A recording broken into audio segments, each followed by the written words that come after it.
Went live now. Wonderful. Everything's running. That's good. As usual, I'm going to share this stream with all the relevant Discord servers that likes Wars of Liberty stuff. And we should be able to begin. Yeah. It's a bit smaller week than usual, I think, in terms of the matches we have to cover.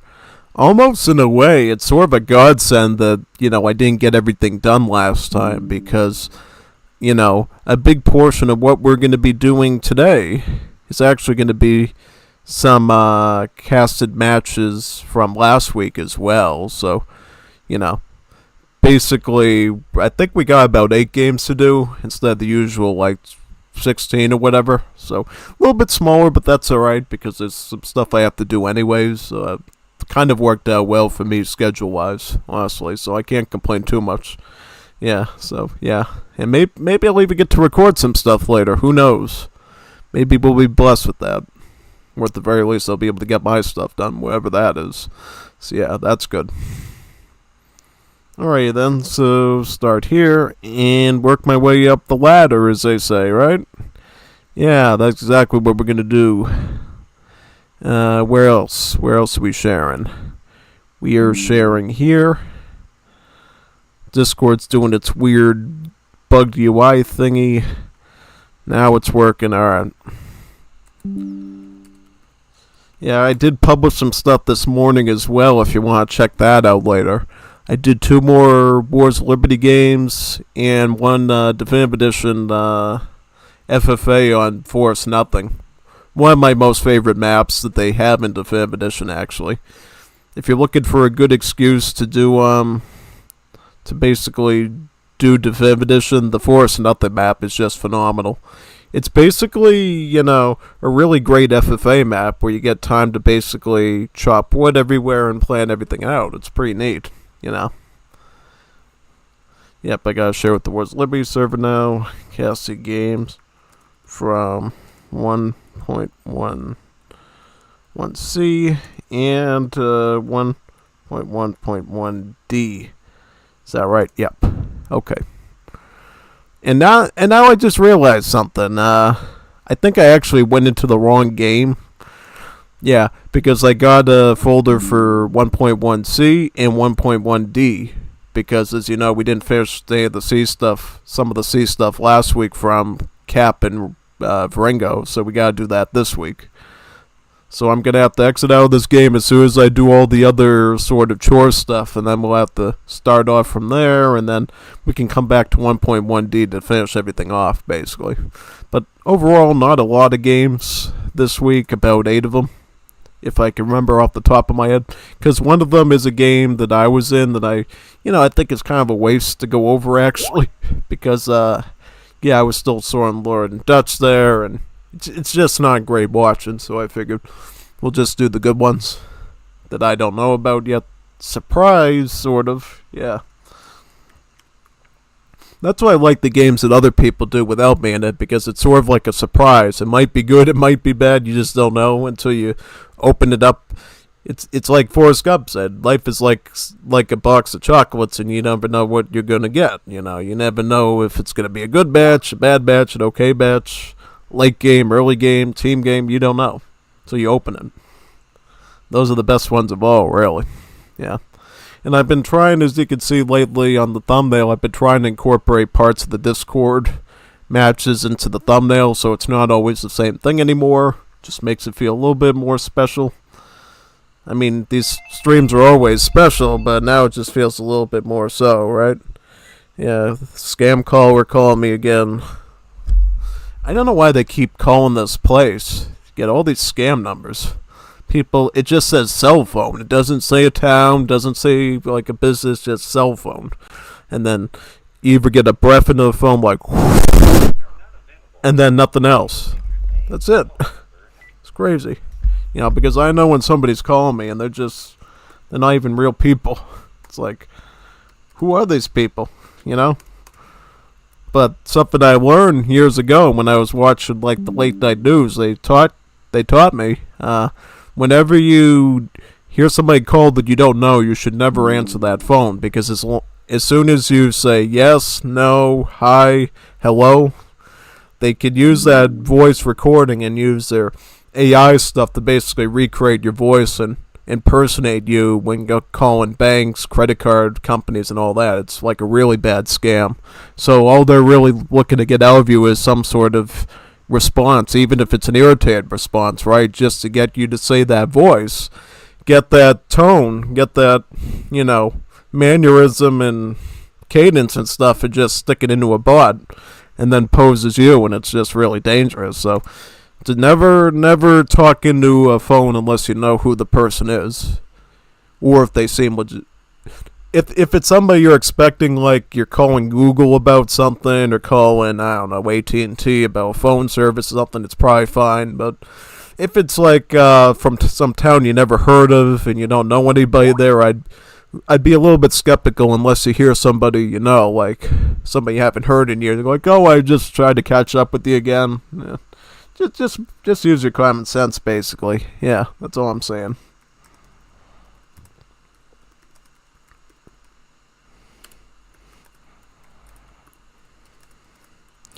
That's all I'm saying, really, about that.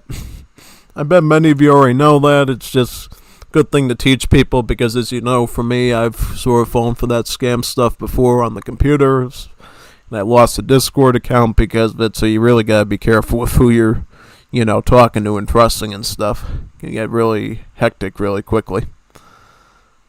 Definitely. When you're in my position where I'm actually trying to have a business that, pays you money, you really need to make sure nobody's hacking into you because they'll get access to my PayPal information, bank information. It just won't be good, So I got more to lose than a lot of people do online, actually. And potentially any Patreon or accounts like that if I ever do that in the future. I don't know when I would do that, but let's see how AdSense goes first, and then if we want to come up with memberships, Patreon stuff, that's something I could do down the road, maybe. If people are interested in it.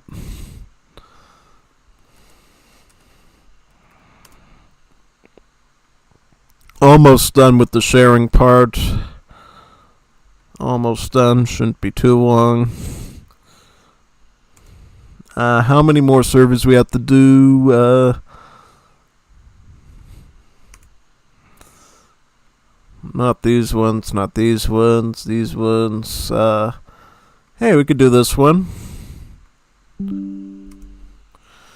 Could do some more. Oh, the Sunbros. Maybe they'd be interested. Maybe they'd be interested in it. Yeah, it could be interesting. Oh, yeah, definitely. I think those are all the servers we're going to do, so should be good. Oh, yeah, exactly. Wonderful. So let me download the games now, and then we're going to reboot into 1.1c and do the old stuff first, and then do the new stuff. That's the way we're going to do it, because that's how we did last time. So, how many games do we got today? So we got, what's the stuff from last week first? Because the stuff from last week I don't have to download again, obviously. Got uno, dos, today's cinco, cuatro, cinco, so about 5, cinco. And then for the stuff from the new patch, we got uno, dos, tres, so ocho games, 8 of them. So, I just have to download 3 of them, which definitely saves me a bit of time.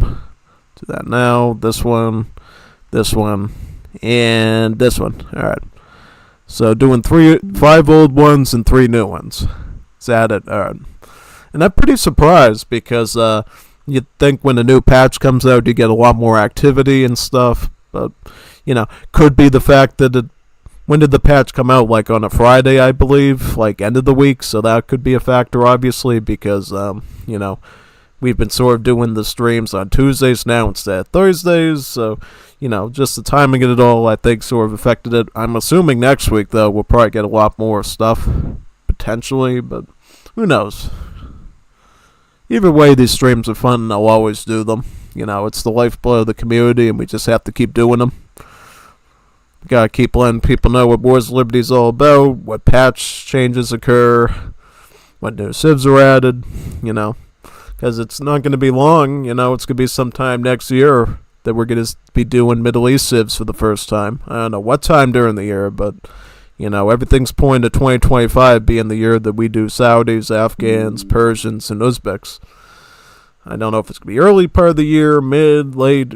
Really depends on where people live in terms of time zones and hemispheres and everything like that. Yeah, because now the team is much more northern hemisphere. Before it was more southern hemisphere. So we'll see how it goes. Can do what you gotta do. What you gotta do. You know what I mean? Yeah, exactly. So right now, what we're gonna do is we're gonna boot into 1.1c. I got it right over here, so we can get right into it. Let me just find the executable. Here it is. There we go. Just boot into that right now. This will be 1.1c. I made sure to copy it before I updated my thing, so we don't have to worry about that going on. Because one time I forgot to do that, and I had this sit there for like an extra hour and set it up again, which was not fun. Yeah, always make sure you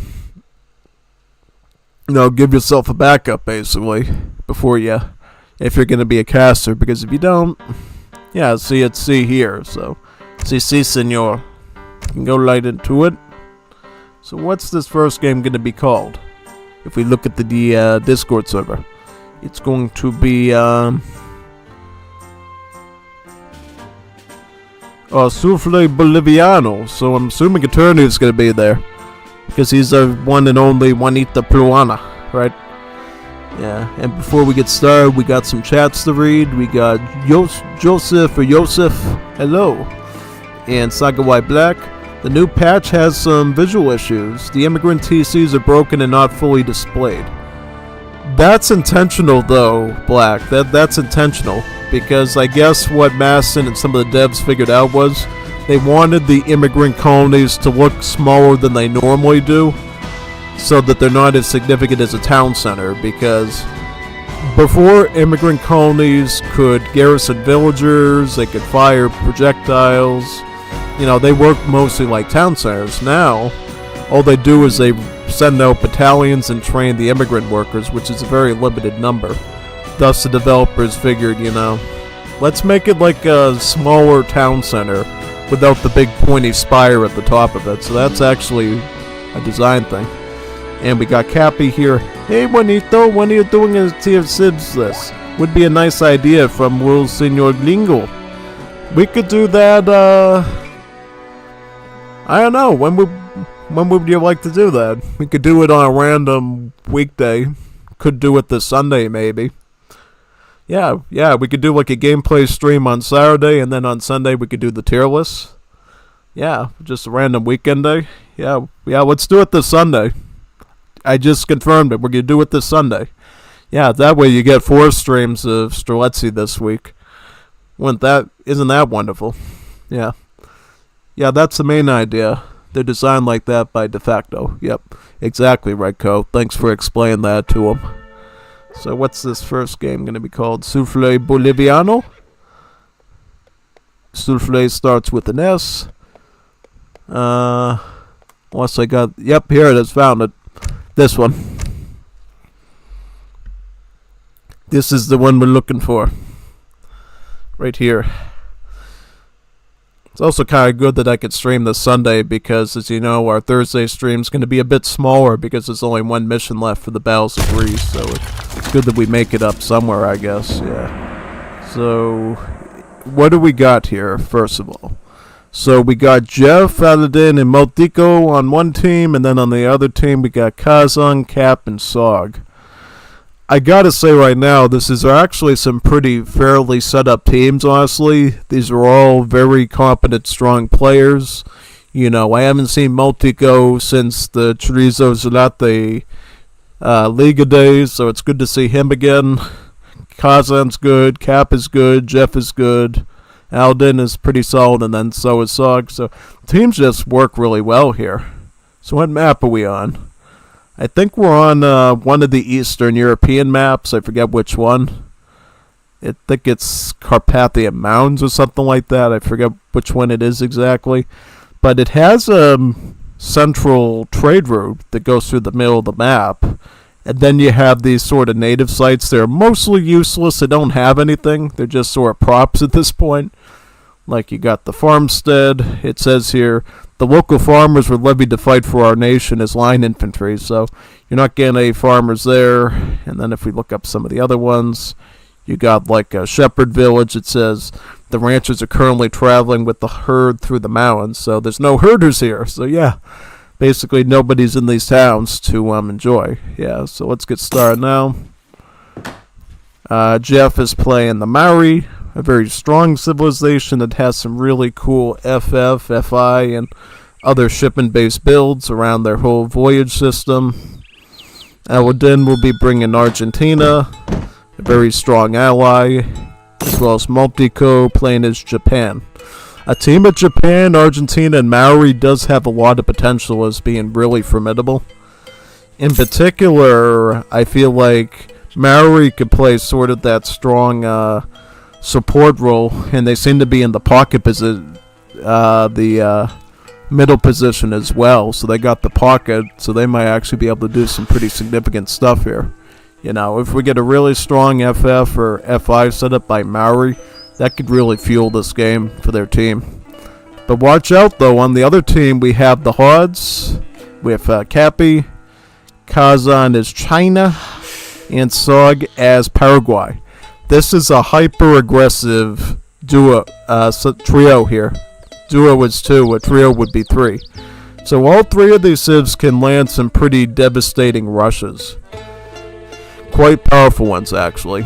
Namely, the Hods can lead the charge with the earliest rush, and then China and Paraguay really don't have too many problems backing them up either. So if Cappy wants to go full throttle here, he has the backing to do so. Yeah, it should be an interesting one. I could try to be Nostradamus here and make a prediction. Maybe Cappy goes for an attack with China and Paraguay supporting him, and it's really up to Aladdin and Multigo to perhaps hold the line and let Jeff do his work, or perhaps Jeff tries to hold out in Age 2. Because I have battled Jeff as Maori before in Age 2, and he definitely can handle it.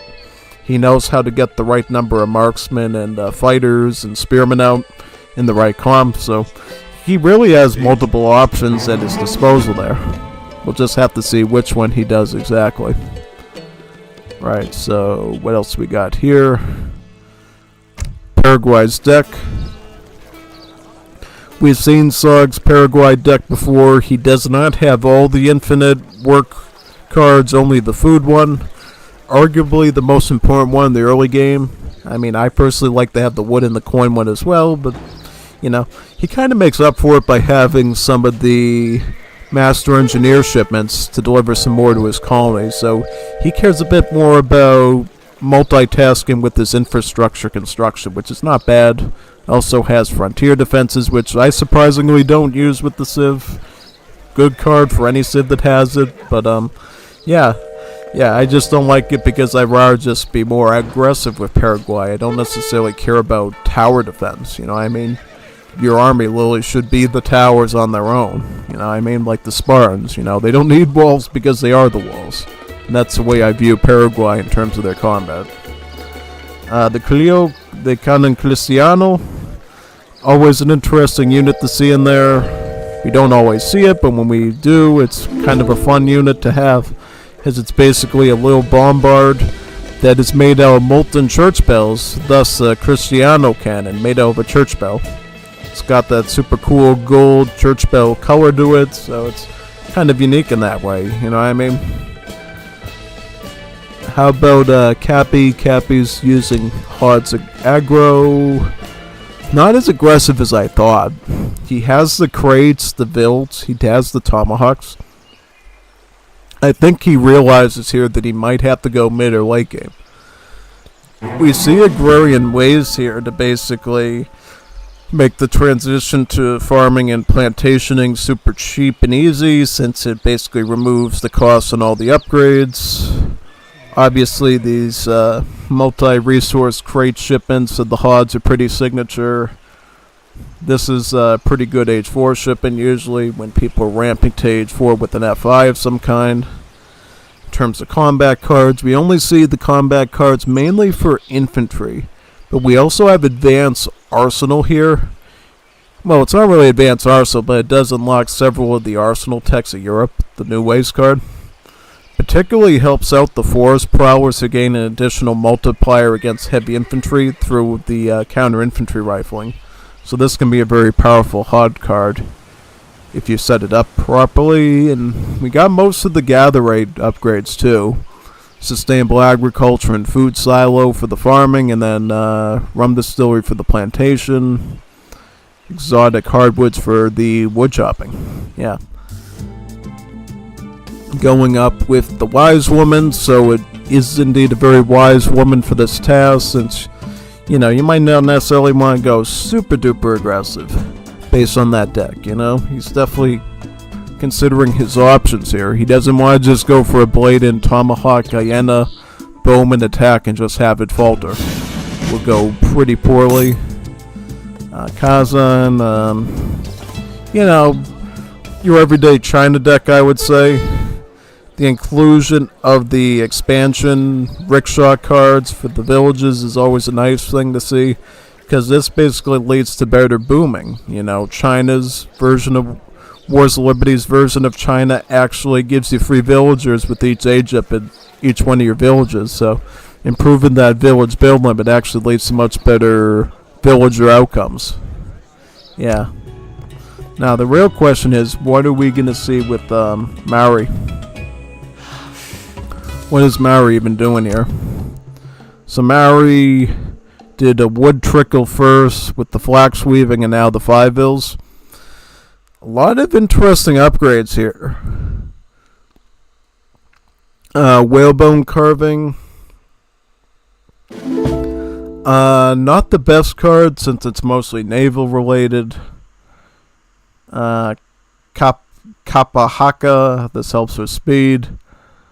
Okay. Ratanapa. Okay, what else we got here? Tita Tulia. This looks very boom heavy. This is very boom heavy. You even have Pakia Maori, which basically delivers convict laborers to each one of your town centers, your PA buildings. So this is very boom heavy. Lots and lots and lots of villagers are supposed to come out of this thing. Yeah, and then in terms of lady game, you got your really good upgrades for the most part. This card is actually going to be useless because the building that this gives the text to is actually a water-based building, and there's not an ounce of water anywhere, just grass and cement and pavement. Yeah, so sadly those upgrades are going to be useless. Going up to Age 3 with another voyage to the South Island.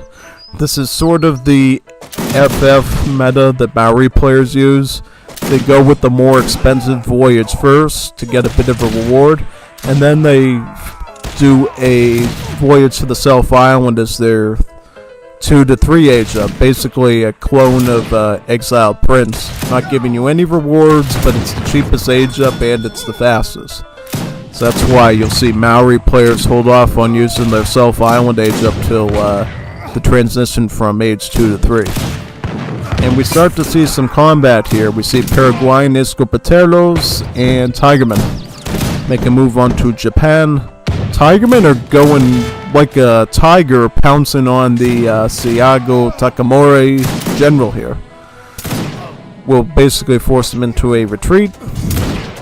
And here's some Chukanu, since the War Academy is literally just like right here.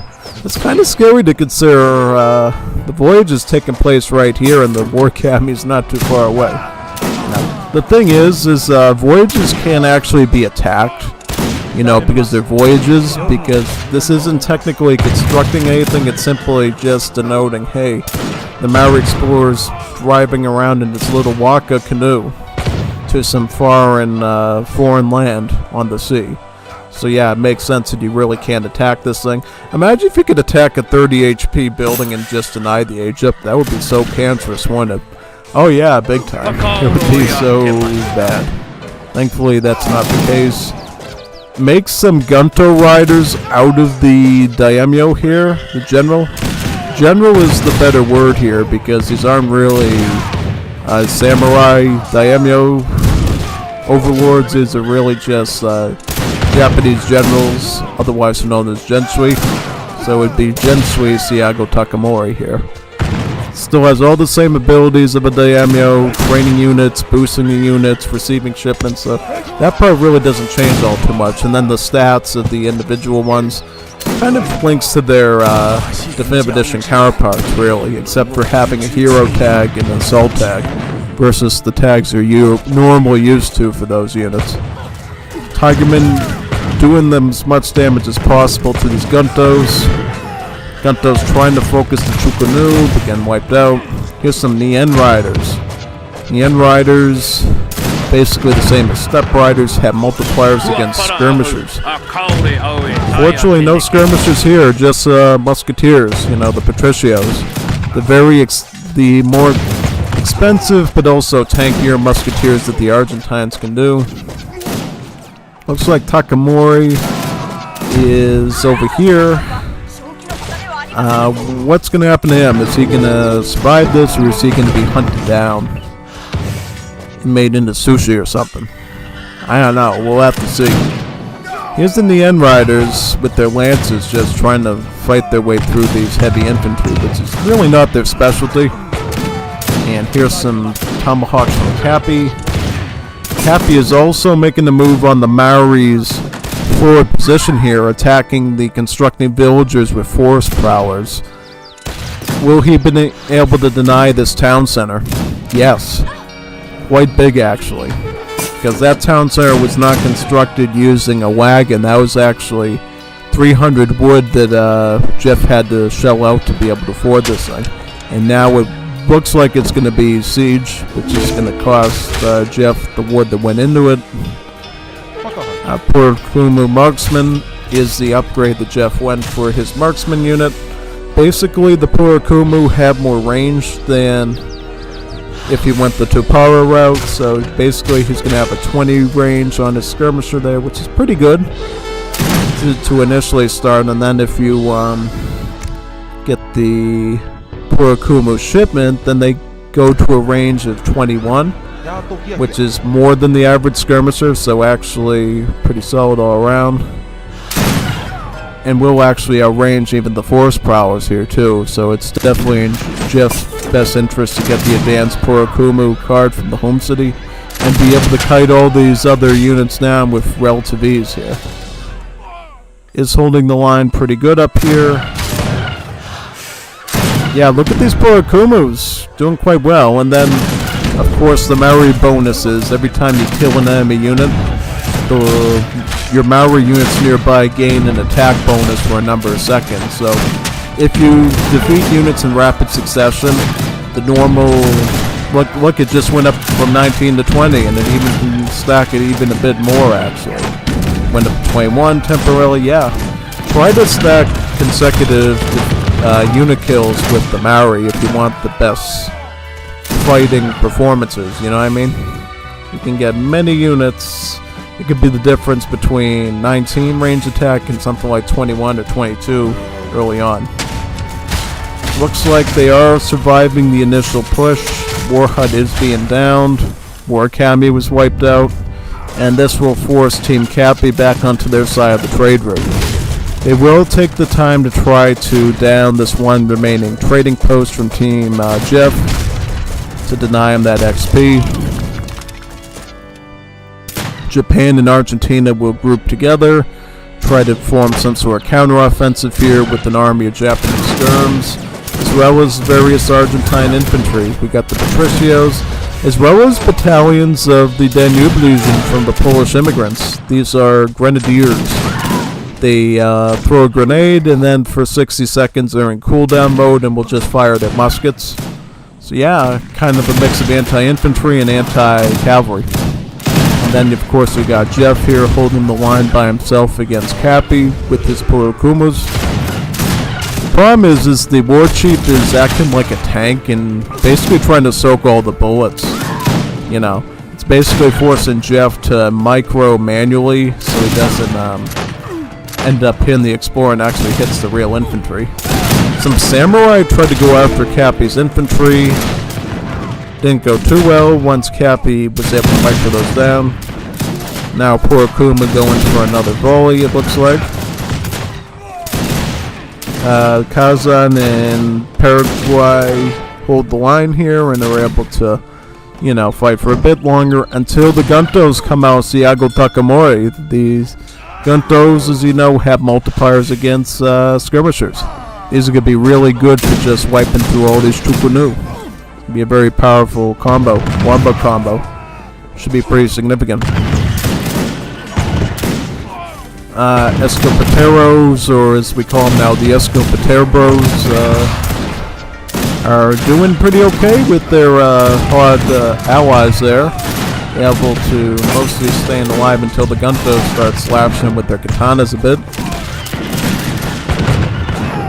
Takes out the last of the Argentine infantry. Just have to deal with the Maori now. Oh, there's another batch of Patricios. At this point, though, they got so much skirmish on the field.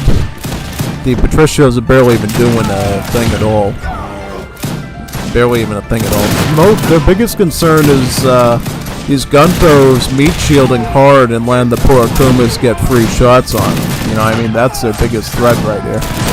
Get rid of the Guntos as quick as possible with the tomahawks and then start trying to take out all the Maori infantry, because the Maori are the biggest score right now and they got the most upgraded advanced units on the field, so you gotta deal with the Maori.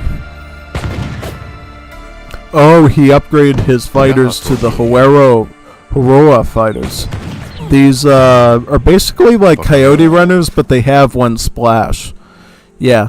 If you go with the Maori fighters, they don't have the splash, but they do more damage. These guys just have splash, so they, you know, they can hit multiple opponents, making them a pretty formidable threat.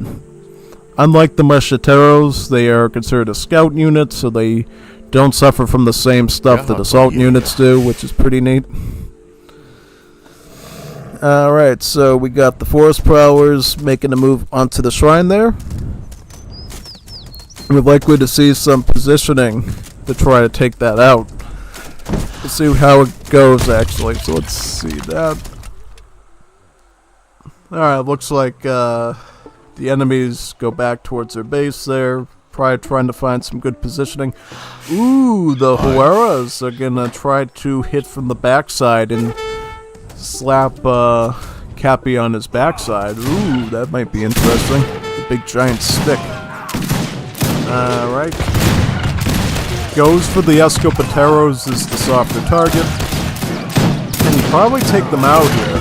Yeah, that splash attack makes all the difference in these fighters. Yeah. All the Escopateros were clean, and now the Forest Prowlers walked right into that trap. Forest Prowlers getting grinded by the extra attack from the attack bonus that these fighters are receiving. They're getting so many kills right now that their hand attack at times just went up to 34. Quite significant with one splash, you know, puts it on par with like the French melee cavalry. Quite big. Now we see Tomahawk getting destroyed there. They defended quite well there, actually. Not bad at all. I think sort of the difference is now, I mean, we could look at Aladdin. He's missing some coin. I'm trying to see if Aladdin and Multigo are anywhere near going to age 3. Doesn't look like it, you know. I mean, they're still mostly focused on providing units to the defense. I mean, Aladdin's probably the closest one again to age 3 at this point. The whole entire enemy team is in age 3 already, so they're already able to sort of get their veteran upgrades in order, as well as ship the stronger stuff onto the field. Are these Tigermen upgraded yet? No, not even upgraded yet, but still performing pretty well against the Guntos. Here comes the Infernales. Not as good as the Hussar, because, you know, they don't have any pierce armor, and you know, melee, attack-wise, definitely much weaker than the Hussar. But they do have multipliers against cavalry, which sadly we don't see here, so they're not going to be the most applicable unit, really. Definitely not. And then they're going to start to make a move onto this castle. How much export does Kazan have? He has about 400. So he can start to get a batch of the Maykartha line infantry out of this consulate if he wants to, and that would basically be some additional anti-cavalry they could field there.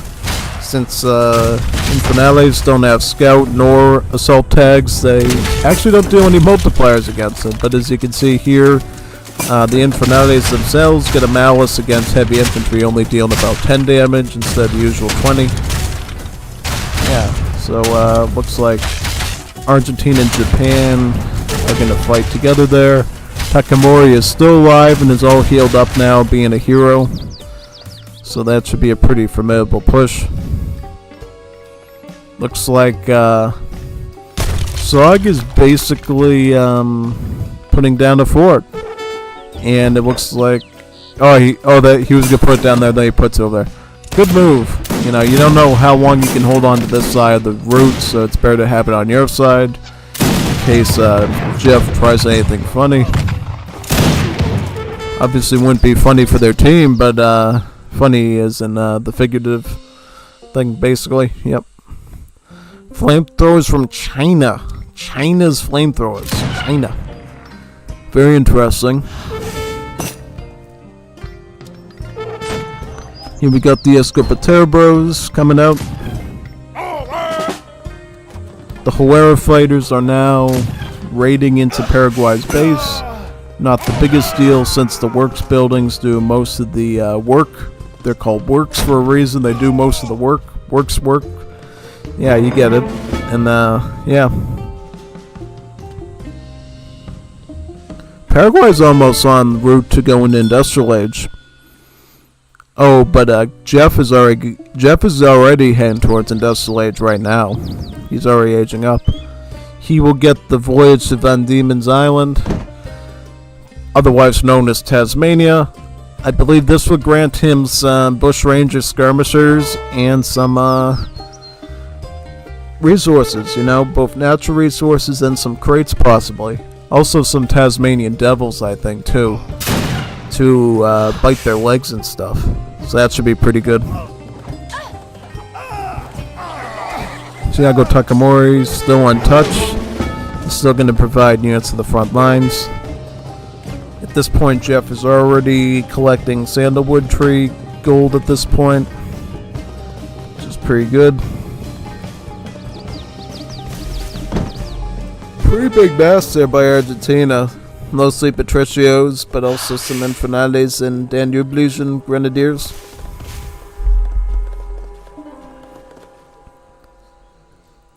You see mostly grouping up of the Hods and the Chinese. Oh, here comes the big stack of flamethrowers. This will be devastating to infantry. Very devastating to infantry. We'll see if Jeff can get enough Porokuma marksmen there. I don't know which upgrade path he's going to go down, but he's going to have to pick that once he gets to age 4. Essentially, when you're upgrading Maori's units, they have 2 upgrade paths going in age 4 and onwards. Basically, you can go for a more HP-centric upgrade or a more attack-centric one. Basically, instead of the normal guard upgrade at 30% on HP and attack, you can either get 40% HP and 20 attack, or 40 attack and 20% HP. It really depends on what you do better with. Like, are you good at dealing out more damage, or do you need some durability? It really depends. There's never a 100% answer on which one to use. I sort of like the ones that do more damage, so for every shot you get in, it actually makes a difference, but it really depends on your playstyle. I see a crucial card here. British Expeditionary Force grants about 18 redcoats, pretty solid musketeer, but also 2 rockets. Very powerful heavy artillery, as you know. They'll do a lot of damage to these infantry. Here comes those rockets right now, dangerously close to the Escopeteros. I definitely don't like that. But thankfully far away enough from the rockets, which could really devastate them. Let's see if we can use those rockets to perhaps micro down those flamethrowers. You know, flamethrowers are no joke. I've done the arena enough times to tell you that flamethrowers can be the most OP thing in the Chinese arsenal if you don't target them appropriately early on. You know, they definitely shred through your infantry, and they can also shred through your artillery. You know, they have a multiplier, a slight one, be it against artillery with crush damage, so you definitely don't want to keep the flamethrowers going around too long, and it looks like they don't let them exist for too long. You just blow them up with the rockets, which is quite good actually. In note 2, since it is age 4, these red coats are upgraded to their guard upgrades, so they're pretty strong with about 40 range attack. HP is almost at a 400 right now. Aladdin has jumped to age 4 now, and Montico is on age 3. I think Argentina has some interesting late game stuff they could do. They could go with Skolta, they could go with Horse Grenadier, they could even go with the Mounted Skirmisher shipping from the home city. They got a few options.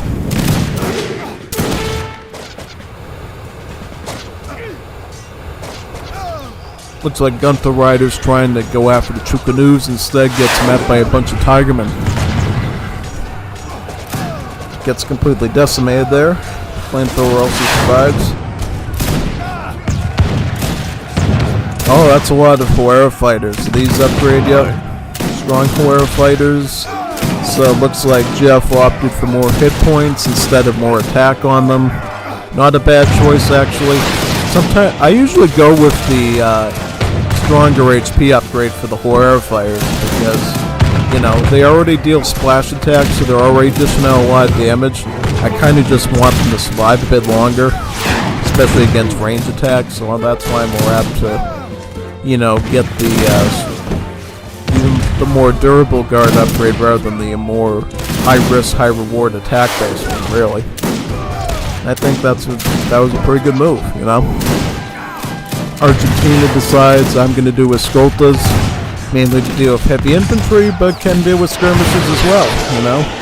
30 range attack, 30 hand attack is nothing to cry about, you know? It does quite a good number to skirms, regardless of, you know, its other stats. And one thing you do have to watch out, though, for with Assault is the fact that they don't have Pierce armor, right? So, yeah, they're not as durable as you might think. You know, if you have enough range units, particularly like ones like Dragoons, it can be pretty easy to take out Assault. You just need the right numbers or the right multipliers, really.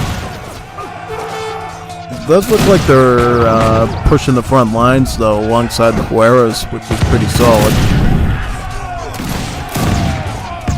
Good massing there by Cappy, and he's holding the line quite well. And he's notice how he's microing his force prowess to take out the more tanky targets like the Escoltas. Pretty effectively there. You got the first one. Take out that one. Yeah, quite significant actually.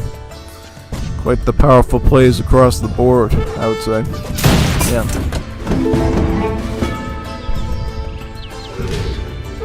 Team Poronamu weapons. So that basically gives everybody's stuff more hand attack, which is pretty good. How does it work now exactly? Does it to hand infantry attack? So only hand infantry, is that right? So really that's mostly permeant to the Japanese with their samurai, right? And some of their consulate isolation units. Yeah, I don't think Argentina has any hand infantry. Besides that one shipment of Pardos, but that's like a one-time shipment that they get of them. Ooh, Horse Grenadiers too. Horse Grenadiers with the Escoltas. Scouted us all together. Not bad. Not bad at all. Ooh, Escopeteros and Chukunus. They're pushing on the Maori's base now, so they better come up with some sort of defense here. army of Yakayubatais goes up against the Sculptor. They're going to get completely shredded, I think. I think we all see that coming. You know, both the Escoltas and the Horse Grenadiers have the stats to completely shred through the Yakayubatais. Yeah. Currently using the old icon and portrait because this is patch 1.1c and not 1.1d, where the Horse Grenadiers got a whole new coat of paint on their portrait. Basically looks a lot different now.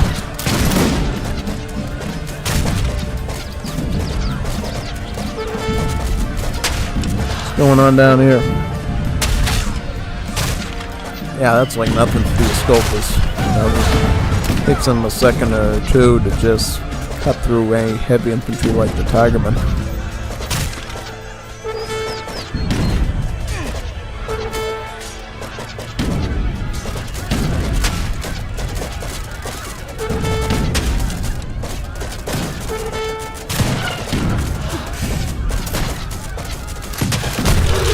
Yeah, it looks like Floods and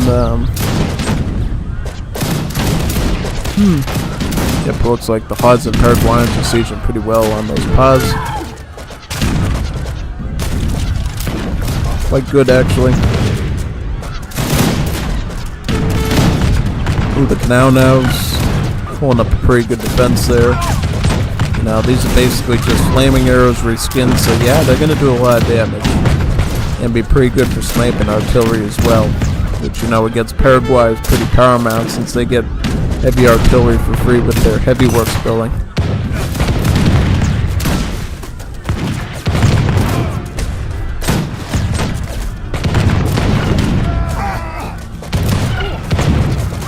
Looks like we're getting overpowered though on all sides. Got this there, Pierce armor.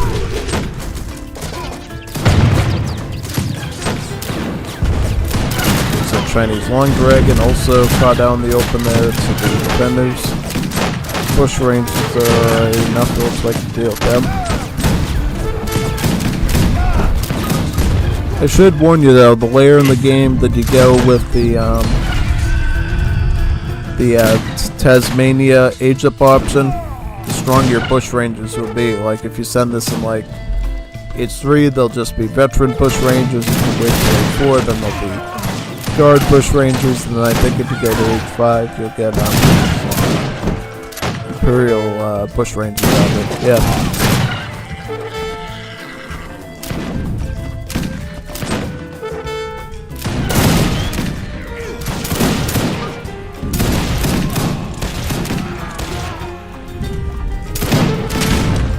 Oh, these Okoyobatais again and everywhere. That's what makes them such a huge threat. They're statistically pretty weak, but they can take advantage of that free cost. At least when you're just making them out of the stables for free and not trade them. They can make some pretty interesting areas and expose that team. What their long looks like, how much money they got, so forth and so forth. So just make sure in an FFA you try to conceal, okay, I got this going for me, this going for me. You don't want other people to know that. It's like playing, you know, a game of poker. You don't want everybody to know what hand you got. So you kind of just have to, you know, play it off or whatever. It's basically it.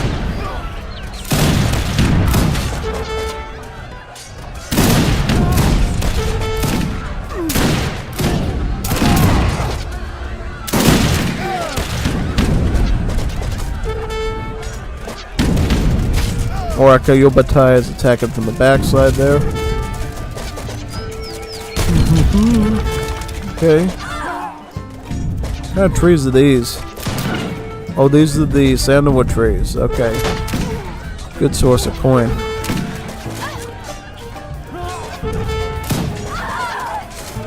Wow, that's a lot of dead villagers there. It's hard to recover from. I mean, look at Jeff's score right now. Is it 125? And Senor Multico's at 99. Okay, yeah, it seems falling behind, especially considering Kazan is up to 408 already, but China Saga's up to 454 with Paraguay. Once you get to that threshold with Paraguay's eco, they could start to spam out really anything they want. You know, Paraguay can go units, they can go with the trash units, they can, you know, go into Escopeteros, which thankfully get Royal Guard for the Civ. So, I mean, it's really up to them, Paraguay, what they decide to spam. Or they can go just all the way French immigrants and then get really cheap Imperial upgrades. They don't cost any coin, just wood, and then just focus on Great Voyage, too. Paraguay just has a lot of applicable uses, unless it's one of the most balanced in the game. Yeah. What's happening down here, though? This is very disturbing. And does Cappy have the Town Destroyer on yet? No, he does not. He needs this, and he's kind of an unstoppable, almost as unstoppable as a Streletsy even. Gets the siege. Yeah.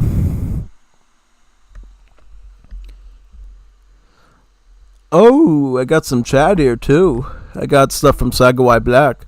Are you Mexican, LOL? You also speak Spanish. You eres Mexicano, gringo?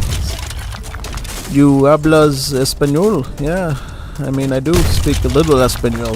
I've studied it for about, how long in total, I would say? Maybe, like, 4, 5 años, maybe even 6 años, off and on. Like, I studied it for 1 semester at the university, and then I picked it up many years later on Viringo and tried to relearn it, and picked up some new vocabulary. So I'm definitely not a fluent native speaker, but I can understand in the Wars of Liberty lobby when Viringo and some other Juanito B is going to team on me in 2v1, so I know how to prepare my behind for the Viringo climb at that point. Because Viringo likes to attack in packs, usually. You know, he likes to do the Viringo orgy type stuff, pretty much. So yeah, definitely. Yeah, good match. GG. It was a good fight on both sides, honestly. A lot of combat there, honestly. Didn't disappoint at all. I mean, Cappy did a great job with the Hods here, you know. Sometimes just using that bread and butter classic rush civ from the Asian dynasties is enough to take out some of these strong Wars of Liberty civs like the Maori and other ones. Yeah. So now we'll go on to the next match. I got my window still open so we can boot up C very quickly again.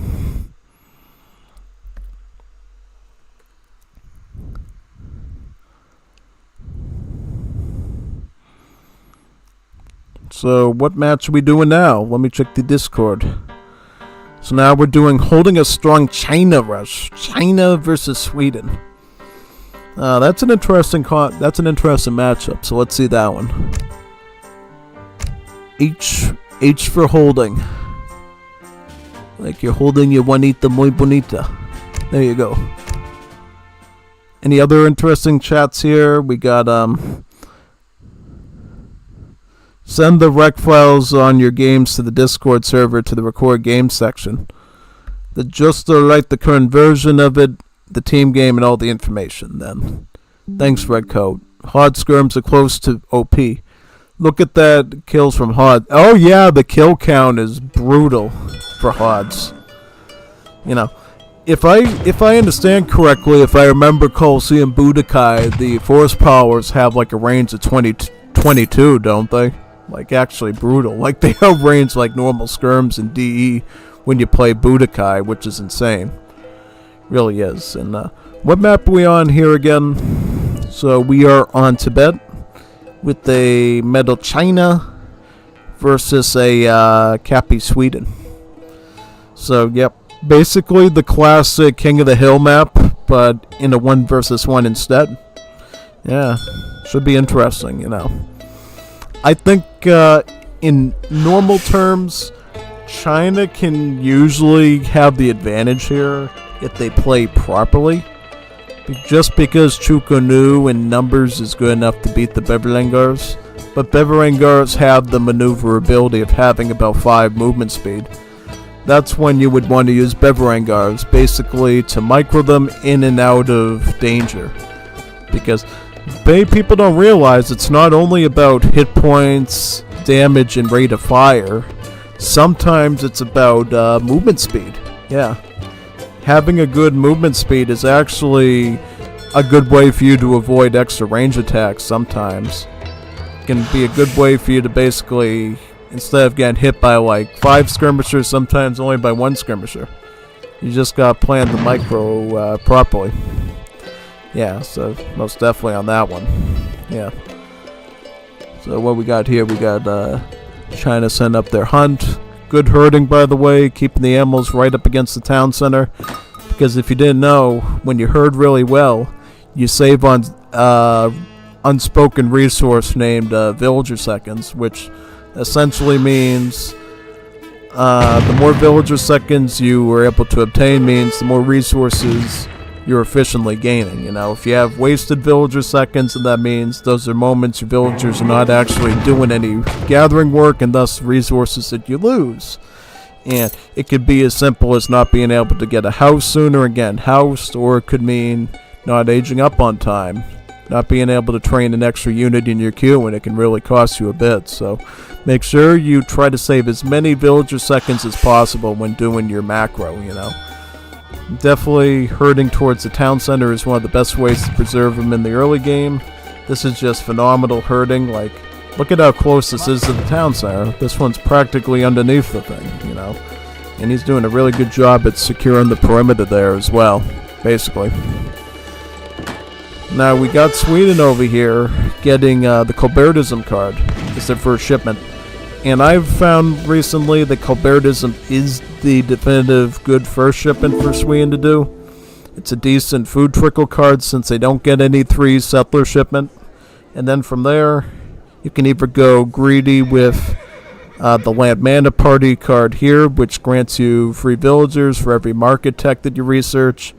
Or you can go for advanced Torp to basically start going aggro with this early. Basically, yeah. You definitely want to take advantage of the Torp, I think, with Sweden, because you can send out some really good battalions of the Viringos named allotments, which consist of multiple Viringos trained in a very quick time frame. For an expensive cost, that is. You know, a cost of combined of food, wood, and coin. Yeah. I would say, too, you gotta make sure that you get your Norland logging card sent out sooner rather than later. Lets you have 2 sawmills instead of 1, and actually makes them pretty affordable, you know. Early on in the game, your sawmill will cost about 350 wood. You get this card, it goes down to a cost of 210 wood. Yeah, and then this new preferred card, Riksbank, gives you a bank, which will add some coin to your back pocket as well. Yeah. Goes for the greedy Land Mana Party option. I like it. It's going to mean extra villagers for Cappy. Is aging up with the Foreign King. This will cheapen your allotment battalions by 10%. And if you didn't know as well, every time you send an allotment from your Torp, they become more expensive. So if you can make them more cheap off the bat, that's usually helpful for you. Yeah. The first allotment, if you get the Foreign King, will cost about 270 food, wood, and coin to get. So not the worst cost, you know. Not the worst cost. And if you certainly chop enough wood in transition, should have no problem getting it. I'm assuming, okay, hunting dogs followed by Great Coat, Gang Saw. This is a lot like what we see with Italians in Definitive Edition. You know, lining up market tech after market tech after market tech to get free villagers. That's exactly what this Land Mana Party card does. And it's sort of, this card has been around long before Definitive Edition even came out. Definitive Edition, if I recall, came out around the time I was, graduating from university. The Swede Civ has been around since I was a junior at the university, I believe, or something like that. Yeah, definitely. So this came out at least a year before you know, well, here's the thing. Italians didn't come out till many years later, so this card precedes the Definitive Edition Italians by at least, like 3-4 years. It almost makes you wonder if Talantis sort of looked at the Wars of Liberty Swedes and figured, you know, I could make this into a Civ bonus or something. Wouldn't that be funny, huh? Oh yeah, it would. You know, especially Talantis being the one going like, oh, Talantis stole all my stuff, jawohl, you know? See them doing the opposite and taking stuff out of Wars of Liberty to make DE better. It'd be kind of a funny, interesting relationship, love-hate relationship between the Tejada school of thought and the Talantis one. Yeah, definitely. So going with the Norland logging, it's probably better to get this first before you start spamming out allotments. I'm presuming after Norton logging, you would probably want advanced torp. Essentially makes your torp practically free, and, you know, it makes the allotment battalions bigger. If you send this card, your allotment size will be about 11 units. So basically, like, really good batch of units, more than like two queues of heavy infantry all at the same time. And obviously, if you get 2 or 3 in succession, that can sometimes be enough to defeat a player, you know, if they're not very quick. You know, there's times I've been able to outright aggro Frantic Fred or Hishay with it, and he just resigns, he just caves to it, you know. I have like 50 Beverangars in his base, and it's like nothing he can do. Because here's the thing, compared to a normal musketeer, the Beverangar is a hybrid between pikeman and musketeer. Instead of food and coin, it costs food and wood. It also has high siege. It also has stronger multipliers against cavalry and melee, taking all those sort of properties from a pikeman. But at the same time, it's a musketeer, so it has a ranged attack, and it has a really abnormal movement speed. Most infantry in the game have a movement speed of 4. The Beverangar has a movement speed of 5. Which is about the same as the flanker of the Dutch after you send the Schutterige Mobile card. So, basically the Beverangars have a really good maneuverability than other infantry in the game.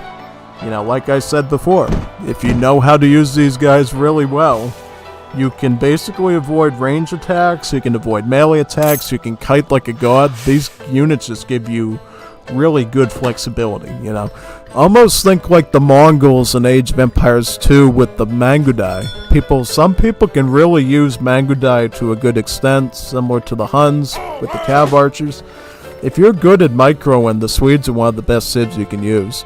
Similarly to the Dutch with the Flanker. So if you're really a good micro player in Age of Empires 3, I recommend the Swedes and the Dutch, because their infantry just give you a lot of flexibility with that.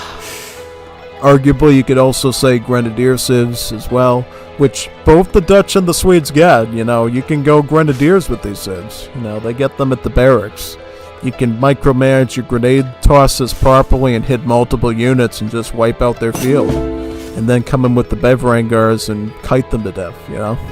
You can do combined arms things, you know, you don't just have to go Beverangar. You can mix in some Grenadiers, you can mix in some volunteers even, your sort of crossbowman equivalent too, and have a bit of skirmish in there. It's really up to you, really, you know. So China has a combo of Chukonu, Tigerman, and Disciple. Did he go with White Pagoda? Nope, he went Summer Palace. Probably a good choice here, you know. Just because you're dealing with a very speedy unit from the Swedes, it's better to just have more units, I would say. Especially since these Beverangars have some really deadly multipliers against your Disciples. Like, Disciples have the Scout tag and the Shock tag, which means that these Beverangars are doing 40 hand damage to these guys. 40. So basically 3 bayonet stabs through these guys and they're basically dead. Which is huge. It really is. And that's not if they don't get mowed down by the kiting either. You know, the kiting is enough to take them out.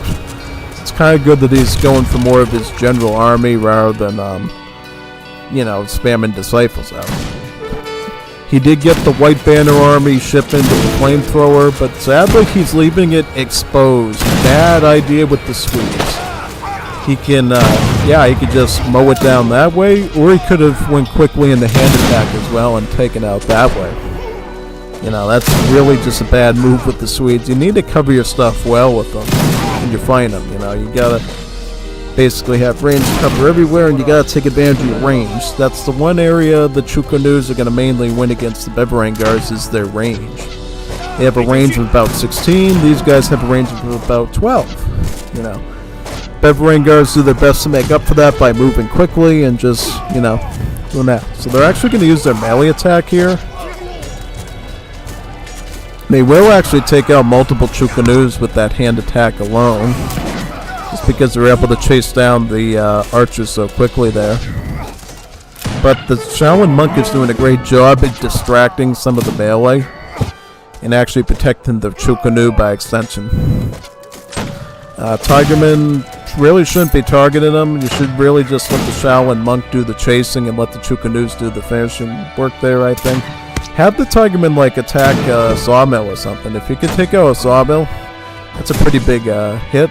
You know, these things cost like as much as a barracks, you know. Well, to China it looks like it's 350 wood, but the Cappy after he sends Northern logging goes down to about 211 wood. So it's microscopically more expensive than the barracks. So if you can take one out, it definitely cuts down on the wood the Cappy is getting. Sawmills will deliver wood in two ways. They will deliver wood by wood trickle, and they will deliver wood by delivering little cords of wood over time at the building as well. Yeah.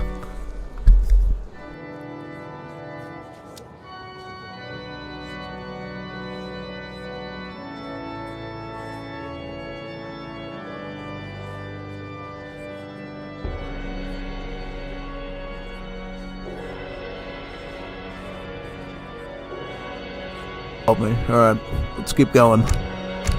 Do that. Okay, there we go. So China's going to keep pushing with some more Tigermen, some Chukanus, and probably try to keep as much aggro as possible, because you definitely don't want Sweden getting to age 3, because then they can unlock a more powerful allotment with the Hussar troop base, which instead of mere musketeers is going to be more like cuirassiers, actual assault units with splash. So you'd better just be dealing with spams of Beverangars, I think, than fully fledged splash cavalry. No, it's like night and day, really. But oh no, Sweden is aging up with the gunsmith. This will grant them, I believe, about I think either 6 skirms or about 8 or 9 volunteers. Can't remember which one. I know for Belgium it's volunteers. But for Sweden, I think it is 6 skirmishers for the Swedes, actually, because the gunsmith is basically the same equivalent as the marksman for definitive edition, so it always grants you some sort of skirmisher unit of some kind. Also shipping in about 3 hussars, or what Hoop Thrower used to call them, the hussars. The hussars, yeah. About 3 hussars. Going after the houses, probably a good idea. You know, the more houses you can obliterate from the Swedes, the lot less allotments they're going to do. Looks like they already got an allotment, though, with more Beverangars right at the base here.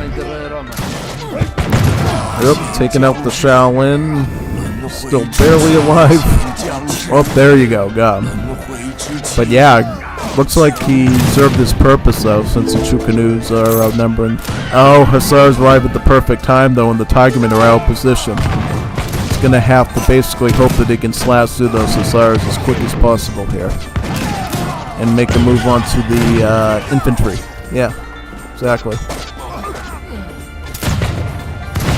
Yep, just obliterate those infantry there, pretty much. Okay.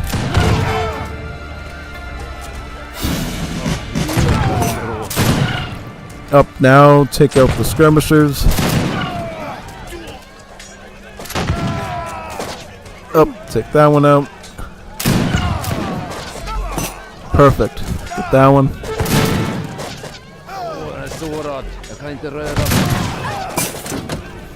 Another allotment of Viringos comes out, shipping about 8 skirmishers. Now this is going to be the turning point here where Cappy can actually go on the offensive, because now he has an infantry that can actually go toe-to-toe with the Chukanus. You know, an age 3 veteran skirmisher is definitely enough to deal with unupgraded Chukanus. You know, 5 plus another 8 of them. He's going to queue in even more skirmishers. And then every time he gets enough food, wood, and coin, he can just send in another allotment of Viringos to just back them up with the anti-cap and the siege. Reclaims another saw. Is going to construct another sawmill so he can keep that wood eco going. Overall, it looks like Cappy has survived, and now he is going to thrive. Yeah. How many settlers has he got? About 28. And how much has Metal got on villagers? 34. So he's actually enjoying a bit of an advantage there in numbers. Does get the diplomatic intrigue now. Does the man have a consulate yet? Yes, he does. He's got the Germans, jawohl. So he's going to probably add in some Maycar for line infantry. At least one batch of them. Because he's going to have about 500 exports, so he's going to be able to get one batch of those and be on his way to getting a second batch at some point. He's got some Neon Riders, though, so we'll see if those can actually connect to the skirms. It'd be the best thing that could happen for China here. Chukanus, just going to be a general pushing unit here, taking out a villager. But Cappy, quick with his little Juanito fingers, is able to maneuver that properly outside of that. Yeah.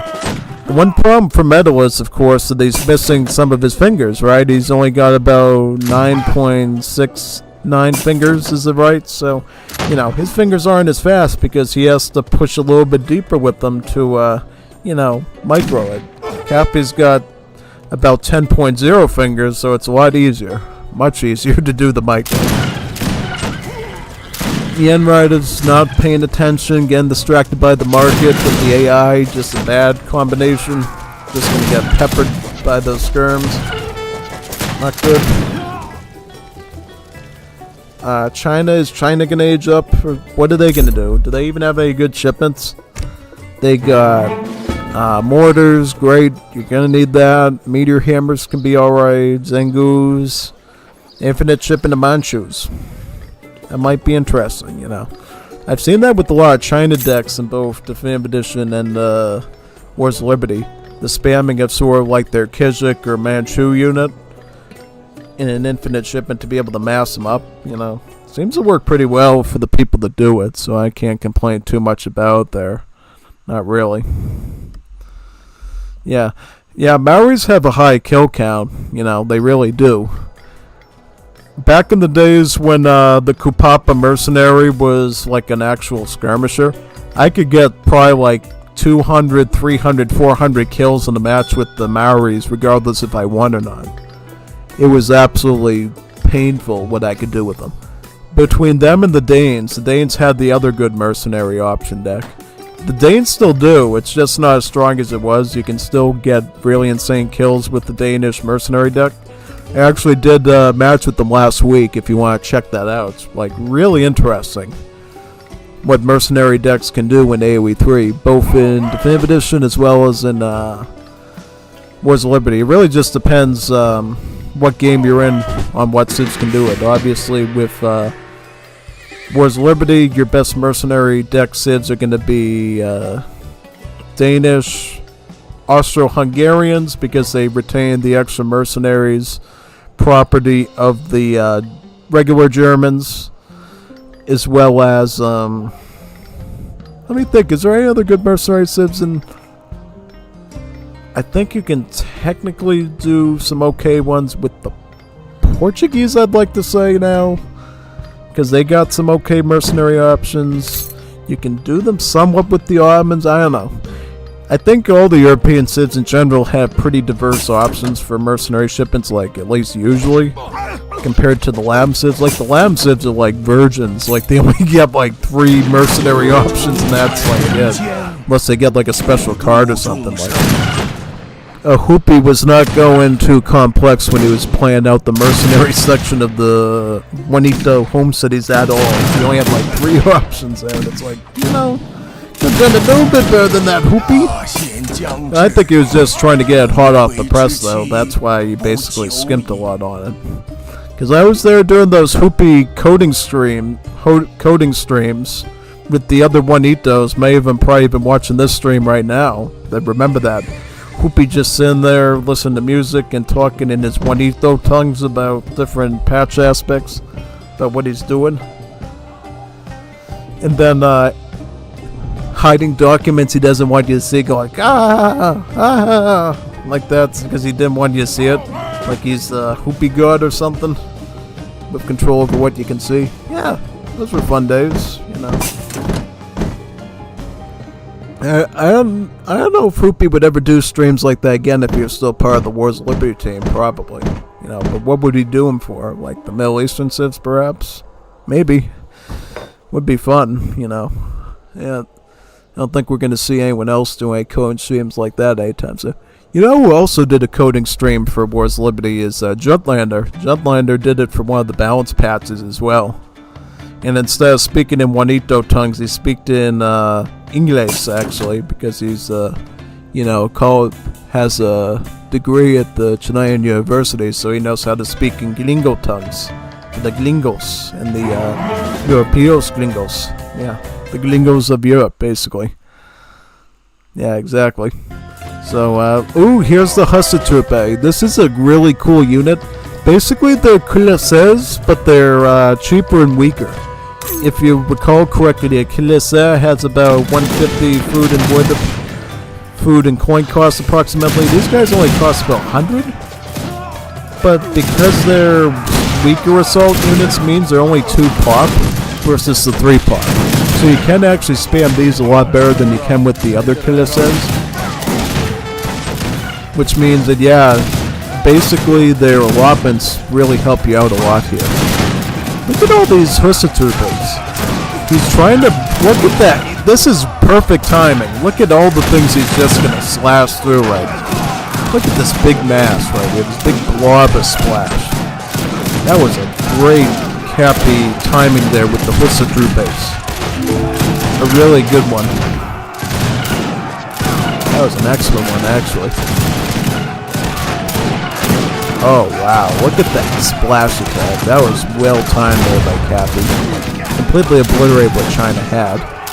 Barely even has anything left. And what he does have left can easily be cleaned up by the skirmishers now. Oh, the hand wars now totally exposed are also going to be eliminated. Absolutely a brutal situation across the board there. Yeah. Across the board, not good. Oh yeah. Wow. Crazy how that turned out. Big time.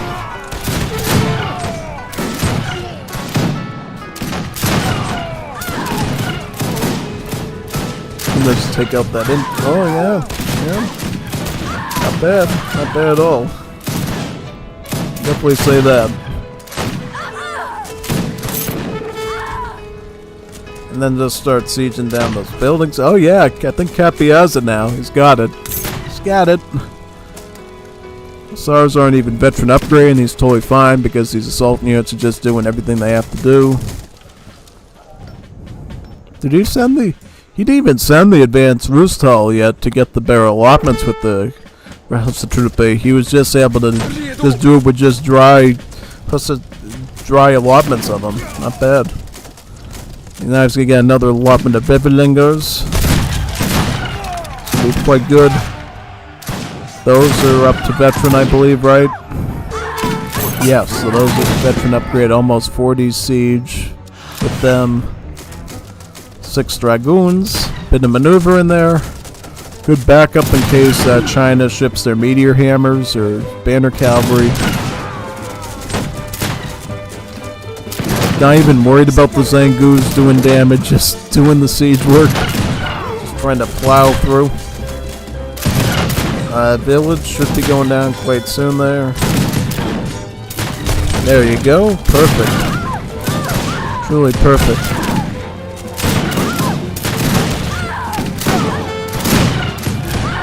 splash. Yep.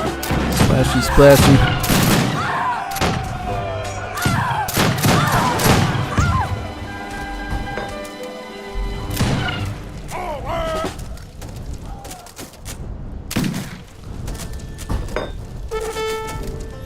Tower's going down.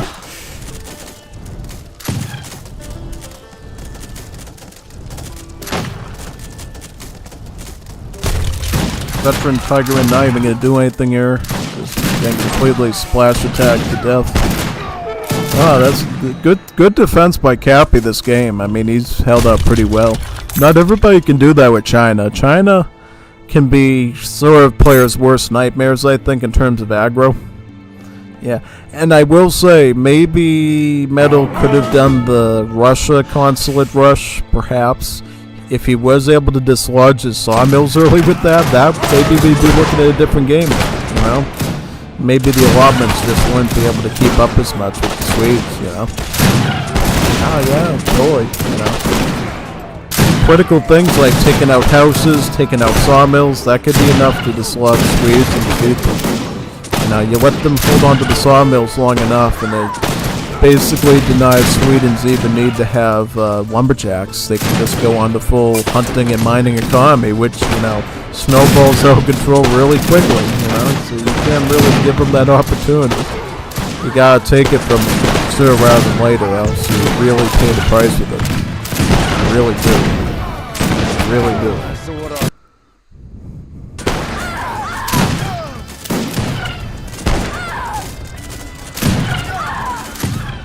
GG, well played.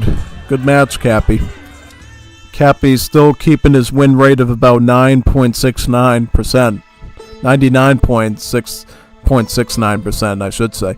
Imagine Cappy with 9% win rate. That would not be good. Not be good at all. You know, he'd basically have a win rate similar to Lars at that point. I'd be like, really? Definitely not. 99.69 sounds more appropriate for Cappy.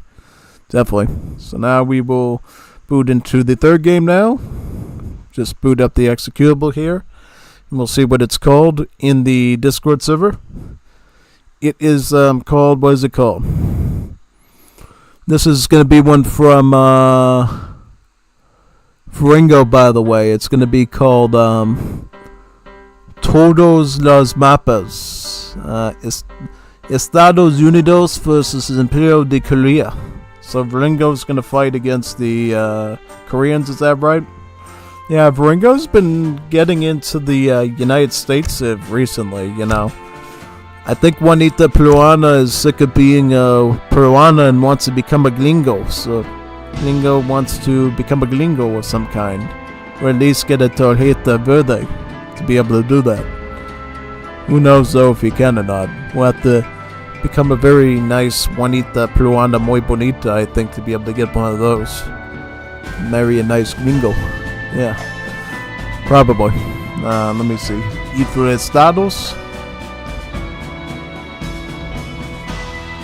Estados Unidos.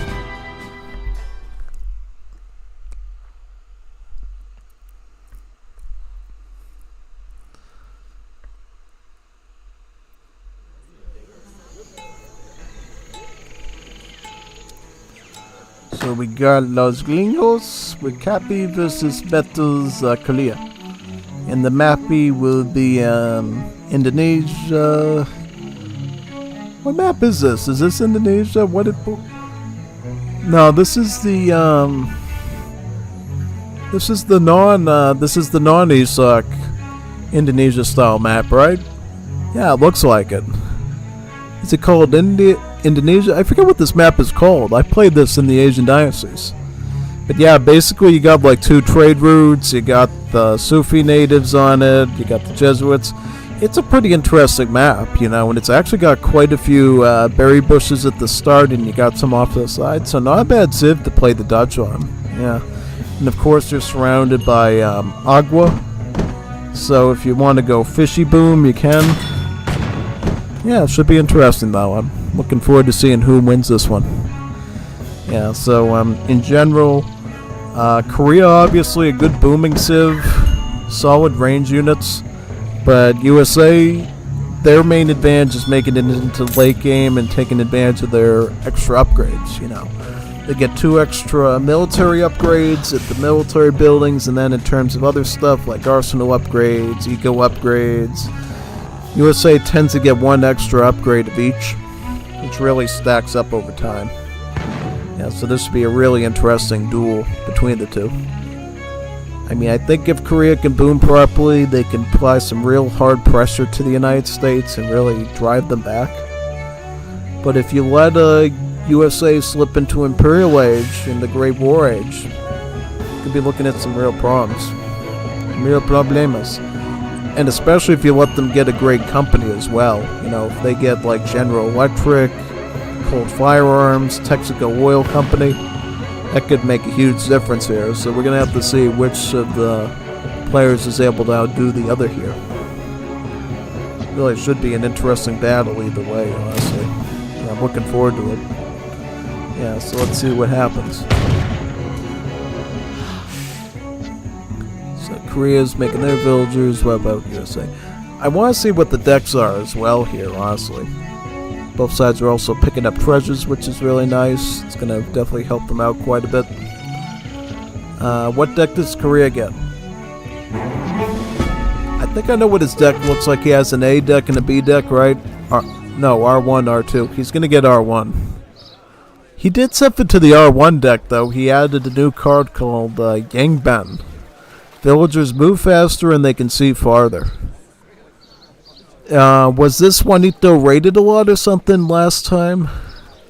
That's an interesting card change, Yangban doesn't even help you with any gathering or anything, just has the villagers seeing farther and the ability to run faster. So, maybe he was getting rated a lot in previous games, that's the thing. Metal is obviously missing, part of his finger, about 9.69 fingers on that, mono of his, so maybe he needs the extra villager line of sight and movement speed to plan his maneuvers and his anti-rating measures a bit better than the rest of the Juanitos and Gringos. Who knows?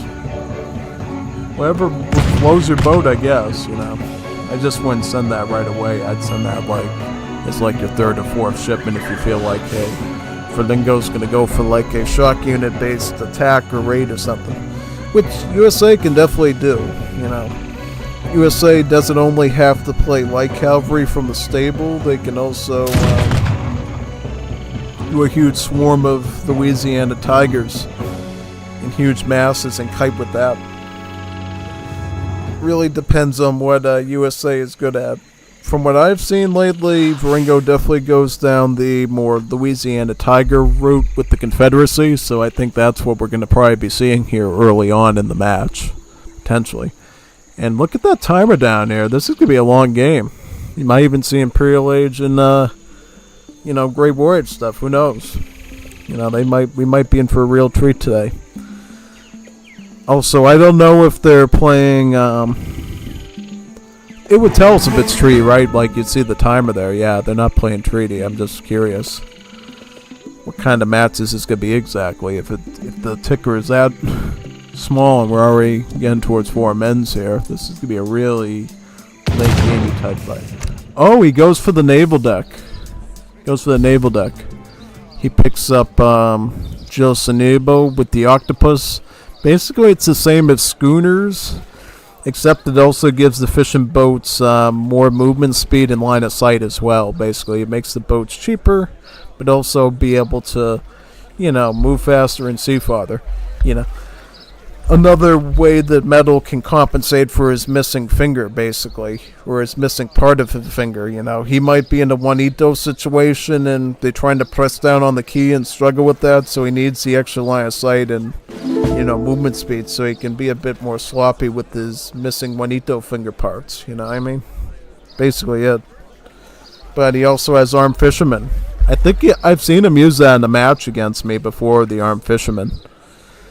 Armed Fisherman is a very interesting card because it basically allows your fishing boats to attack units. It can be good to attack villages on the coast, and it can also be used to basically fend off against enemy warships as well. Yeah, he even has a counter water defense here too, with the Hypiozones here. These are basically the Korean light ships. and can be a pretty massive boat you can put on the water to apply pressure or also defend from pressure too. It mainly has good attack against the siege ships because of the rock paper scissors setup of the Korean Civ. Yeah, basically. He's gonna pick up the Grand Palace here, I think. Yeah, oh yep, the Grand Palace is going up. Now, you do have the option on a water map with going with the Pyeong Hall. The Pyeong Hall is basically a wonder with the Koreans that allows you to use the Whirlpool ability on enemy vessels. Yeah.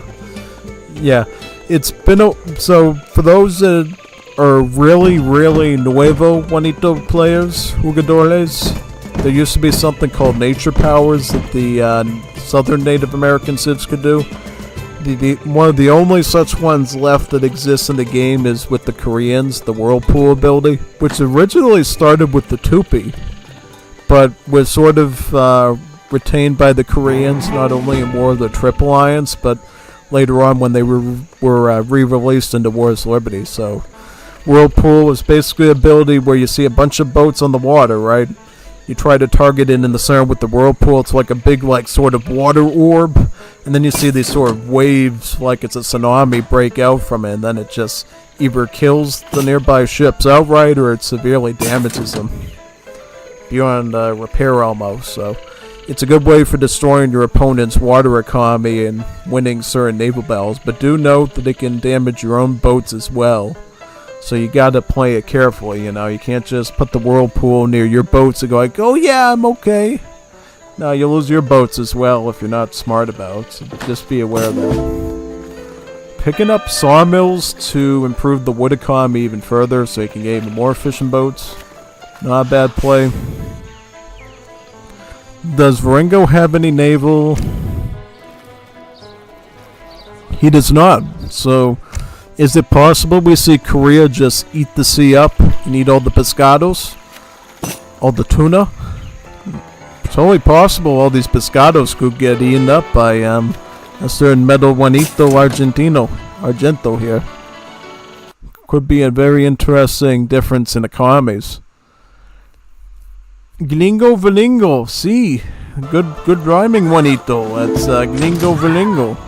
And Viringo Gringo. Yeah. Viringo trying to be a gringo. Speaking of gringos, here's some gringos right here with the Louisiana Tigres. Yeah. The Los Tigres de Louisiana. Yeah. So yeah, basically these are actually an assault unit, you know. One class of assault units in Wars of Liberty is obviously your heavy splash cavalry like the French have, like the Cuirassiers. Another dismounted form is actually these sort of ranged infantries like these, which are based off of this wave concept. Basically, instead of having a really bulky hit point and splash attack and melee, these assault units get their job done with simply having ranged multipliers against infantry and retaining the hand armor property of assault. But interestingly enough, because they're assault units, this means the dragoons actually deal ranged multipliers against them, which is pretty brutal. You know, if you have a group of dragoons, you can actually shred these things down into fine dust. Redneck hillbilly dust, basically. And there's nothing they can do.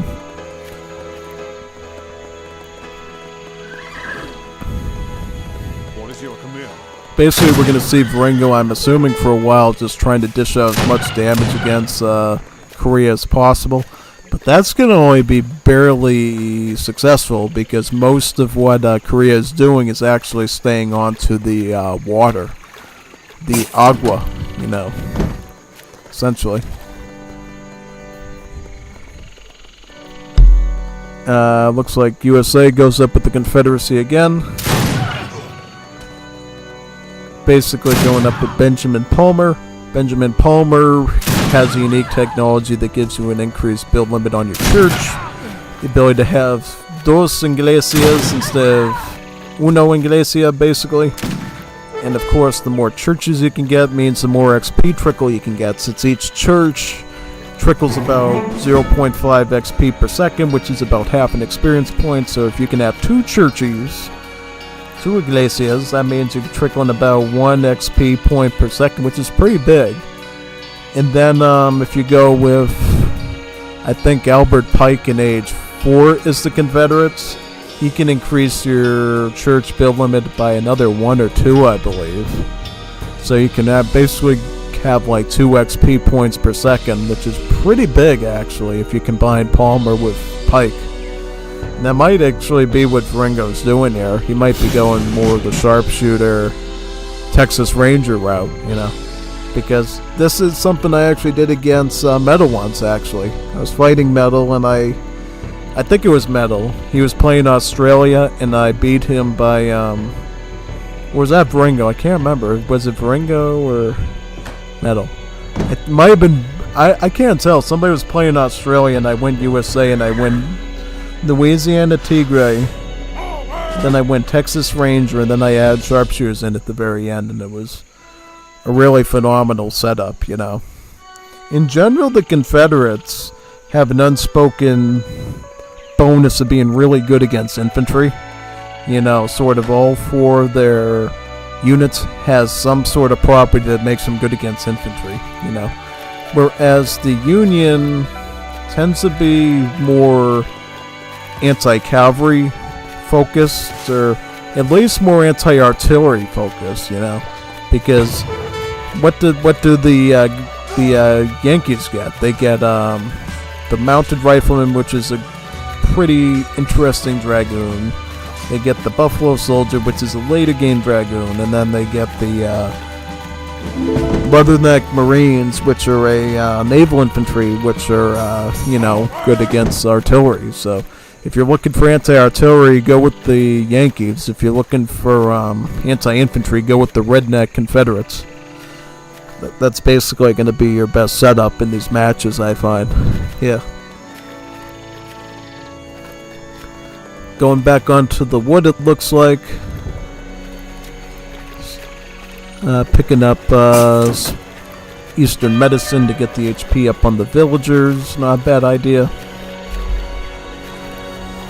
I just wonder what Viringo's going to do to potentially be aggressive here with his age 3. You know, but we do see Korea responding appropriately to Louisiana Tigers. You know, this is a Dragoon unit, of course, the Gungo Cavalry, or the Gungdo Cavalry. And being a cav archer, they actually fire faster than, you know, gunpowder Dragoons, which have a rate of fire of about 3. These guys have a rate of fire of about 1.5. So, if you got a bunch of Louisiana Tigers, these Gungdos are basically going to blast them down. But one thing that you're going to have to worry about is, of course, light cavalry just attacking you from the flank there. Yeah. When you age up with Benjamin Palmer, his age up bonus is about 4 light cavalry, so that's one unit that Viringo's trying to make the most out of. Unfortunately, not enough Dragoons there to actually deal with light cavalry, so he's going to go right after him. Now, you have some choices. You can go after the assault units, or you can try to melee against the artillery. He's going to try to take out these cannons. Maybe not the best choice, at least with those numbers. Now the artillery is going to take out his Grand Palace, or at least try to. So doing a combination of Gungdo Cavalry and the Myungyungs. Trying to actually fight the cavalry with the villagers, you know, trying to do that. Is that wonder going down? Well, it's about it's more than halfway destroyed. More than halfway destroyed. He could very well take that wonder out. And I wonder what happens when the wonder goes down. I wonder. Yes, I wonder. Well, still not enough maneuver units to justify sending them out to battle yet, because even these assault units are kind of outnumbering them and dealing with them. Yeah, so yeah, the Grand Palace is going to be a lost building, but the fact that it's a war map and you can go to fishing economy kind of saves Metal from getting outright destroyed here, I think. That's the one saving grace he's got right now. he didn't have a water map and all those fishing boats already on the water, I think he'd already be gone at this point. He would have resigned to Viringo. Yeah. And now Viringo's going to pick up advanced trading posts so he can start eating up these trade routes, as well as potentially adding in natives. You know, he can add war elephants from the Sufi, he can add in conquistadores from the Jesuits. Using the long range of the Whitworth cannons to try to snipe houses is not a bad idea. It's very obnoxious, I think, for Mel to deal with. Let's see, though. Maybe he messes up and he goes in too deep and the TC can snipe him safely. Who knows? I kind of wonder what he's doing here with the cannons. He's, like, really planning his... Oh, he's going after the infantry. Is that right? Okay. Alright, so let's take out that Gundo. Oh, yep, that one was pretty bad before, so he lost that one. But now, yep, he's going to take out more military. I would say just hit this house from long range with the cannon and not waste your units up at the front. Yeah, but he's not going to do that. He's just going to keep trying to pressure here, which, you know, he can do that too. So how far are they upgraded? He hasn't even gotten the private upgrade yet. He's already in age 3, so he can get them up to specialist if he wants to. The private upgrade is available as early as age 2 and is basically like a weaker veteran upgrade. Deals about 10% upgrade stats instead of 20, but it only costs about 100 wood and 100 coin. And then in age 2, or I should say age 3, you got the real veteran upgrade, the specialist upgrade, which is your real 20% veteran upgrade. So overall, we could be talking about 30% additional stats to these Louisiana Tigers if we really wanted to go that route. And does he have the upgrade cards? Yep, he's got Patriot Combat and I believe repeating rifles. Does repeating rifles even help the Tigers anymore? Because back in the older days, before the days of, I believe, Madison's development on this mod, the Tigers used to be called Zouaves, and they were, for most of their history, musketeers, but there were periods of time when they were changed to skirmishers to differentiate them from the Leathernecks, then called Marines, which were actually musketeers. Yeah, there's been so many changes to the Civ in its early infantry. Like, Marines went from musketeers to naval infantry to the newer stats of the other naval infantry. They kind of went all over the place. And then these waves here went from being musketeers to skirmishers to musketeers again, and then assault units. So the Wars of Liberty team has had a really tricky time deciding what to do with the early game USA infantry, you know? So, yeah. And who knows, maybe we'll see again another potential rework, you know, down the line when they rework the England militaries. Really just don't know what they're going to do with it exactly. Should be interesting either way, though, you know? Regardless of the fishing economy of metal, Viringo is able to, like, really float a lot of food, you know. That's a lot of hamburgers, hot dogs, apple pie slices, and Texas barbecued ribs to go around for Viringo, you know. He's gonna be a gringo muy gordo when it's all said and done, with all that comida. Really is. Really is. You're seeing so much comida right now. Mucha comida. Mucha comida.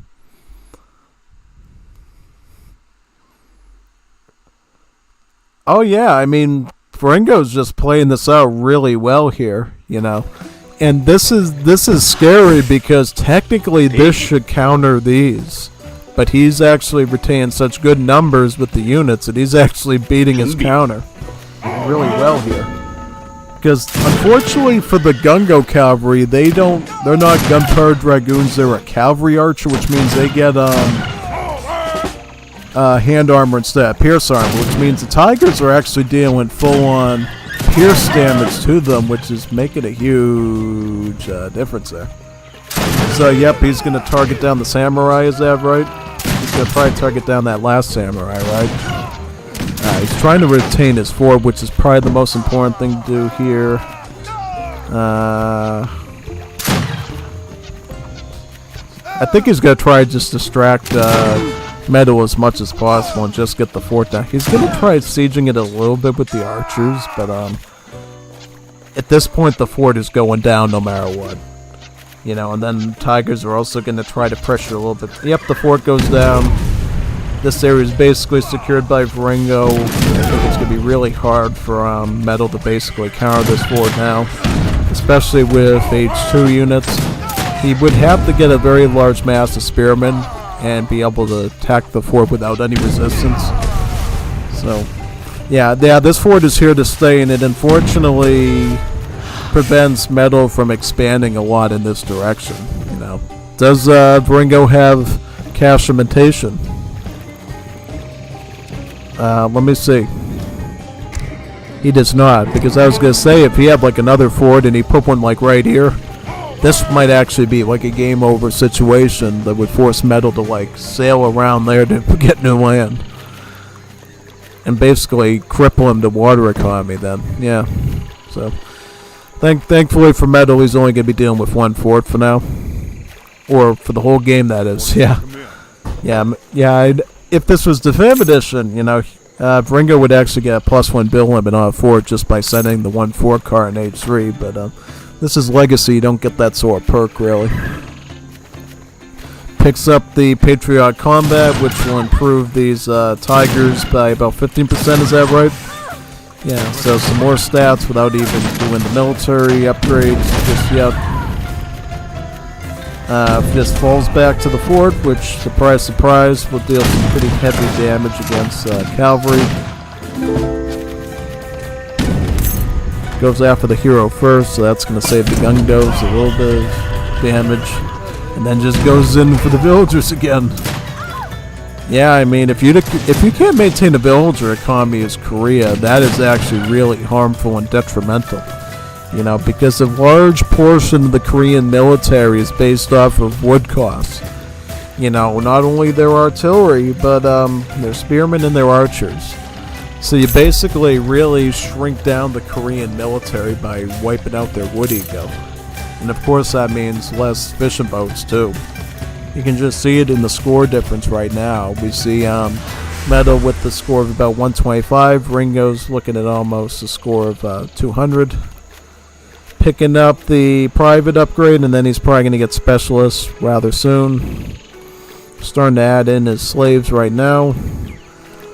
Yeah, whenever you go with an early Confederacy politician, you basically have a change where half your build limit of villagers goes to the pioneers, and then half of it goes to the slaves. Only difference for I think for the USA is basically that the slaves will cost coin, and the regular pioneers will just cost food. It's really just resource cost, because obviously when you play the Dutch Civ, slave versus settler matters a whole lot more, because it literally determines what they're going to be best at gathering at, right? The slaves will be good at coin, and the settlers will be best at food. So, yeah, definitely they could have potentially added the Dutch sort of plantation bonus to the USA slaves, but I don't think they do that too much later when they rework their entire Civ structure potentially. Yeah, picks up the repeating rifles. Now we'll see here if it actually improves these units. I'd be kind of curious if they did, because it says here it upgrades gunpowder unit. Could totally improve the unit. If it does, that's actually quite neat, and it's something I didn't know. Faceting, another mining upgrade for USA to make up for the lost coin and queuing up these villagers that cost coin. So what stats are we looking at on these? Let's see.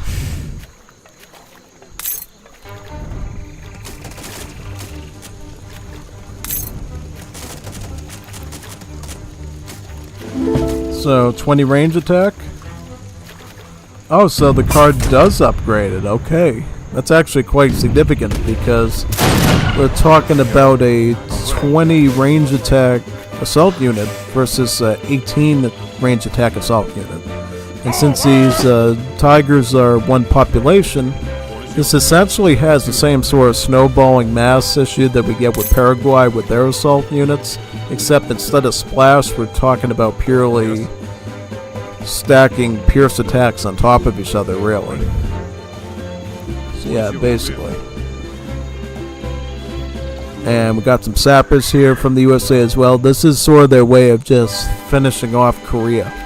Because the one thing you gotta know about Korea is they get a SIV bonus where their buildings regenerate for free over time.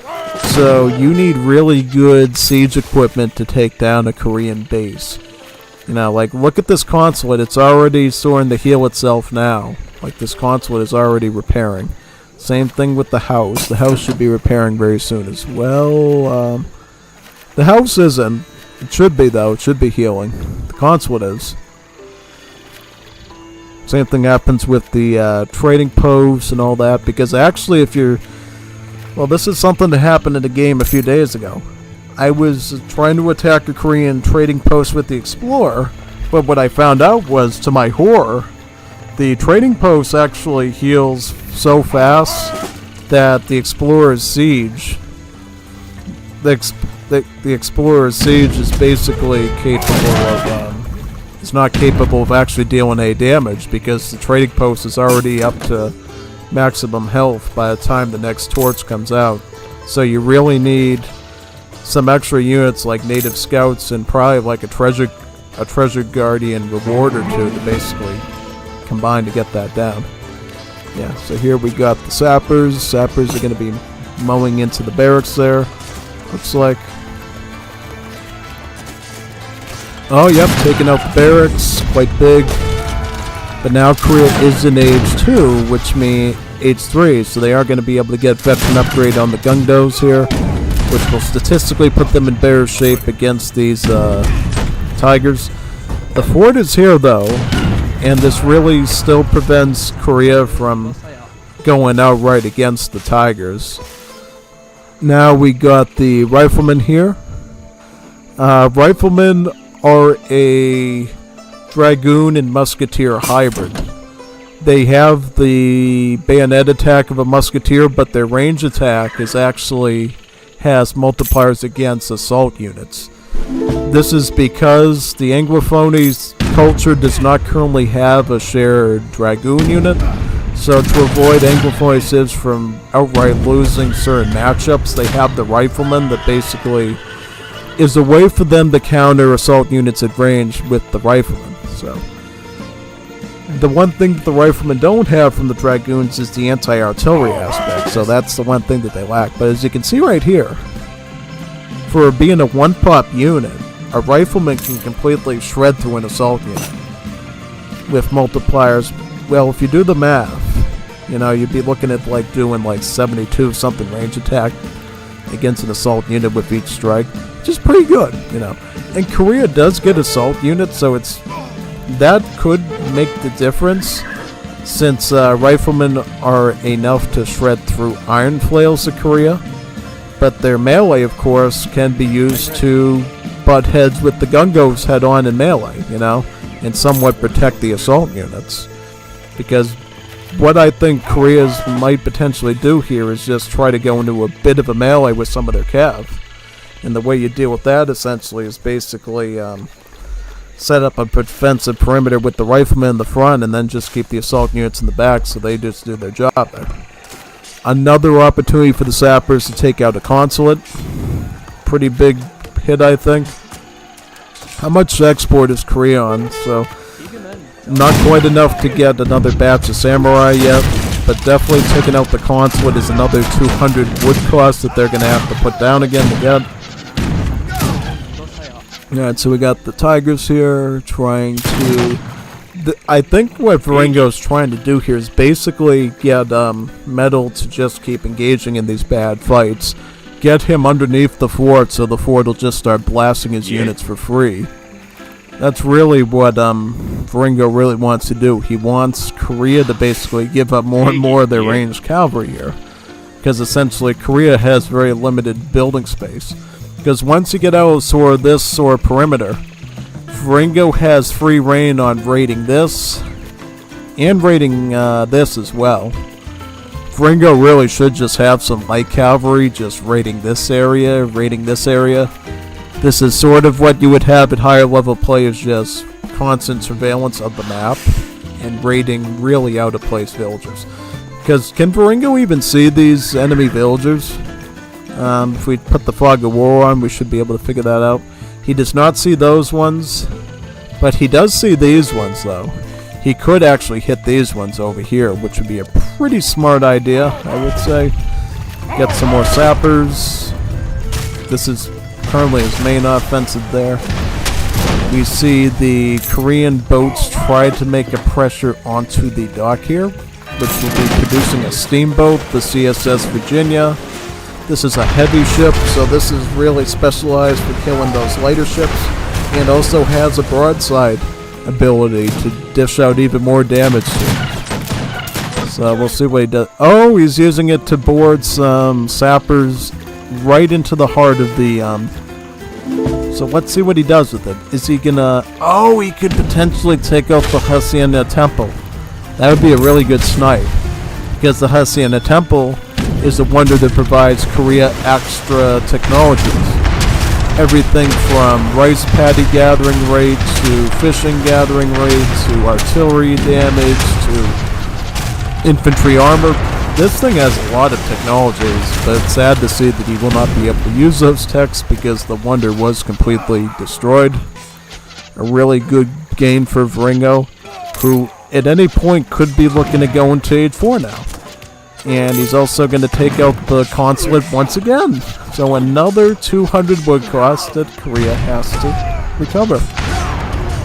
How much wood has he got? About 550 wood? Is that right? Yep, so we got fire cattle here. It's going to try to do a bit of... well, fire cattle, if he can get those over here, that might really mess up Viringo.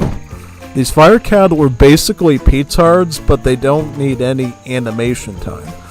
As you know with the human petards, you know, they have to put down the detonation device, move the stick, and then they blow up. Fire cow, they just ram their little cow heads into the wall or whatever, and it just goes boom like that and just blows down the building to smithereens. It's like a really good siege unit. And honestly, yeah, because that's the thing. Fire cow, you know, as soon as they reach their target, they're gonna start blowing that thing up. I think the difference is, though, they are slightly weaker. They only do about 1.6k crush, so you're gonna need, if you're taking out a town center, for instance, you're gonna need about 4 of them. So you're gonna need some numbers on them. You know, you're not just gonna be able to completely shred a building with just like 1 or 2. You're gonna need a few of them. But that being said, you only have to worry about them reaching the target. You don't have to worry about giving them a preparation time to basically, you know, prepare to blow up the target. They'll just do it right away. Question is, what does he do with this fire cow? And does he make more of them? I don't know, actually. Well, we do see both sides go into industrial age. Viringo is starting to add in his Texas Rangers, not only training them, but also getting them up to specialists. The Texas Rangers are a different type of dragoon. They don't have range multipliers against artillery, but they have range multipliers against heavy infantry, so your muskets and your pikemen and samurai and all that. But in the melee attack, it has melee against every sort of land unit class except for skirmishers. Like, it has melee against heavy, assault, scout, and artillery. Like, the only 2 classes it's missing is like that against skirmisher and maneuver. So, a very versatile unit that can take out many different things, and then its range attack in general is generally considered to be very high. Unlike most dragoons, it actually has hand armor, even though it's not a cavalry archer. It's a gunpowder infantry. So, quite the weird unit. It's somewhat based off of the Rifle Rider of the Lakota, for reference. Except it doesn't have the same rate of fire, you know. It still just decides, hey, we're not going to shoot very fast. We're just going to have, you know, a more powerful range attack. A much more powerful range attack than most dragoons do. And the fact that you have those extra upgrades on them, like the private and the lieutenant, just gets them even more stats. than they normally do. Yeah. Here comes the Confederate sharpshooters. These are long-range skirmishers that can go into sniper mode. They have a normal range attack that covers the normal range and line of sight of a skirmisher, about 20 range. And then they have the sniper range attack, which is close to 30. And the difference is that, look, notice how it shoots much slower in the sniper attack, but when it does hit, its range attack is really damaging. Like, its normal range attack is like 56, the sniper attack is almost 100. And you try to normally get the longer range attack going, even though its multipliers are considerably less than most skirmishers. That's just because the base range attack is just so brutal. Yeah, so if you can get the longer range, slower sniper attack from a sharpshooter, you can obliterate dragoons and you can obliterate musketeer style or spearmen. In this case, we don't see any heavy infantry because it just hasn't benefited Korea enough, but they do have lots of maneuver units to deal with the assault. So these sharpshooters, they're going to just snipe their way through all these cav archers. And the fact that he's retreating means that these sharpshooters get an extra chance to prepare their long-range attacks to take them out. Yeah. The one thing that Korea has on their side is just full water control, because they were able to take out that one Confederate dock there. Now they control the whole sea to themselves, which means, hey, they can also make their siege boats and start attacking over here too. That's one advantage that you have from full water control. It's also the ability to use your siege ships to attack land targets. And if you get down to the Great War Age, you could also potentially make dreadnoughts and those weapons as well. Kevin Rodriguez, hey Stiletsy, tell me if you want to play TR or you're only going to show casted games. Today we're only going to do casted matches, but when we do our next gameplay stream of Wars of Liberty, I'm more than happy to do some treaty with you. We'll make sure to do a good civ this time. I'm not going to play any boring Egypt stuff with you, because Egypt just went much worse than I expected. Because I spent most of my time just trying to set up that walling structure with Egypt with the obelisk, rather than actually, gathering resources, building my Great War Age builds, which I should have probably been doing, but yeah. You know how it is. With another civ, you just have the villager there and he just does all the walling for you. And then you can use all that time to set up your oil rigs, your anti-aircraft guns, your field barracks, your assembly lines, and it's a much smoother process into the Great War Age.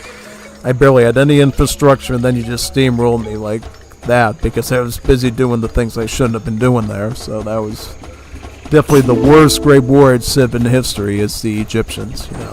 Can't think of any worse ones, actually. I really can't. Is there any worse civ in Great War Age than Egypt? I don't even think so, because you might have somebody that says, wouldn't the Zulu be a bad choice? And surprisingly, no. Quite the opposite, actually, because Zulu have the nasty ability to abuse their youths in the late game.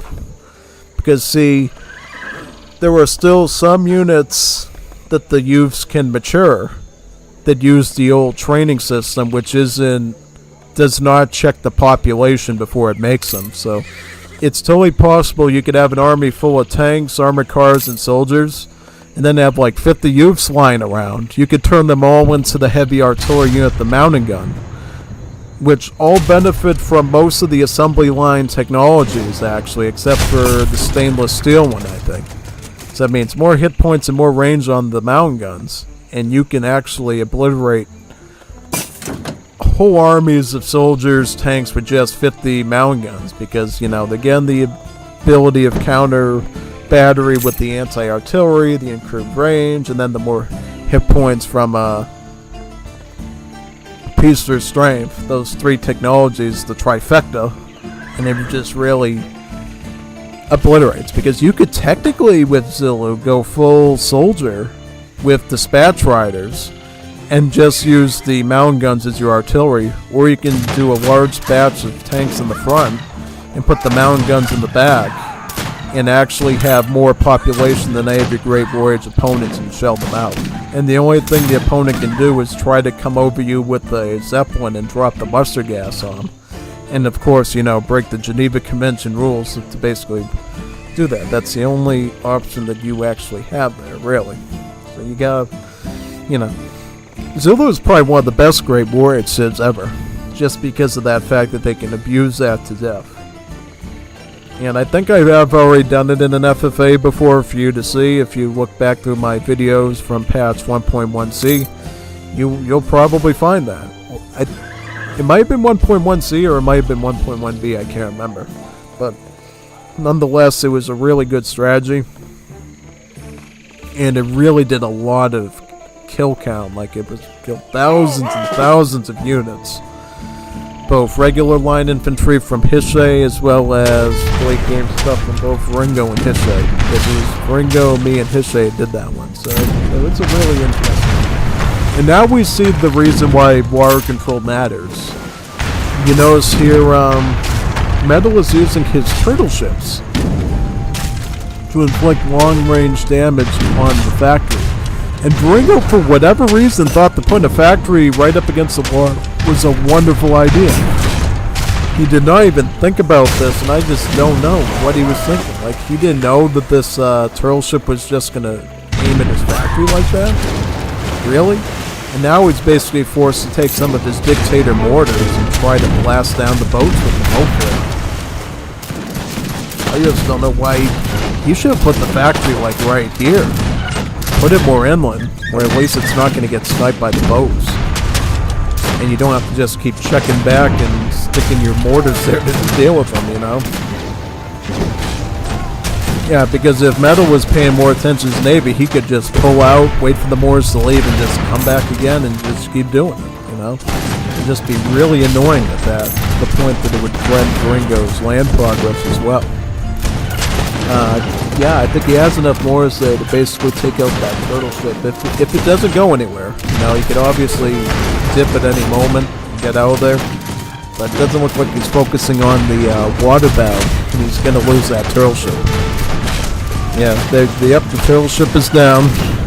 It's really cool seeing that Age of Empires 2 unit still in Wars of Liberty. Hopefully if they add Koreans to Definitive Edition as a DLC, said they give them the turtle ships, as well as the war wagons. I think they are going to actually add the war wagons to the Wars of Liberty Koreans at some point, because Hoop Thrower, did a bunch of research from, I think, some primary sources from Korean military history, and he did find that Korea actually utilized war wagons during the Wars of Liberty period. And he was thinking of adding them to the Wonder, I guess, so it's totally possible we're going to see Korean war wagons added in the future patches, which is really awesome.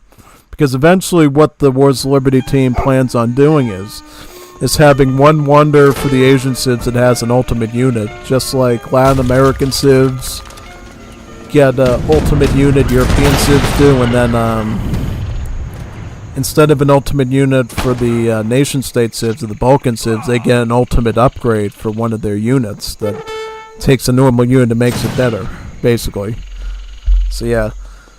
Eventually, all the cultures are going to have sort of like an ultimate unit mechanic. I think the Anglophones also... Actually, the Anglophones and the Africans also have ultimate units.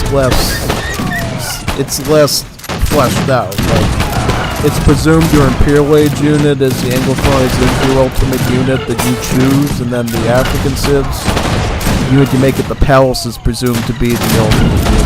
But it's just not fleshed out and finalized.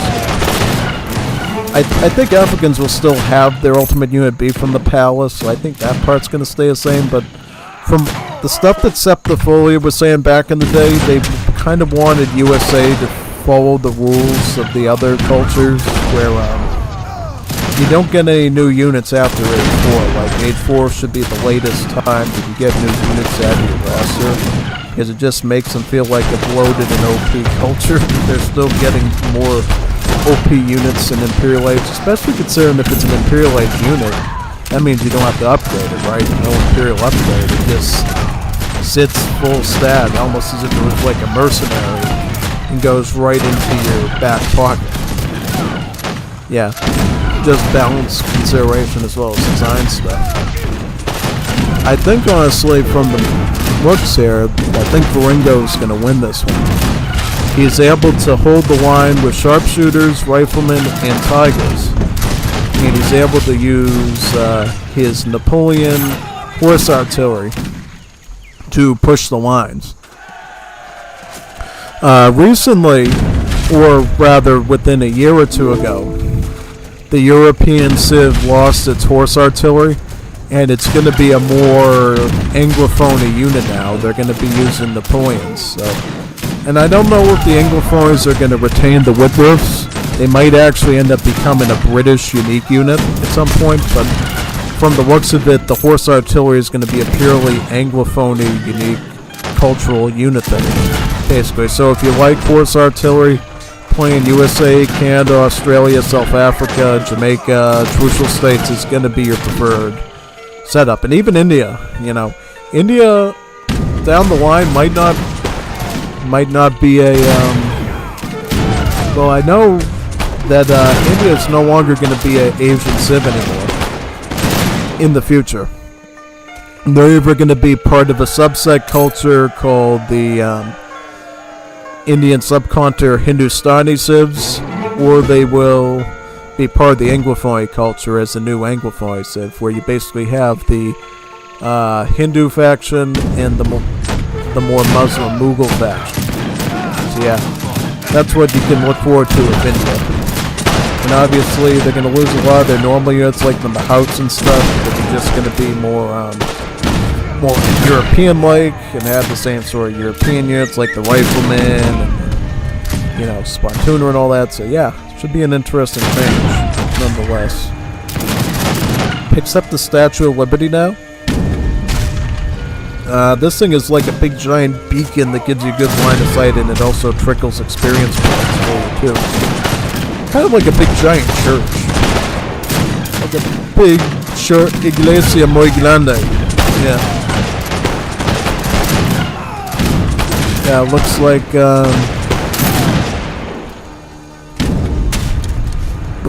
Viringo's holding the line pretty well. Now he's going to start sieging away at the Koreans. And here's the Puyong Hull here. This is the one that does the whirlpool ability. But sadly, Viringo doesn't have any boats, so it's like Whirlpool really does nothing at all. It's really just Whirlpool himself, which, why would you do that to your own boats? Why would you just destroy your own boats with a big nasty Whirlpool? It'd be a really bad idea, you know. Insanely bad idea overall. Yeah, just about. Definitely. Just helm on that, yep.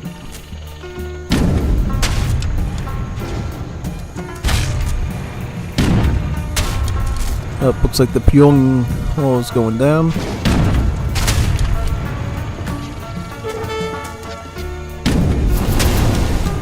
Ooh, hatches. Those units are very powerful. Basically organ guns, but they shoot lots of fiery bolts out of them instead of bullets. Or cannonballs, whatever you can say. Oh, look at that barrage. Arrow barrage. One of the more cool looking units, just because, you know, it combines like an arrow knight with an organ gun. It's like a really cool animation. And then calling the Tigres to the remaining work there. Puyong Hull goes down. I wonder if we're going to see an Imperial Age USA here go with the Cavalry Corps or the Buffalo Soldiers potentially. That would be a pretty big, interesting change. It does seem like Metal's moving in more the anti-assault unit direction with both the Yung infantry and the Gungyo archery cav, so I don't know if he's going to go with that. He might not go with the Cavalry Corps if he gets that far. We'll see. Might just try to win it out in Age 4 with what he's got. That's probably fine.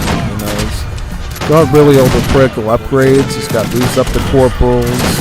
Eventually he can get his sharpshooters up to corporals as well. His riflemen up to corporals. Now they're still specialists. He could get a lot of these units up to corporals, I think, and that would make a pretty big difference. You know? Even the Whitworths. He is adding Whitworths, it looks like, as well.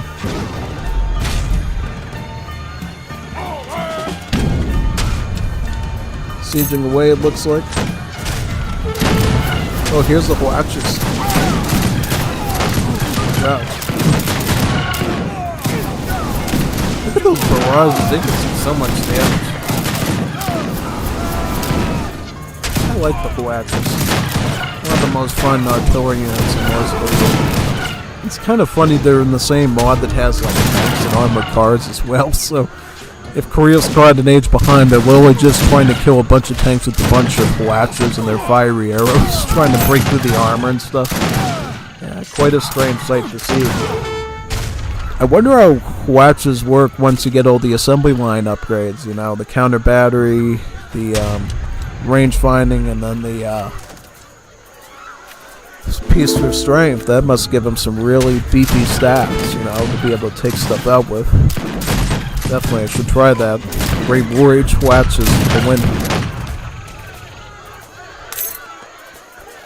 Looks like Korea's beating them back, though. Korea better come up with something here. Comes the Statue of Liberty. The Statue of War's Liberty, I should say. It's in the War's Liberty mod. Should be the Statue of War's Liberty. Sharpshooters. He should be micro on the sharpshooters, though. He's wasting their potential by just keeping them in the front there. Good unit, but he could use them a lot better if he just micro them a lot more. But here comes the Texas Ranger zone. I think that just finishes off here. Yeah. The Statue of Liberty textures actually work this time. Look at that. Good coloration, too. Yep, exactly like the Statue of Liberty. Because sometimes, unfortunately, there's like texture replace bugs on it, and it turns like totally dark, like actually black. The Statue of Liberty turns black, you know, because as you know, the Statue of Liberty comes from Francia, so it should be a French lady.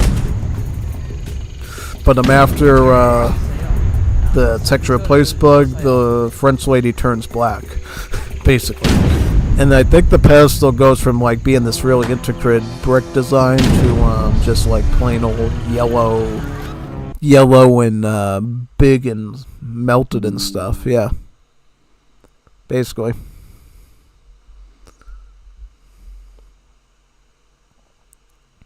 Use something with walls, most because I going to wall you up in most of the games. I think I go Sioux next game.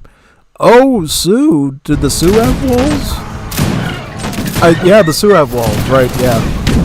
What's this if it doesn't have walls? It's the Egyptians and the Mapuche. The Mapuche don't have any walls, because I remember I pointed that out one time, and I'm like, oh, is this a bug that they don't have walls? And I guess P-Pro said that it wasn't a bug, because it was part of their SID design to not have the walls. And that was about 8 years ago, I think, so yeah. If you want to try playing this if it doesn't have walls, play the Mapuches. One that you can definitely do. Yeah.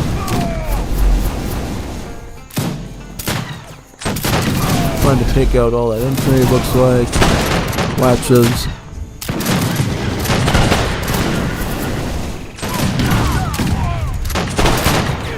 Alright.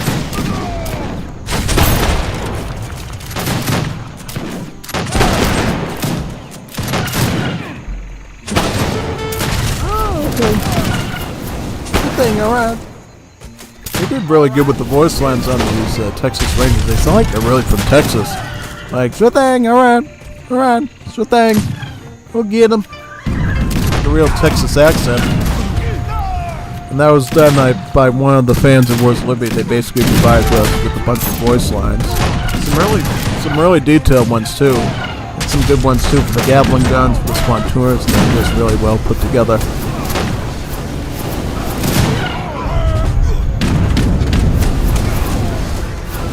Oh no, Watchers turned into anti-artillery. It's bad. The scariest thing is they have a malice against artillery, do they? No, they don't. They don't. They have a malice against cavalry, buildings, and ships. Yeah. When it comes to shredding artillery, that's their speciality. Here comes the light cavalry. I'm ready. No upgrades though. Could at least be private or specialist at this point. And honestly, I don't know. It seems to be doing okay. Oh yeah, he still takes him out even without any upgrades, even though he's dealing with like guard archers and Young-Youngs.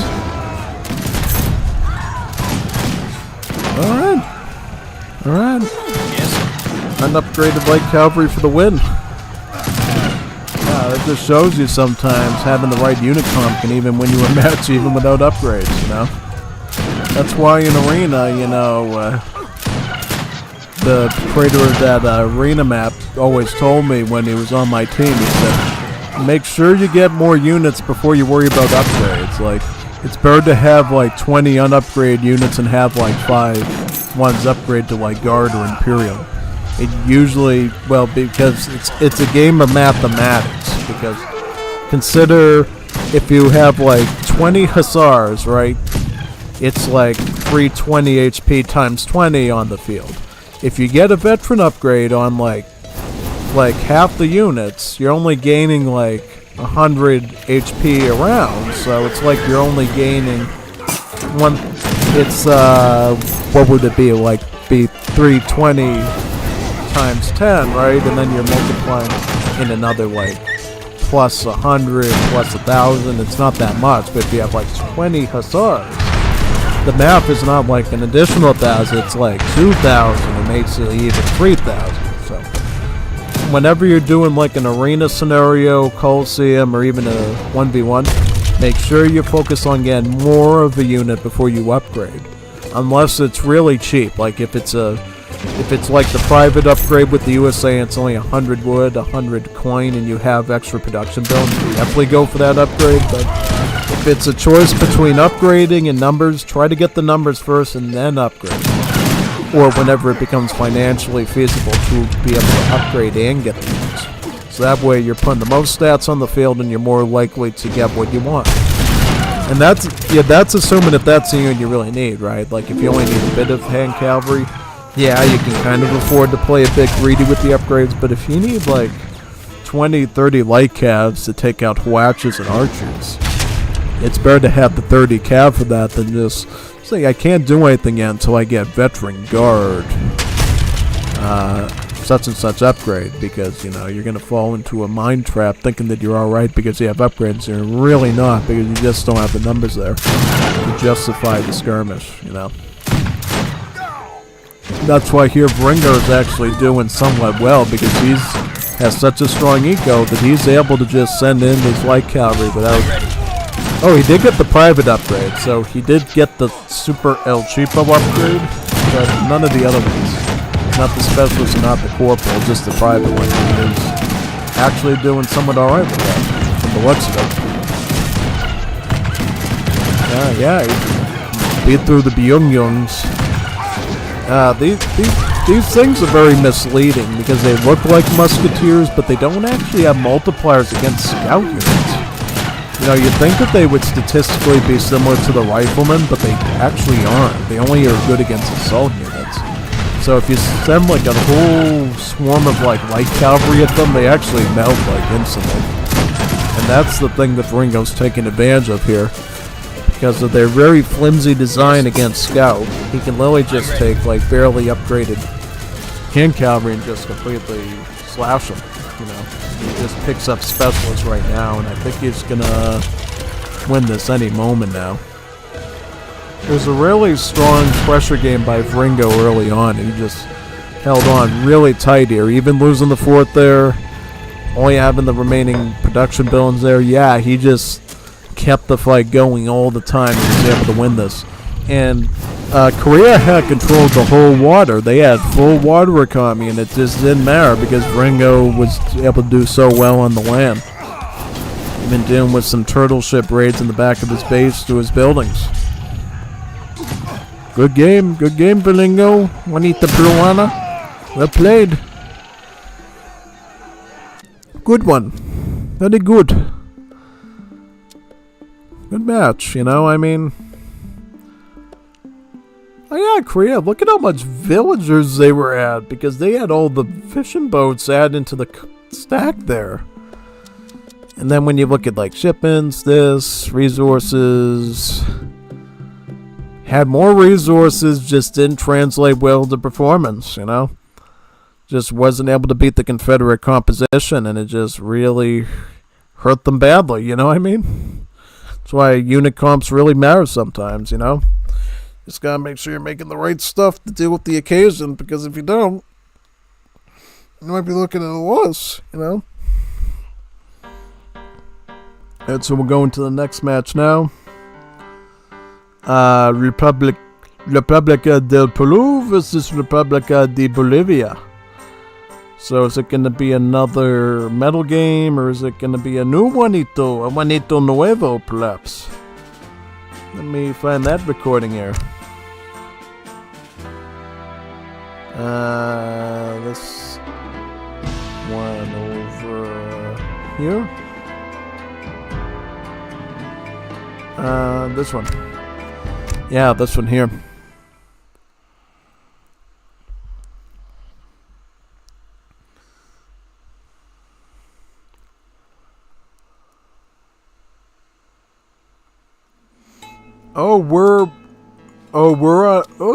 I like this map. The Fjord map. This is a good map. Fjord map's really cool. So, I'll go over it really briefly with you so you understand it. Basically, the Fjord map is a water map where you're fighting on the fjords on the coastline of Scandinavia. And, you know, you basically have these little bumps that sticks out of the water.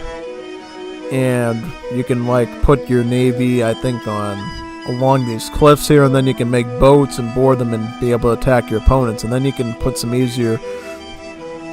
Actually, can you put docks on the cliffs? I can't remember, but I know you can put docks on these areas here, and then you try to move out and basically attack your opponent by land on the long route, and then on water by sea on the more quicker route.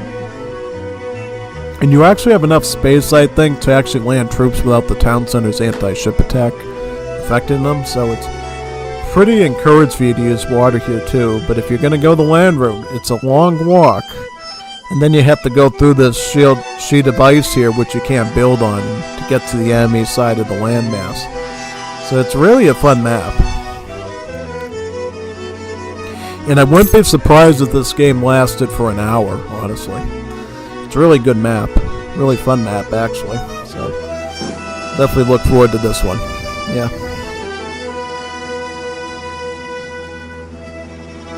So, we'll get our units now. Yeah, okay. I was just looking at where we're going to potentially see the skirmish here, because last time I battled on this map was probably like 4, 5, 6 months ago. Maybe even longer. Back when Hector was still playing with me last time. You know, because he always picks this map with me, he always loves this map, and we always fight on it. And it really becomes a battle, first of all, if I can make it past the ice sheet, and then if I can, like, fortify here, and then push on from there. Because once you push on from here and you get to this point, then you probably win. Or if the opponent breaks through here, gets to about here, and then fights you at about this point. And of course it matters too if you're getting raided up here and you're losing ground up here as well. It's a really tough battle. It's a really tough battle to do. Now we're basically going to be seeing a Peru versus Bolivia here, so this should be a very, very interesting battle. And many people will ask who exactly wins in this matchup. It really depends. I think in most cases, a late game oriented Bolivia deck can usually win out on this. Why is that? Because Bolivia, even though the map does not have the working natives on it, they do have their own natives that they can apply. The Kayurunas, as well as the Republicate the Macaets, and the Bolas cavalry of the Amaras.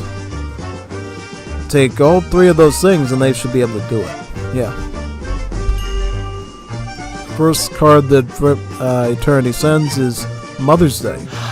It's not that And this is not the same Mother's Day where you send a card to mom as well as a gift card to, I don't know, the Red Lobster and Olive Garden. It's basically a card that is like a normal Explorer upgrade, but instead of just doing that, it gives you the shipment back as well. And then you can get a second card right after it, you know. So you get a stronger Explorer, and then you can decide to send a secondary card, which, in case of Eternity, he's got a few options. He can go with either Mestizaje to improve his native build limit, or he can go for direct contribution, which allows his villagers to trickle coin while they work, which is quite good actually. And then later in the game he has Wealth of Potosai to basically deliver a silver coin chest to himself up to about 30 minutes. So when maxed out, he can basically get up to about I'm trying to do the math, like almost like 1,750 coin, because a silver coin crate has 110 coin, and then the normal coin crate would have 100, so you're got the normal 1,500 coin plus another, is it like 250 coin? Yeah, it's actually a really substantial shipment you can actually do with the Bolivians. Yeah, going up with the Italian wave first. Pretty safe bet, I think. It's a really good one because the first wave of the Italians in Age 2 will give you a technology that you can get later that improves your mill gather rate. I think it's pizza or something like that. Just really... Is it pizza or it's trattoria? Trattoria. Basically an Italian restaurant, basically a trattoria. So basically improves your mill gather rates. So yeah, I think he's basically gonna go with Italians to be able to get that mill upgrade. Obviously Italians give you some really good immigrant units later in the match as well. And then from there I think Eternity will choose whether he's gonna just go full Italians, or is he gonna add in Croats or Japanese as well. Yeah. Because one thing he could do, you can do with Juanitos is if you go all the way with Japanese immigrants, your ultimatum power in Age 5 would be to get a second ultimate building, which, you know, would be pretty good, because if he loses one of them, then he at least has another one. Yeah. So what does he have in terms of this deck? He's got the Koyo industry to get some really good stats on his natives. He's got Heroes de Zambilio to improve his Francotiradores range, as well as their ability to get the guard and imperial upgrades. He has Aroma Conscription. He's got a number of good stuff here. War of the Republicatas could be a good aggressive play he could do. He does have Melgragism here, Melgrahism or whatever, to basically make his unit upgrades 30% cheaper, which is, you know, more than a quarter of the cost. Age of 10 is a pretty strong card for the Juanitos for Bolivia, because it removes all the wood costs on his roster and it replaces it with the coin costs. So you can basically keep making artillery even though you're out of wood. And there's no more wood on the map. You know, you can keep making artillery, you can keep making mosquiteros, francotiradores, your Keirunas. It basically secures you a more long-term vibrant roster of artillery and other trash units. Yeah. Has the infinite shipment for the Grenadiers here, the Dazas. So has that sort of mid-game to late-game Grenadier option as well. Yeah, so it should be interesting. Currently it's moving out on the map with some Keirunas. These are a bit different than normal Musketeers because they are actually native warriors and thus don't cost any population space, and they also have 14 range, which is slightly better than the Musketeer, so they can kite somewhat effectively, given depending on what situation you're in. So yeah, it should be interesting. So Viringo decides he's going to try to deal with this in the naval way. He's going to try to do some water here. He's going to try to get out one of his corvettes here, which is his lightship for the Juanito ships. And he's probably going to try to pressure Eternity or do some sort of boarding party with that. But Eternity beats him there with some Keirunas and starts the siege at his dock. Look at Viringo losing his dock. His dock is going down.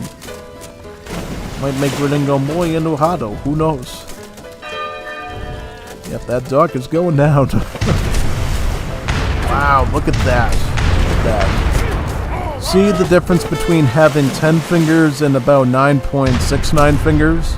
Like Viringo beat Metal within an hour, right?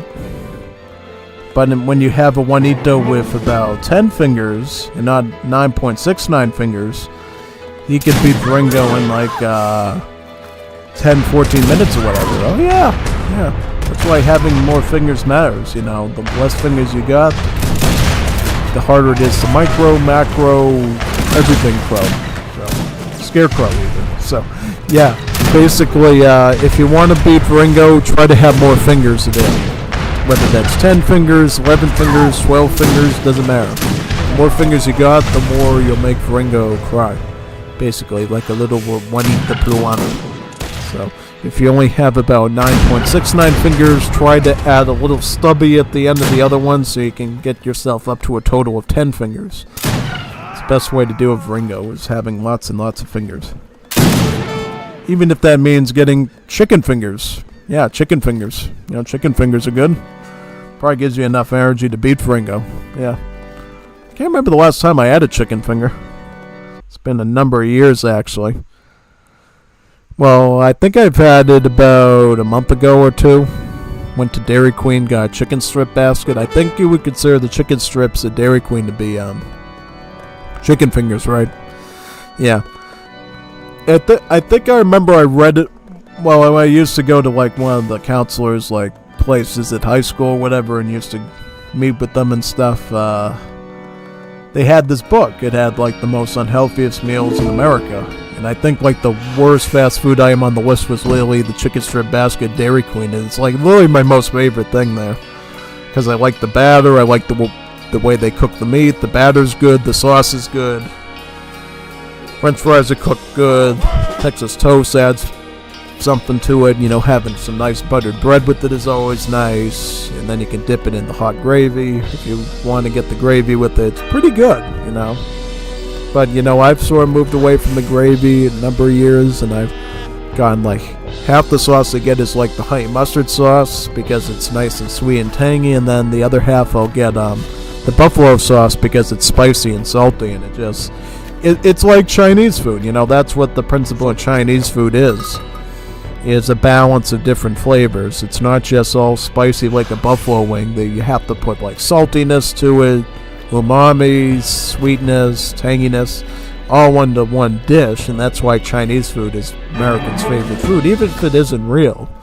You know, they take the basic idea of Chinese food and make it gringoized, because I don't think, you know, American gringos want to eat bats and eels and stuff. They just want to eat like chicken or beef or oinker, basically. Just with some interesting Chinese sauce with a bunch of taste to it. And that's why, you know, I think Chinese food is one of the better gringo cuisines they have, you know. It just has a lot of great taste, and it's pretty simple, you know. It's not like barbecue where you have to have this big thing of ribs or pulled pork.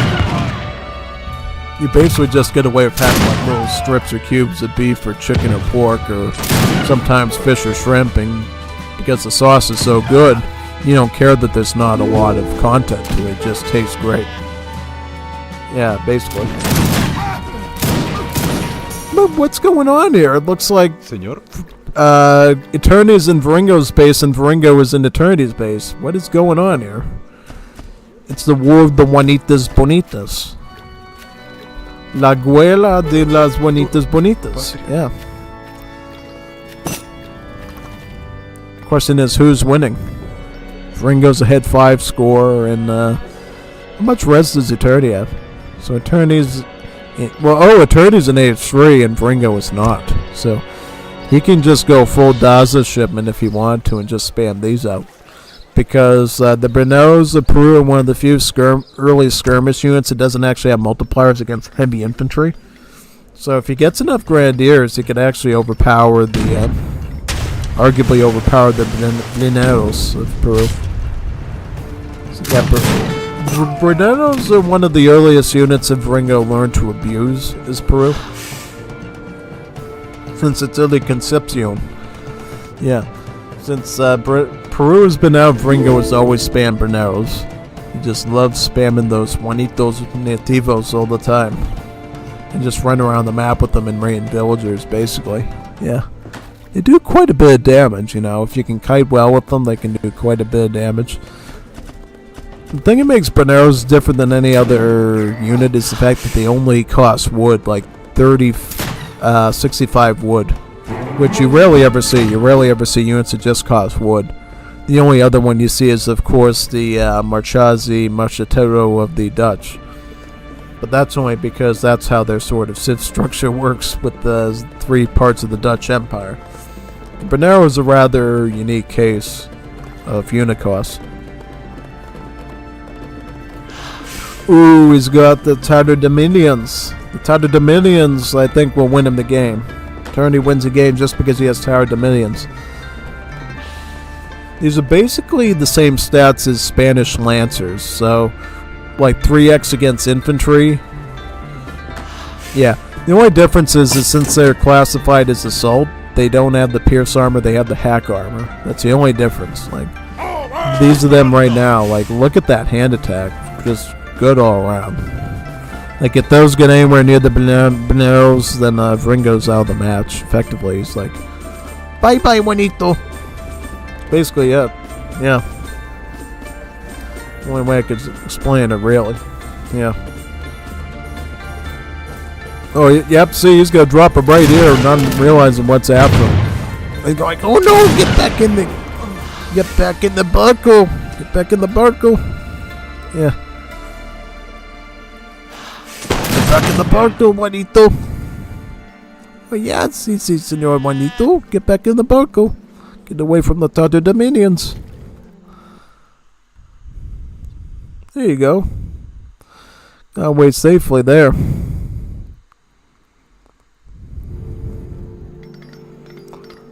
Alright, so what happens now? Is he gonna basically set up somewhere else, it looks like?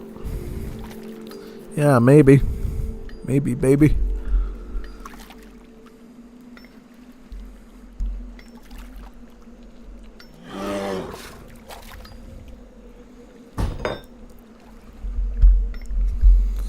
Oh, he's gonna try to set up shop over where? Here? Here? Aquí? Aquí?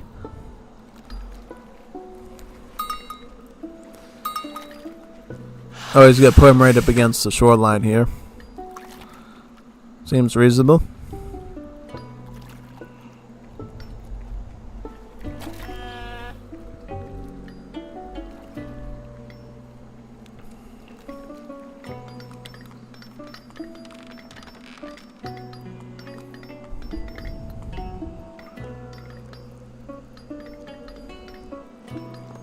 Orders.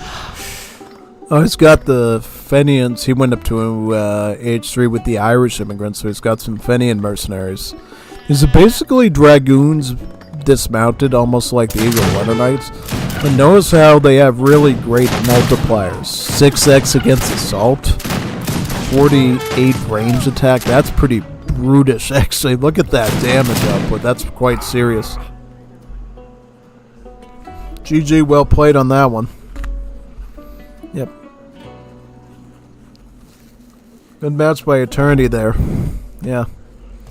Who won that one? Did Eternity win that one or Viringo? I don't know. Who won that one? I don't get that. Uh-huh. Who resigned? Who resigned? Which Juanito left? Which Juanito left that one? I don't know. I need answers. I need the respuestas to that one. I just don't know. To the pregunta, I don't know exactly.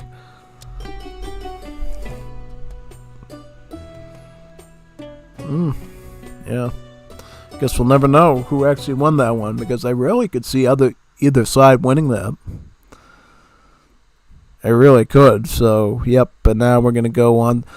Alright, so this is going to be the last match of patch 1.1c in history. 1.1.1c. Yeah, so if you love patch 1.1.1c, I'm sad to tell you this will be the last match of it. And from then on, we're moving on to patch 1.1.1d.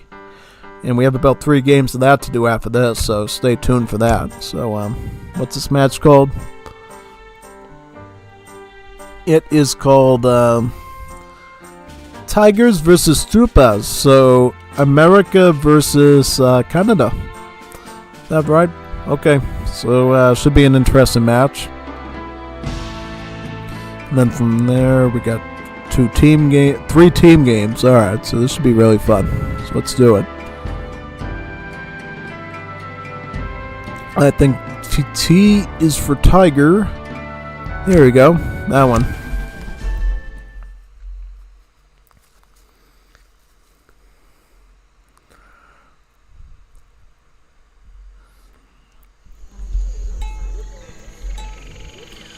Alright, so we got Viringo versus Cappy. And what the mappa? Ooh, it's an African map. Oh, cool. I like African maps. African maps are pretty cool. I forget what this map is called. I think it's Luababa or something Baba or something. I don't know. Basically, on this map, you start with a tent and a couple of African villagers for some reason. So yeah, it's basically like the Thanksgiving map, but instead of pilgrims, you got black people. Yeah, basically, the pilgrims turn black. Yeah, pretty much.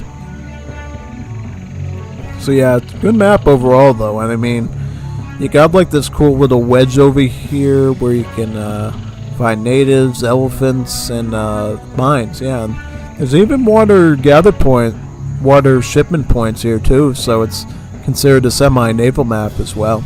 Yeah, it should be fun. Looking forward to this one. Yeah, definitely.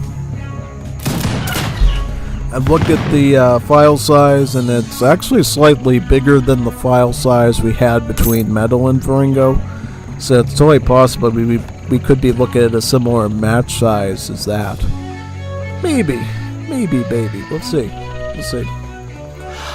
Yeah, because you can tell when you're looking at like the little time bar down there how long the match is going to be and so forth. Yeah. So it should be interesting either way. This is going to be a long one. Like, it's not even... Yeah, this is going to be a pretty big duel. Looking forward to it. Now, I think, in general, Canada is usually a higher tier Civ than USA. Usually is. But the thing I don't know is because the Louisiana Tiger is a shock unit, that means that the Troupa Diamantine actually deals less damage because naval infantry have a malice against all shock units. So that means potentially the Zouaves with the Louisiana Tigers could actually inflict some serious harm to the Troupa Diamantines, especially considering since naval skirmishers like the Troupa Diamantine does not have pierce armor. They actually have crush armor because they're more specialized against boats and artillery. And siege units too. So we're going to have a weird match-off where we don't particularly know if the Troupa or the Tigers does better than the other. That might be a real interesting one too, so we'll have to pay close attention to this, really. I mean, I will say right off the bat, we know Cappy is playing as Canada here, so that's a huge hat off right there because we know Cappy wins about 99.69% of the time, so Cappy definitely has this close to the bag if he doesn't have it already. Yeah, pretty much. Now, deck-wise, USA is using the same deck as they used against Metal. How about Cappy, though? Cappy is running a pretty good aggressive deck with the lock crates and units, but he does have, basic refrigeration, Royal Mint for food and coin. He does use the Dominion team card, which is interesting. It basically makes your town centers and houses cheaper for the whole team, which means easier access to log cabins for Canada. And as you know, log cabins trickle wood, so the quicker you can get the log cabins up, the more fast you're going to have a secure wood flow, so you can move all the villagers to either food or coin, and thus keep a constant pressing of the Troupe Diamonines. Or if you go to H3 and want to go with Metis Rebels, now you have the wood to facilitate that, really. Yeah. Then you have another cool card here that's gone through some changes over the years. This one will basically allow you to have extra town centers. Yeah. If you have like regular town centers for your Civ, it'll improve the build limit by 2, so 5 TCs instead of 3. If you have like a more weird town center like a Pa, a Presidio, or a town center caravan, it improves the build limit by 1. Yeah.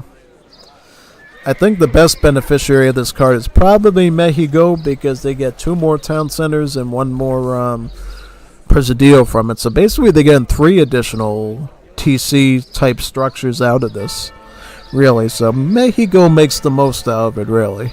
Yeah. Cappy's going to go with straight up aggression with the barracks and start to put down Troupe Diamonines, I think.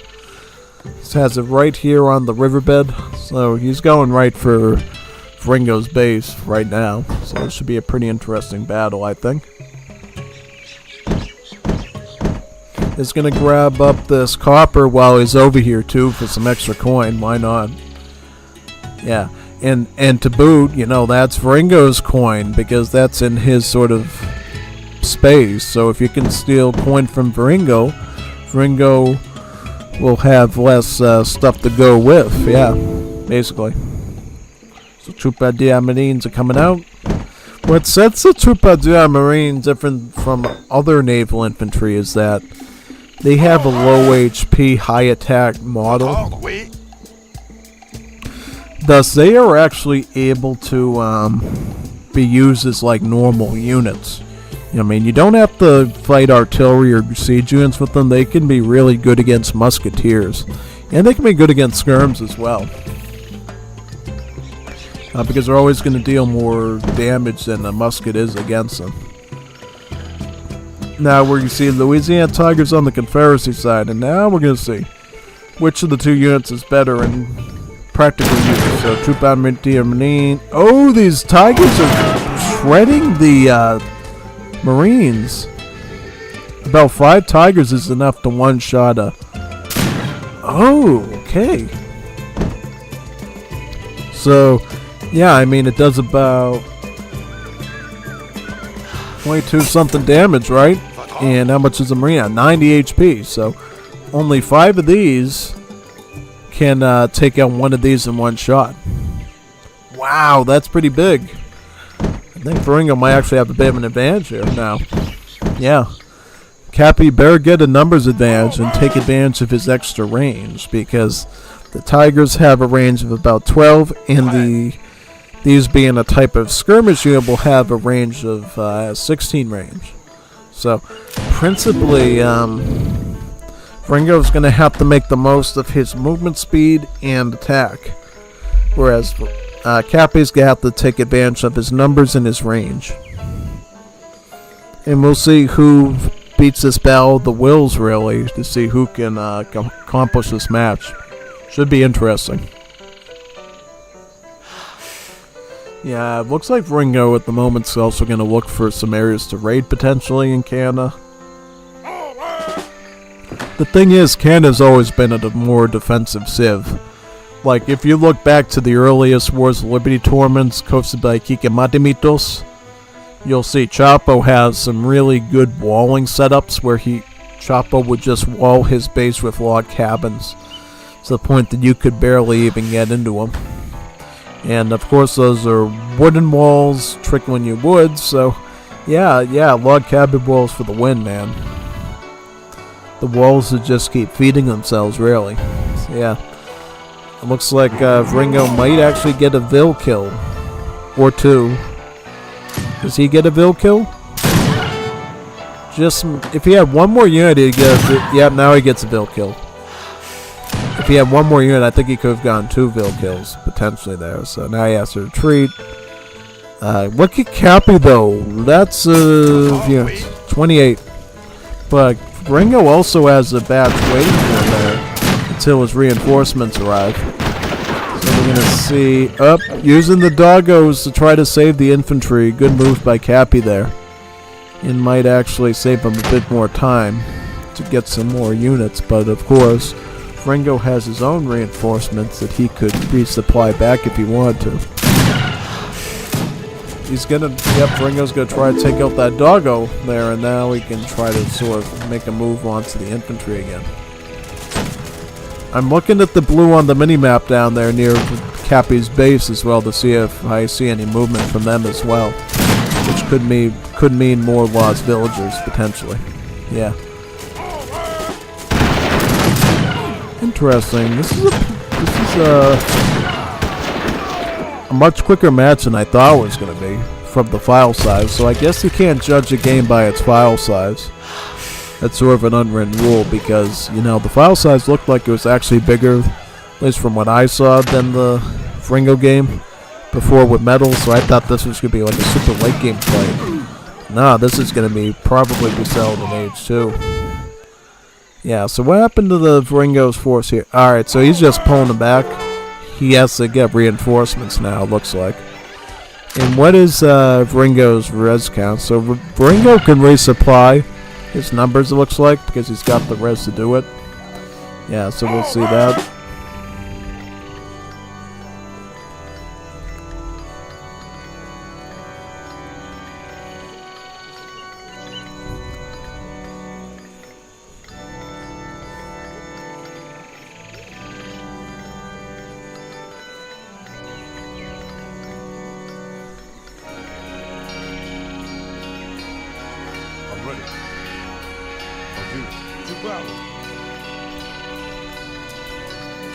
Benjamin Palmer sticking to the same model he did against Metal because why not? It works pretty well. Yeah.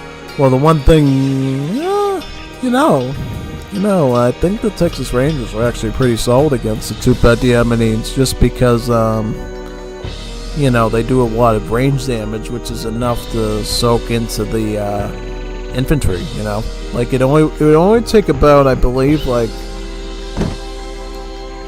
2 to 3 Texas Rangers to down one of these at a time, you know, so that's actually a really good setup there.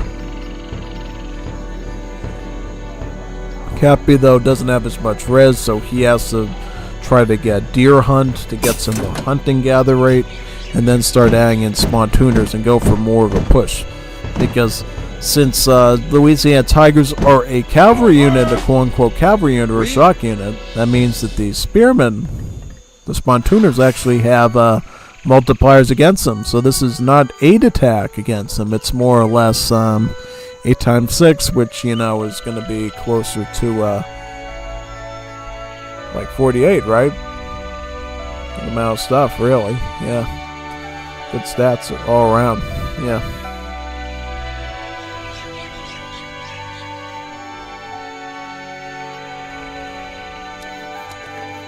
Picks up the private upgrade on the Tigers as well.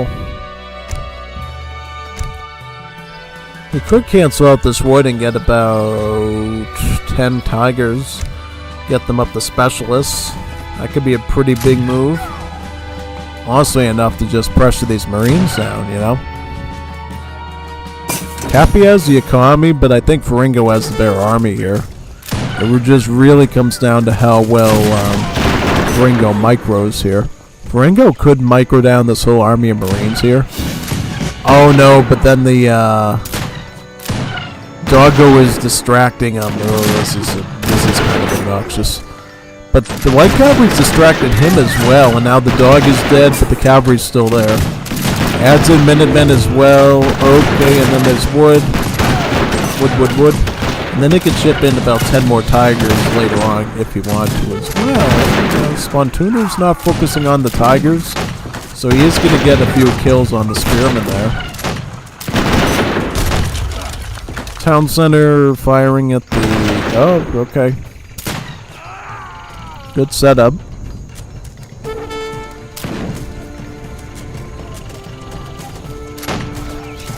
Yep, start moving onto that house there.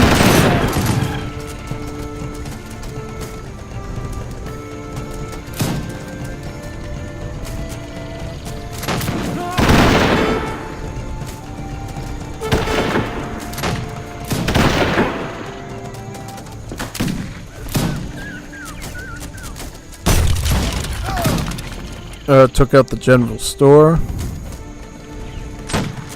Now he's just gonna... Now we see Cappy really retaining large numbers here, so now it's sort of jumping out of Viringo's favor, it looks like. See if he can maybe... Well, he doesn't have an barracks, so he can't really get specialists on these and get them up to a further upgrade, which would be really good. And is Cappy heading towards H3 at all? Nope, not quite yet. He's mostly just trying to hold the line, I think. Yeah, he's trying to just keep plowing and just finish him off here. You know, the Cappy timing attacks are the worst thing in the world. You know, Red Coat can assure you that. Red Coat can always assure you that, really.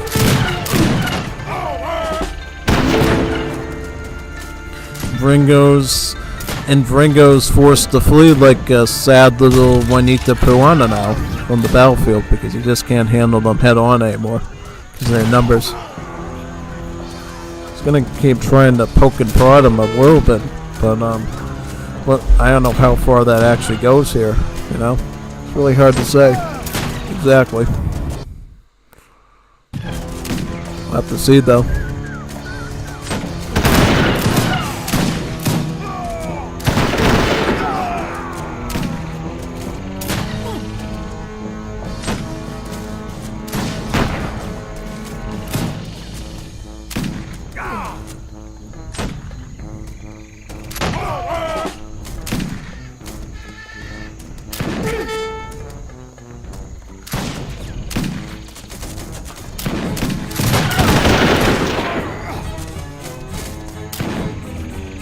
Yeah, I mean, at this point, yeah, you're just losing way too many units off that block.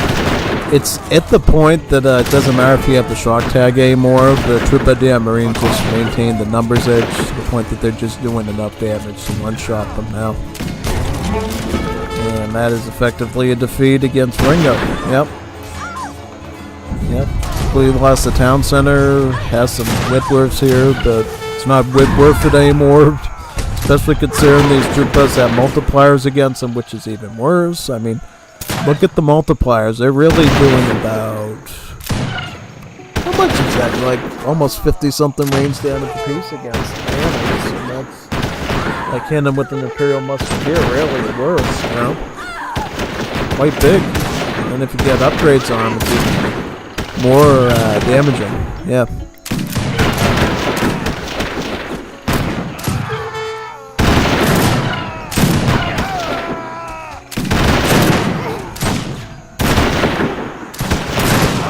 Well played on that one.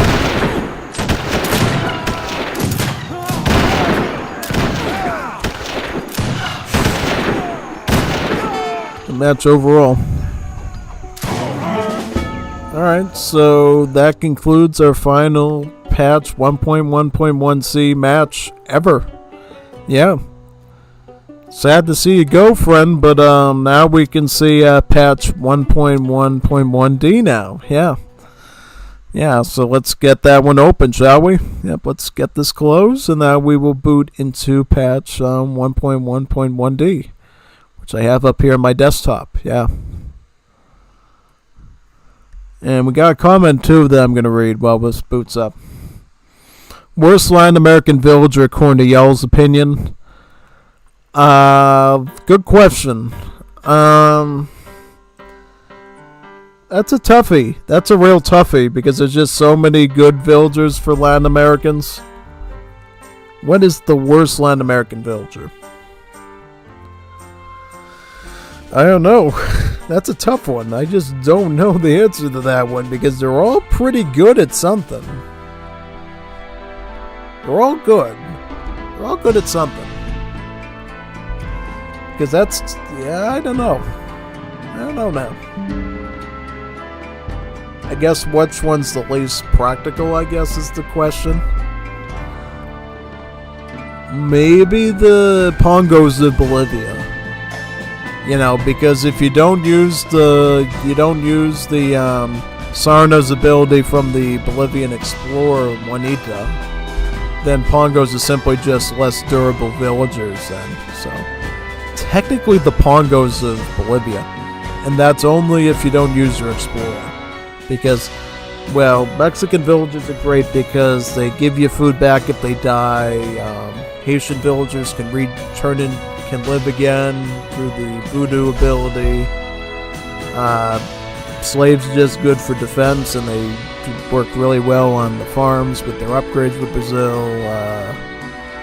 Perus can hide really well. Argentinian ones are just fast. Central American ones just gather well with natural resources. Colombian ones can heal. Yeah, there's just so many good villagers in Latin America. Like, probably the most driest one would probably be the Bolivian ones. By themselves, as you not including the Sarna's ability, which turns them into native musketeers. Yeah, I'd have to say that one. Yeah. So now we're going to do a match called Husarles Gays. Gay Hussars.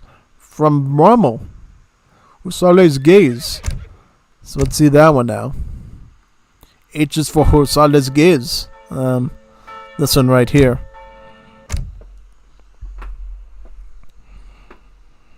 Should be a fun one. So who's using Austria-Hungary here?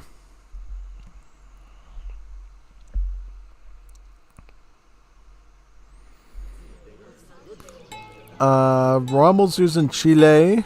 Mendel is using Korea. Memekan is using Dutch, and Cappy is using Austria-Hungary. The map is Esauk, Arkansas. The land where the dope from Hope, Bill Clinton, and Hillary Clinton comes from.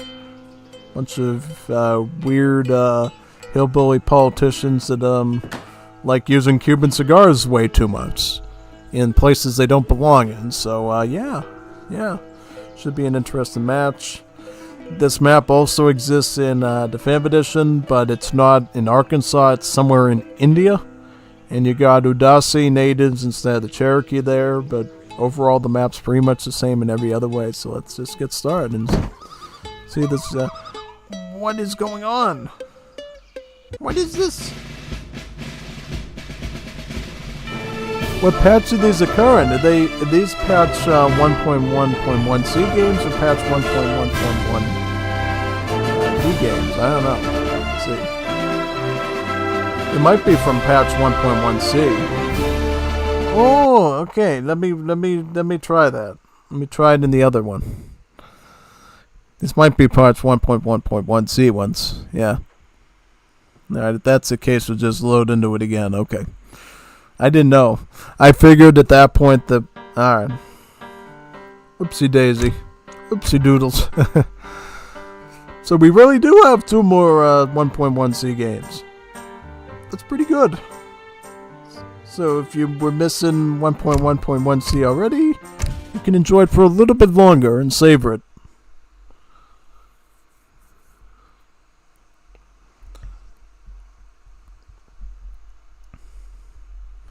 I'll just fast forward it back to where we were. Let's try this.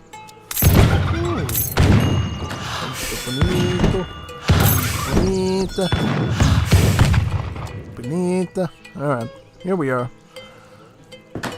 So we're back to where we were. I'll just fast forward it a bit more for you so we can... There, okay. So, think we were about here, right? Or something like that? Okay, so... Yeah, the cool part of Chile is the villagers give you free crates with each shipment. So if you get a shipment of villagers, you'll get a free crate of 100 food. Other shipments will give you a crate of wood. Other ones will give you a crate of coin. And some of them will even give you a crate of XP. So this one will give you food, because it deals with mills. This also deals with mills, so it'll give you food, comida. This gives you dinero, because it deals with, I don't know why. This doesn't deal with specifically coin, but it kind of does.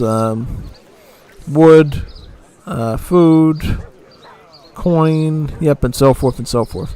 The Chilean, like, crate shipments are just really good across the board because of that extra 100 crate you get with them. So it's like 800 coin instead of 700, and then 600 is 700. So it's a really good way to get your eco going, really. Is the Juanito Civ. Chile, yeah. What's a teammate? Teammate is, wait a minute, who's the teammate of... Oh, I didn't quite... So Cappy is actually on the teammate of, Rommel, is that right? So you got Chile and Austria-Hungary. Is that right? That's actually really scary because the Civico Battalion of Chile, their musketeer, is muy rápido. They corren muy rápido, you know, with their Chublica de Diablo ability. That they can just like run across the grass really quickly, you know. Very fast unit. And then you combine that with the Civigets Free Husares with their shipments, and you got a really powerful wombo combo. Yeah. And what do you have to defend against that? You got Mehmet Khan playing his Dutch, and you got the Juanito with about 9.69 diddles as the ally, you know. So not a lot of fighting power there to deal with such an OP Civ combo. No. We'll see, though. We'll see what they can do. Be a true question of strength if they can survive this. Yeah, definitely. Definitely. We'll see, though. We'll see what they can do. It'll be interesting either way.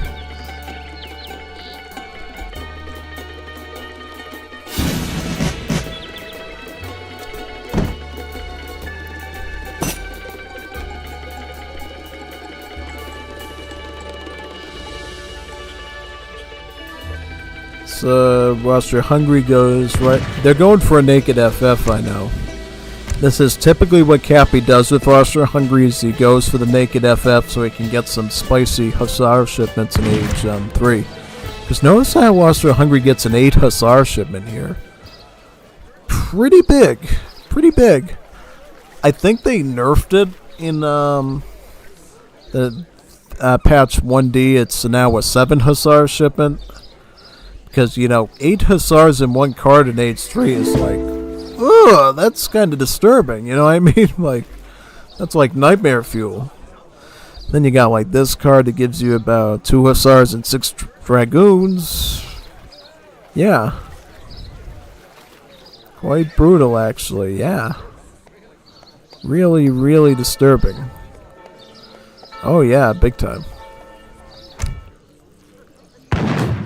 Yep. Pretty much. Definitely one combo you don't want to deal with. And then, of course, with Austria-Hungary, one of their Civ bonuses is they get their Royal Guard upgrades in age 3 instead of age 4. So it's actually the veteran upgrades, which are going to be the Royal Guard ones that come with 10% additional stats. And cool looking skins, too. So, yeah, instead of veteran Hussars, you'll have Radetzky's Hussars. Which will be, you know, 10% stronger and so forth, yeah. And then Rommel, I'm assuming, is going to support him with Civico. Yeah, because he went with Germany. You can go purely Civico, or you can go with the Arab immigrants and add in the Gallego Janissary-style muskets as well. I think Rommel's just going to go Civico. Civico with Radetzky Hussar might actually be the play here. Yeah, that's what I think they're going to do. And Cappy is halfway to age 3 right now, looks like. Yep. Almost there. Looks like. The Academic. Can't remember what the Academic does. I think he gives you... I don't know. I can't remember. I don't know. We'll see. We'll see what he gets. Yeah. We'll see what he gets. Be a good recall moment for me.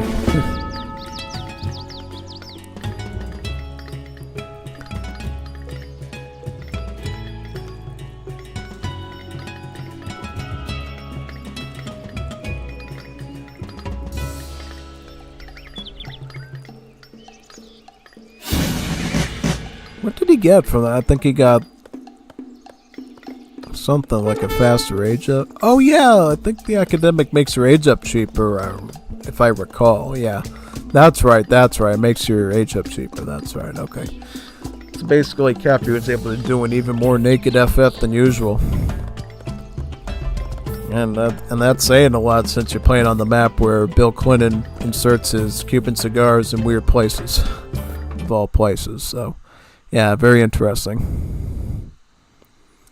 Ooh, Colombian Juanas can't heal anymore. They deal more melee damage. Oh, yeah, that's right. That's right. Even the Brazilian, Bolivian, or Chilean ones are usually the bottom 3, but Chilean villagers being bad, I don't know about that, because remember the Chilean villagers benefit from economic technologies more, so the Chilean villagers are only bad if you lose them all. If you lose them all after you get all the techs in the game, then yeah, they're the worst villagers in the world, but if you keep them alive, then they're the best villagers in the game, because they're gathering like 200% more when you snowball all the technologies, extra effects together, really, because, with hunting dogs, a Roto from Chile is going to gather 15% faster instead of the mere 10%, but they do concur an extra resource cost with those techs, right? So if you get, like, Copper Axe, yes, they do 15% better chopping instead of 10, but now they cost 3 wood on top of their 100 food, so, yeah. The earlier in the game you potentially lose the villagers, the less negative that effect is, but if you lose the villagers later in the game, then yeah, it's a more negative effect, pretty much. Going into melee with the Gungo Cavalry. Okay. Look at what's happening to poor Metal here. He just can't deal with this because he's wondering where his other part of his finger is. He's wondering where in the factory it fell, and he just can't micro his way out of the situation. Very tricky.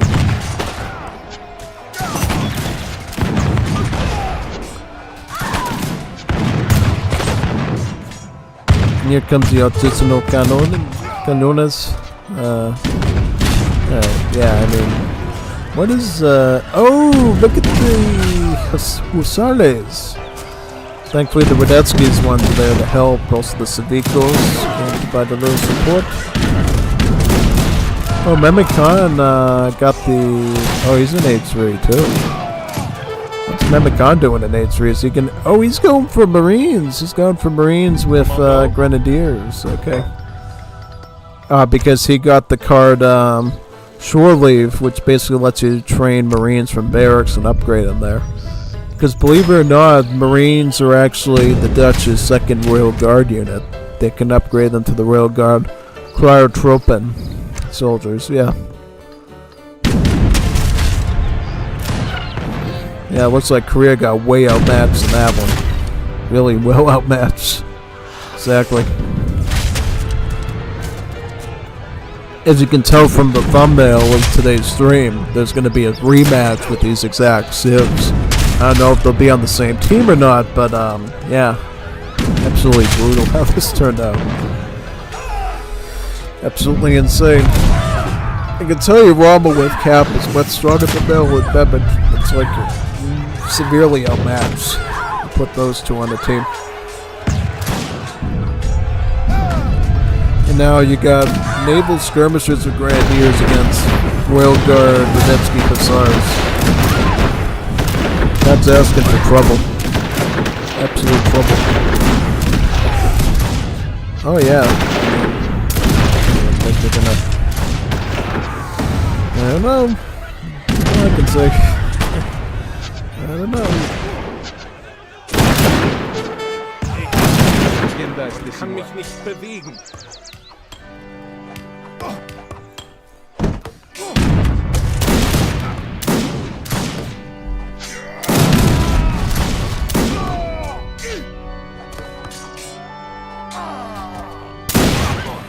Oh, the Civicos. Oh.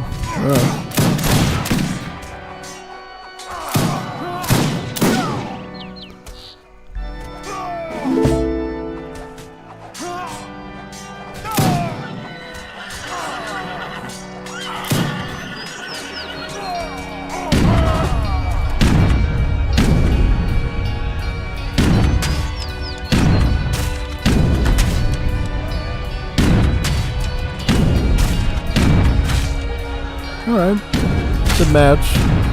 Now they're going to move on to Dutch, it looks like. Klar.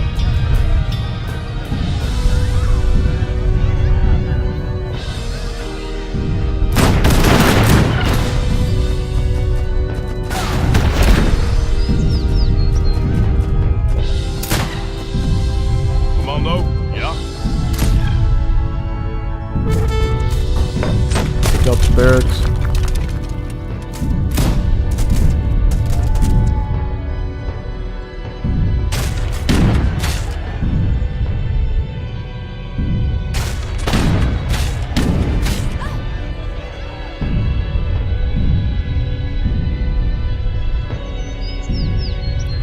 Notice how they already have like 42 hand attack because of the Royal Guard upgrade as well as all the other upgrades Austria-Hungary gets.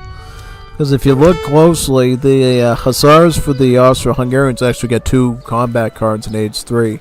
They get regular cavalry combat and then they get Magyar combat, which upgrades them similarly again. And since the Spanish riding school is in Austria, coined by Talanus, yeah, basically they get that as well, so they are indeed faster than other Hussars as well. If you fully upgrade, that is.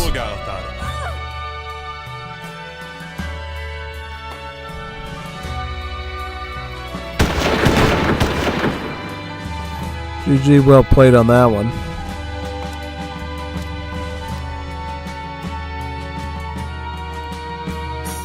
Yep, so now we'll go on to the other duplicate match.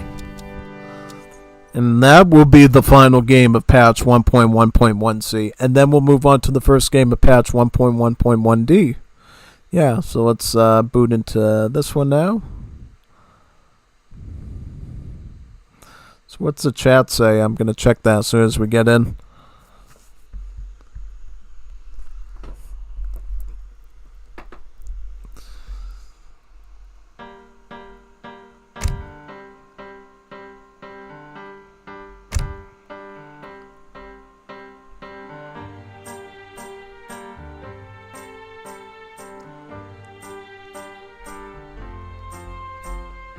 Why is Rommel still attacking? That's the same question I was asking myself. They're like, why is Rommel still... For what I've seen, all teams with Cappy are stronger. Yeah, that's sort of the idea. Cappy teams just outlast other teams. Like, it's pretty rare for Cappy to lose. Me and Metal were able to beat Cappy yesterday in that match I titled Pardos and Italians. Race against the clock with Libertos and Italians. That game we actually beat Cappy, teamed up with Viringo, but that's because Viringo just weighs the team down way too much. yeah, no kidding. Because in the game previously that I also uploaded, I lost with Viringo on my team, so it's probably Viringo who's dragging down the teams.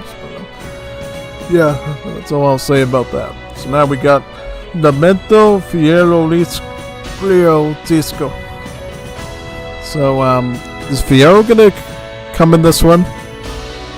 Let's find out. Let's find out, actually. Should be interesting either way.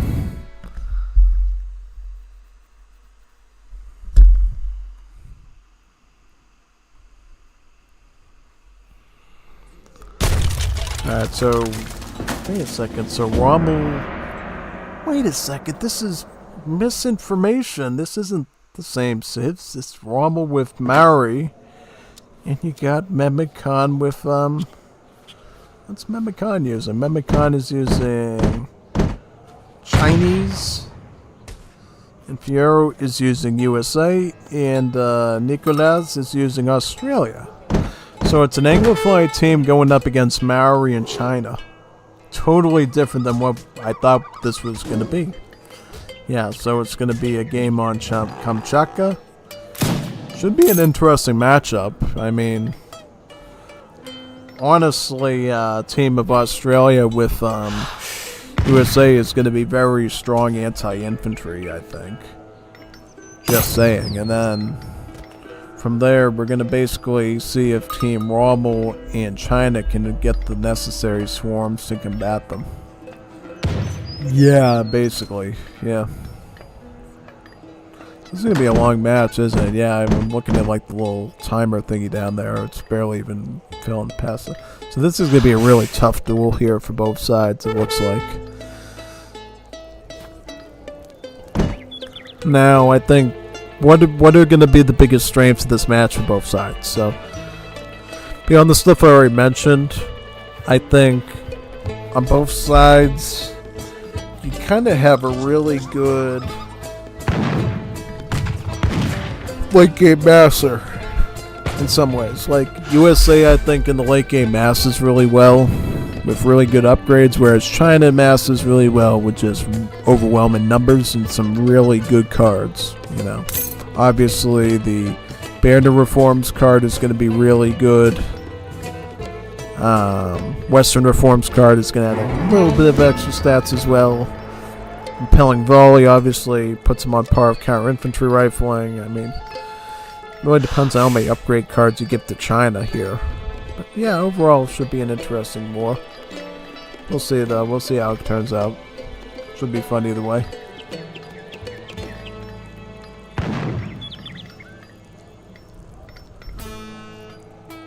Let's check out the decks as well. That'll be pretty key because I haven't seen Nicolas play in a while.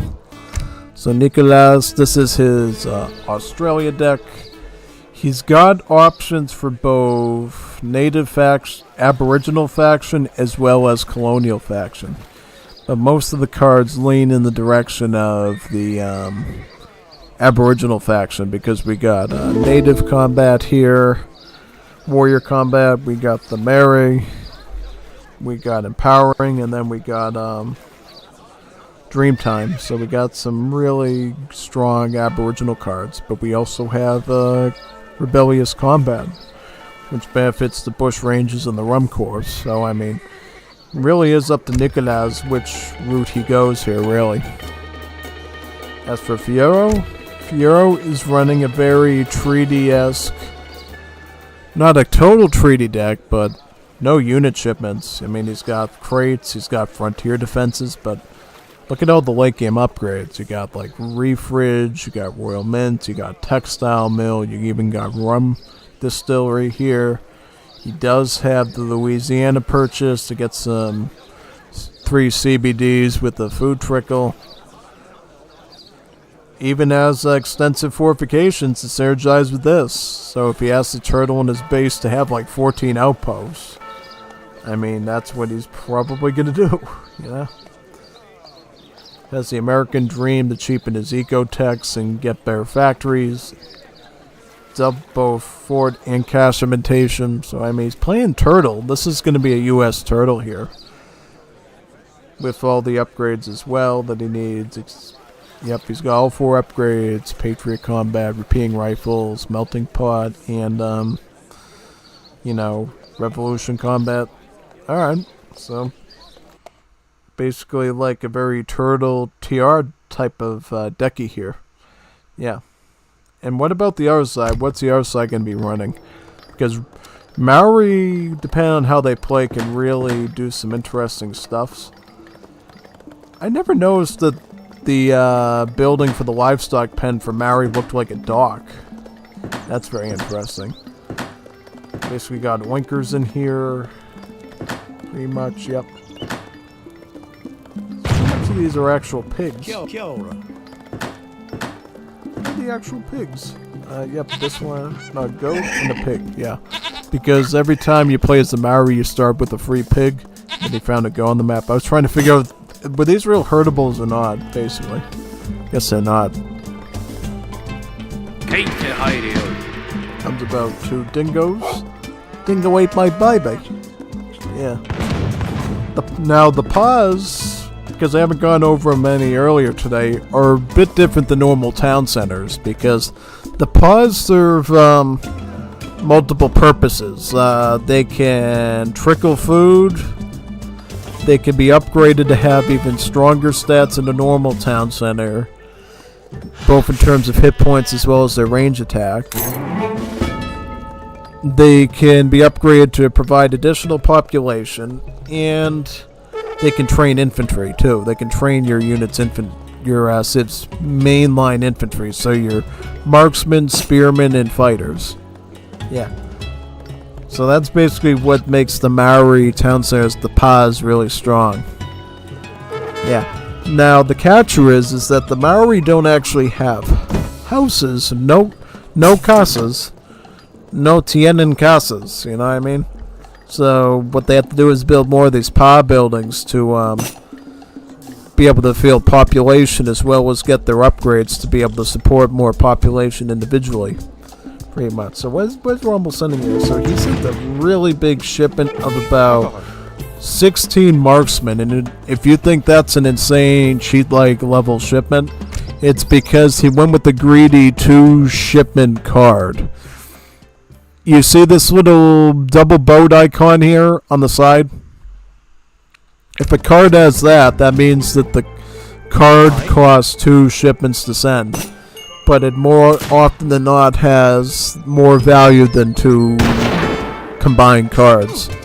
So instead of like 8 crossbowmen, like you would have with like a normal European civ, it's like you're shipping 16 crossbowmen for 2 shipments, which is, you know, double the card cost, double the effect. And though you're not gaining any additional value with this card, you are gaining speed, right? It's like you're getting a whole army of anti-heavy infantry all out in one shipment, all at the same time, so you can go right into aggression. You can go right for that aggro push, you know what I mean? You don't have to wait around as much, really. That's the point of it.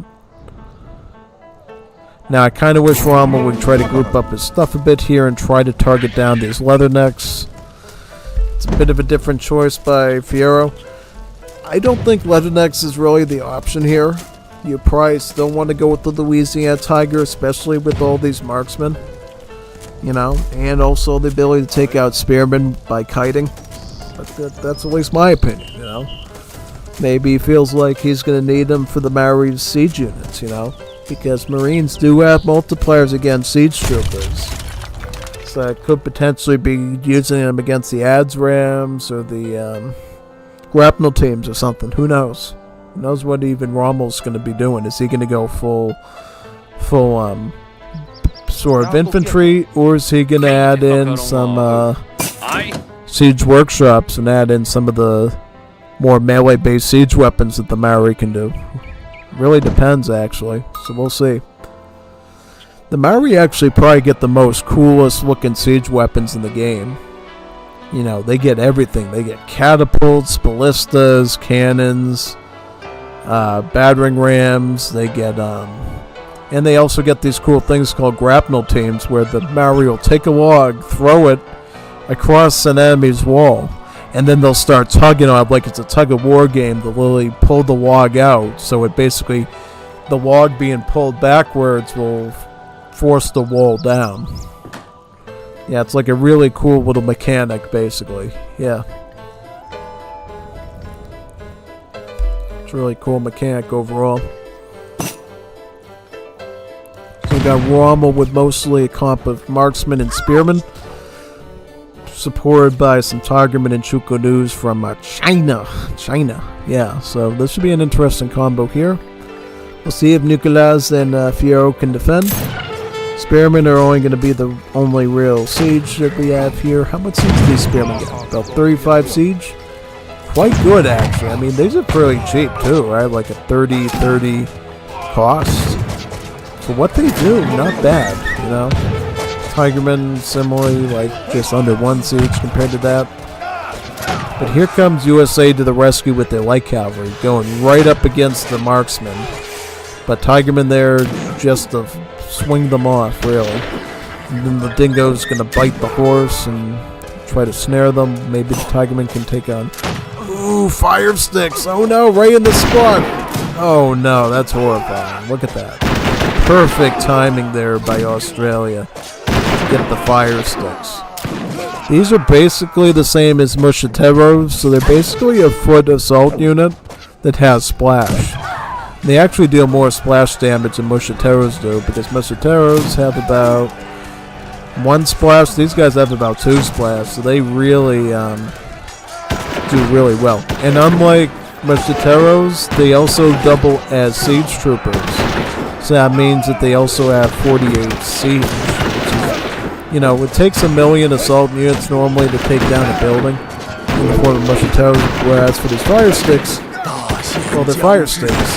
Fire destroys buildings. These guys will destroy buildings, as well as destroy units. Yeah, and I think they basically lost their whole entire force there, is that right? Now Rommel's going to have to retreat his spearmen, I think. Looks like the texture replace bugs occurring. I can see these guys look like Hod and the Bowman now, so you know that that bug is coming to place. And here's the marksman again. So combine marksman with spearman. Just about, yep. Ha ha ha. Viringo making teammates lose as always. That's the Viringo way, man. You don't know Viringo. He has a bad habit of making his team lose. Just facts. Cold dead facts at this point. Not even making it up. Not even. Wish I was, but no, definitely not. Alright, so doing the voyage here to the South Island. So basically this is a Rommel semi-FF. We went with an initial push and they've gone right with the fast age up. And the cheapest age up too. But the problem is you don't get any rewards for it, obviously. You don't get any crates, no units. Nah, you gotta go for the more expensive, longer taking age ups as the Maori to get some really brutal rewards, including shipment crates, natural resources, units, all pets, everything. I kind of want to see the Rapa Nui and Hawaiians get completed in Moore's Liberty to see just what sorts of rewards they get with their voyages. Would be really fun. Yeah. And unfortunately, because I don't know, some texture bug or something, it doesn't really show the Maori units the way they should look. It has like a bunch of Mayan spearmen, a Cherokee in the front, and sheepy in the back, when it really should be a pig. A couple of Maori infantry, and then the hero in the front. Fortunately. So where's Australia doing from here? So Australia's actually almost ready for age 4. Is he going to go to industrial and get factories and pump out like 2 Napoleon cannons? Totally could. He's going industrial with Fanny Cochrane Smith, the wax cylinder person, the wax cylinder recording.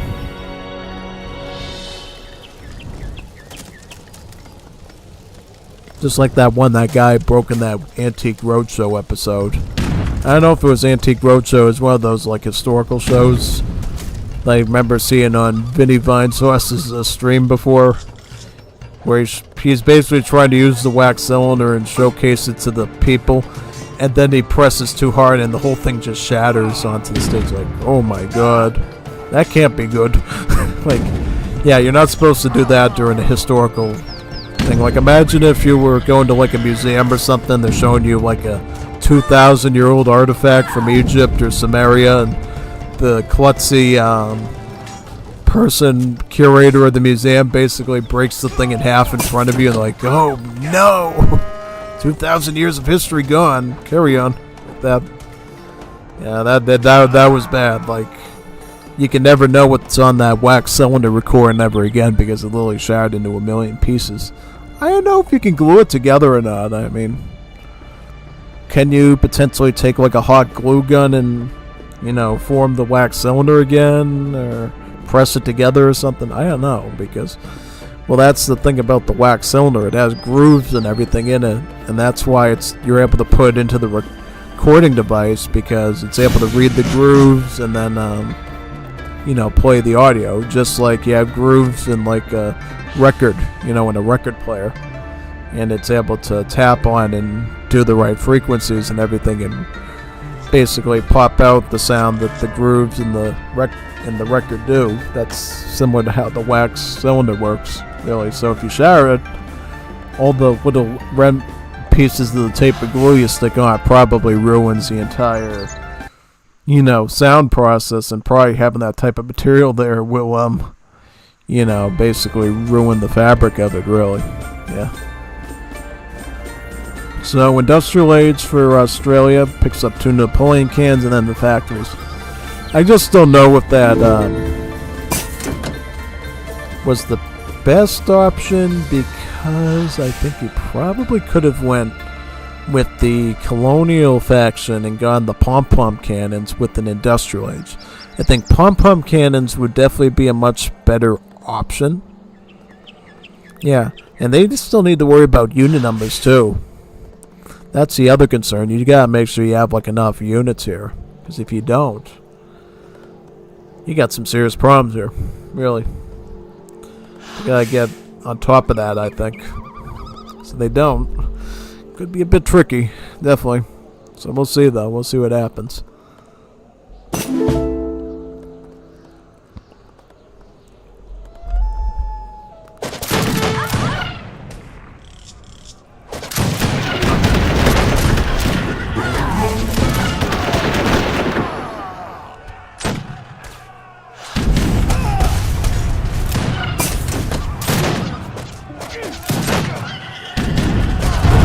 Oh, look at the hand mortars going up against the Napoleon cans. That's pretty brutal.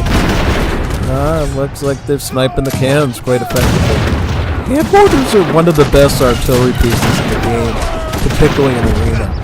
Because if somebody's doing falconets, doing horse artillery, doing big bombards, little bombards, one of the most cancerous ways you can basically negate them is going with hand mortars. And the thing that makes them worse than scarier than culverins is with culverins, you can normally fight culverins with culverins in an arena game. Like if somebody makes about 2 culverins, you just talk to one of your teammates and say, hey, can you do culverins? They'll attribute you some coin, and they'll make like 4 culverins and usually beat them out. But if you go with hand mortars, it's like having a million culverins. So even if you have like 2 culves, it's going to take much longer to deal with them all, because, you know, the targeting, it's a dilemma that the culverins have way overkill damage to take out a hand mortar, but they don't have the rate of fire to, you know, effectively put out all the fires at once, basically. So in a sense, if you got culverins, it's better that you're fighting other culverins, even with the guard upgrade, because that means, you know, you take out 1 culverin, that's like half the threat. But with hand mortars, one volley is going to take out like 2, 3, 4 hand mortars, and there's still like 20 of them working together to take out your allied bombards and other weapons, you know? It's just a bigger snowball in an arena scenario. And in a team scenario too. Yeah. So doing fire sticks with shipments now. Is he going to get these to guard upgrade at least? He has them up to elite. He should get them up to guard upgrade now. He doesn't get them up to the guard upgrade. It just does not look good for him aging up like that. Definitely does not. So he really needs to get up to like a guard upgrade with these fire sticks. Otherwise, he kind of just wasted all those res. And he really should. It's another one of those things that we dealt with in the USA versus Korea match. Like, Viringo got a lot done by going with just unupgraded light cavalry because he focused on numbers.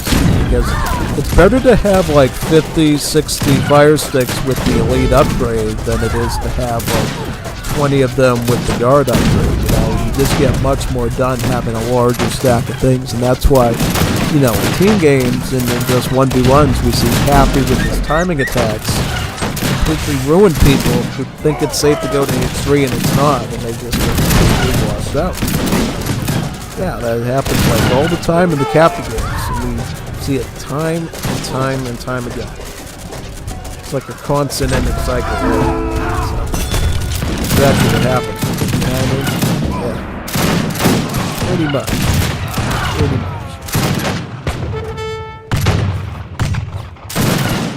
Oh wow, look at that. Looking at all the villages there too. Oof. Yeah, I think Australia overplayed their hand here by going with that age 4. Because yeah, he's making parats, which are the Anglophony heavy cannon equivalents, but to what extent is that a reward? Because now you got barely anything to protect it. You gotta hope that your USA ally can muster the defensive forces through to protect them. Right now, they barely got anything.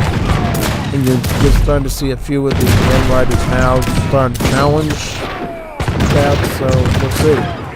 China can go to a full End Rider mass and just completely overpower that. We'll see. Alright, so it looks like Rommel does have the grapnel teams here. As you can see, they carried the big log, and then with the log, they just, again, they throw it over the building, and then they just yank on the thing to knock the building down from the other side. It's really cool contraption, really. And it's actually based off of an historical Maori weapon. I don't think it's quite as big, but, yeah, because basically, the Maori's sort of wall structures were pretty basic, like wood and other materials. So what a Maori army could do to an enemy tribe is throw the log over their wall and just yank the thing, and the material would usually just collapse or break through, and then they could assault their base. Because if you look at a Maori pa here, you notice all the little palisade walls around it. So yeah, one way to defeat that is like stick the log, throw it over there, and just yank on until those walls just sort of fall down, That's basically it. Yeah, so I don't know what's going to happen now. We see Australia starting to mass up on the Para cannons. But what is USA going to exactly do to guard them? They're going to go riflemen, and they're going to go Texas Ranger. What are they doing? Do we even know what USA has? We do not, because he doesn't have any unit shipments. We don't know if he went with Mounted Riflemen or if he went with Texas Ranger. I think Texas Ranger would probably be the best option for USA here. Only because China's assault units are pretty hard to get. And Maori don't have any assault units. So that's like one class that they just don't have. They just don't have that option in their back pocket. So I just don't know what he's going to go. So he's going Rifleman. Probably the best thing you can get here. Oh, whoa. Alright, so he bombards there. But Fierro needs to catch up. He needs to protect these. It's like a little bad guard there. Do that. Alright, so they are pushing. But now China hits him from the backside. China hits him over here. And now we see the hand mowers again. These wonderful weapons that can completely disintegrate these barrats if they're not careful. So China is going after the factories, which is really detrimental. Does he try to... Can Fierro help save these factories? Because if they lose those factories, I think it's definitely a hard set. But now they're leaving the artillery unprotected. It's really not great. Like, you gotta micro faster, Fierro. You can't just... he's gotta hit multiple. He's gotta micro this. He's done. You lose the factory and you're out. Oh, but here's the hand mowers. Look at the hand mowers just doing God's work right there. Look at that. Oh boy. Now the doggos are going to try to fight the poor Kumus. Completely surrounded. Yep, definitely not the cleanest situation you want to run into.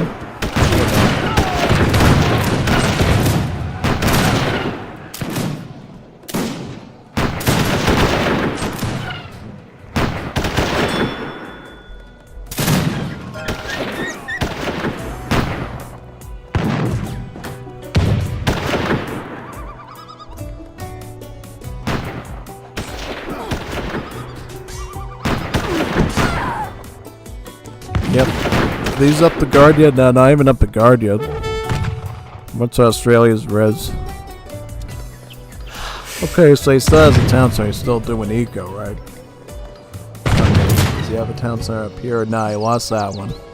He really should be in his sheepy as well as wool sheep there and get the point off. That's a suggestion. I have to do it, but I recommend you do it. Get these troops here and just go full throttle into China. out China. Should be done at that point, right? So if you take out China, then you basically lose these big masses of Chinese units and you force Maori onto the back pedal because your biggest threat to your cannons is the hand mortars. Maori doesn't really get hand mortars. Mike, oh yeah, that's a good question. Did Maori even get any sort of culverin type unit?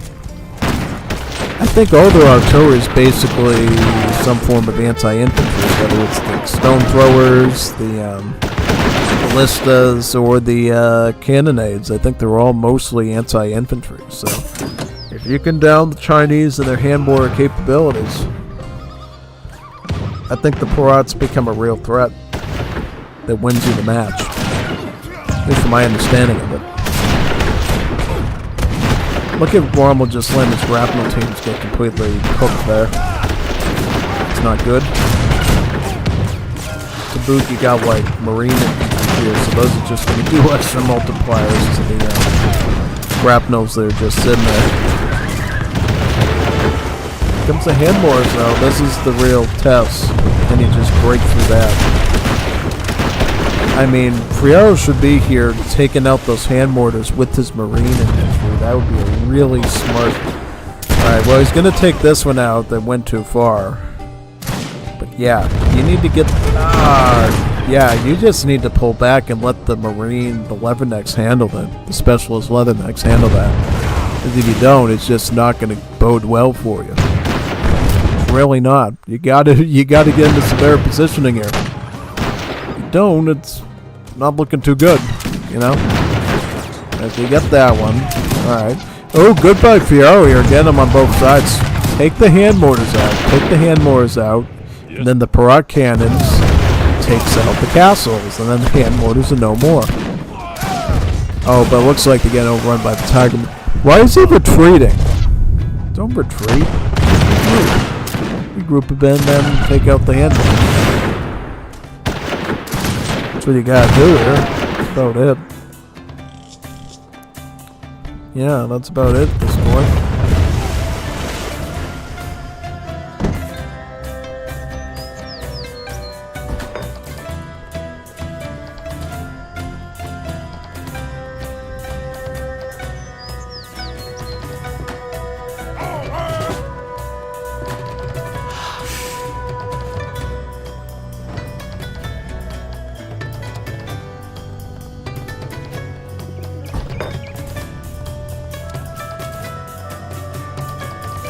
Alright, you got some fire sticks here. Good.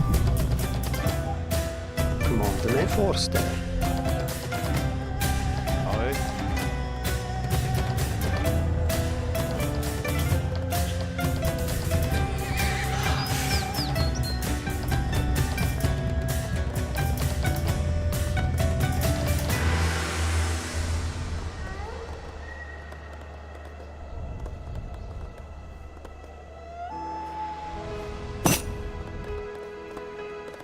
So as you got Chukanu, Tigerman, Hamor, and then Rommel's got like a little map. What is Rommel's res count at?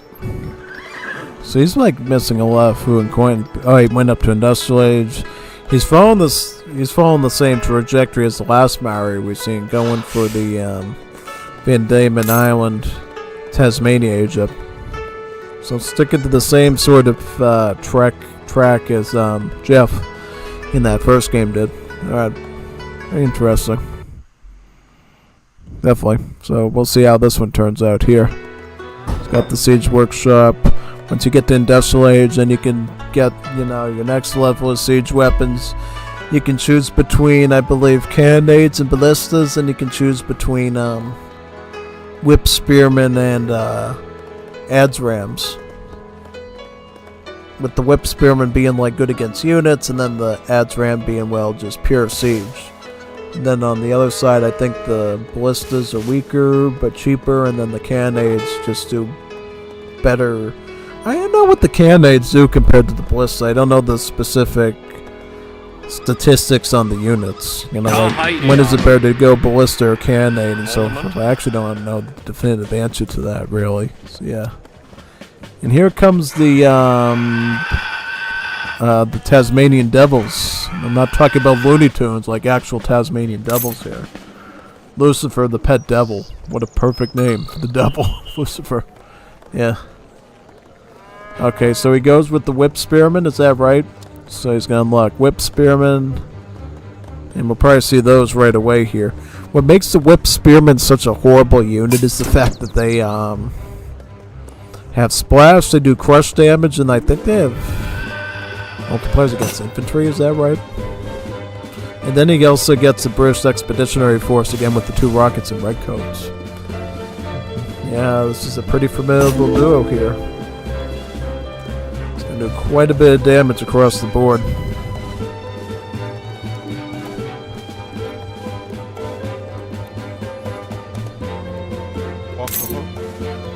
To hit with Spearmen, these have a bit more splash, whereas the Tau Spearmen have more range.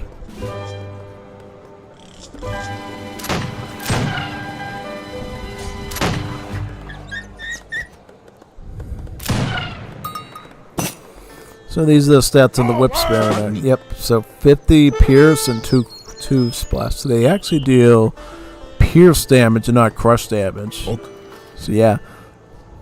What do they got for tags? So they got heavy infantry and siege trooper.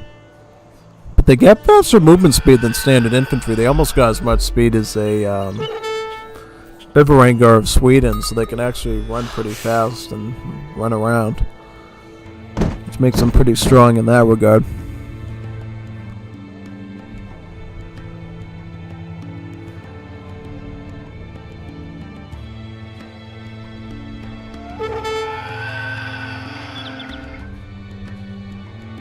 So here comes the hand mortars, and he's gonna probably try to take a hit on these, right? Yep.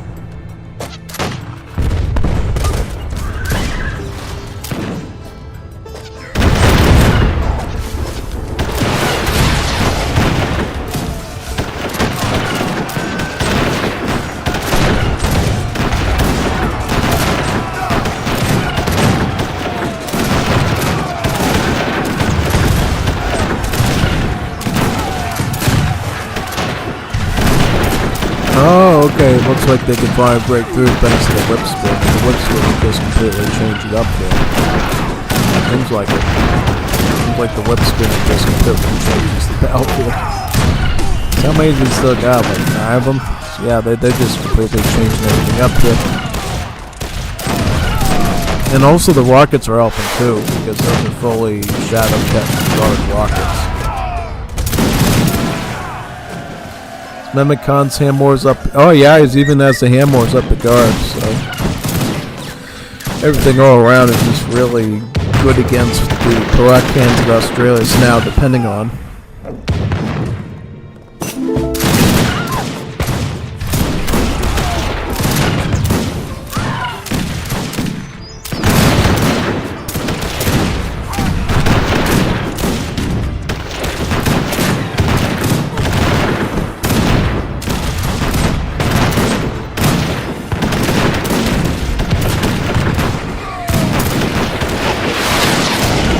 Oh wow, look at that. Not bad at all. Not bad at all.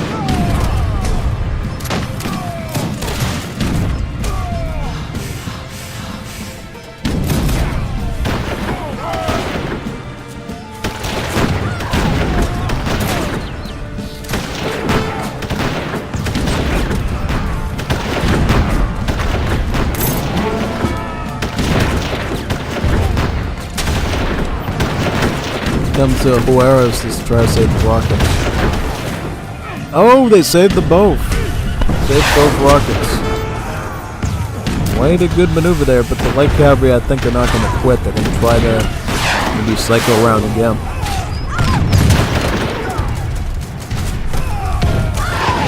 Oh, okay. Alright.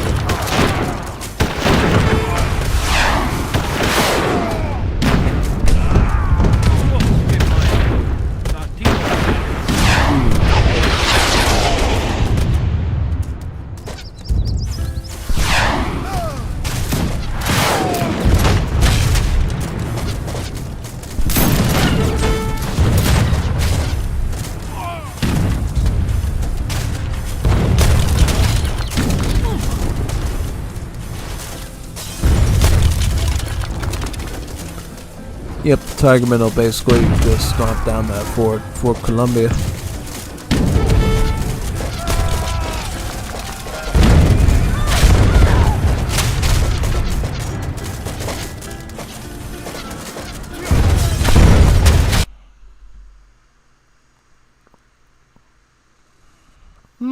Good GG, well played on that one.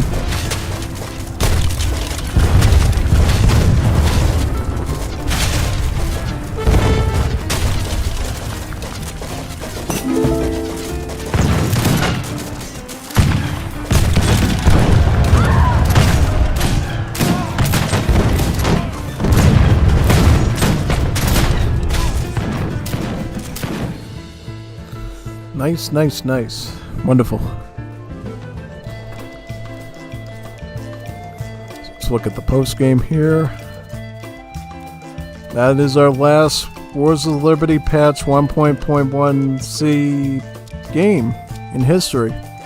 Yeah, so now we move on to the first game that will take place in patch 1.1.1d. Yeah, so we'll boot that up right now, actually.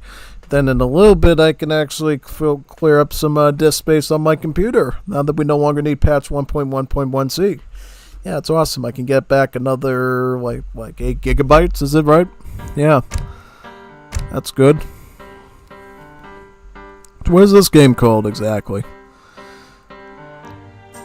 2 versus 2 Insano. Interesting name.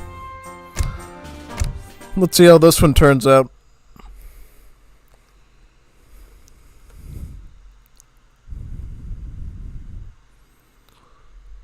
Should be fun either way. Ooh, Jesus Cristo and Cappy versus Viringo and Eternity. Good matchup. Same map on Kamchatka. So what are the civs going to be? It's going to be Cappy playing his best main civ, Germany. Teamed up with Jesus Cristo is Dutch, one of his best civs. But Eternity is his best civ, Ethiopia, and Viringo is Canada. Which is a pretty good civ, yeah. Actually a strong civ. So Canada and Ethiopia versus Germany and Dutch. What are your thoughts on this one? This is actually a really close matchup. There's some of the best civs in the game. I mean, Germany is probably the most boom efficient civ in the game, but Ethiopia can match them tit for tat if they use the Go of Migration card appropriately. So, I mean, we're really going to have to watch this one closely, and it's a really good one to cap off the stream with. This is going to be the best. This is going to be a really brutal one to watch. This is going to be a really tight one. Because here's the problem. Like, this is why this is going to be a long, hard fight for Cappy and Cristo. Ethiopia is such a horrible civ to siege down.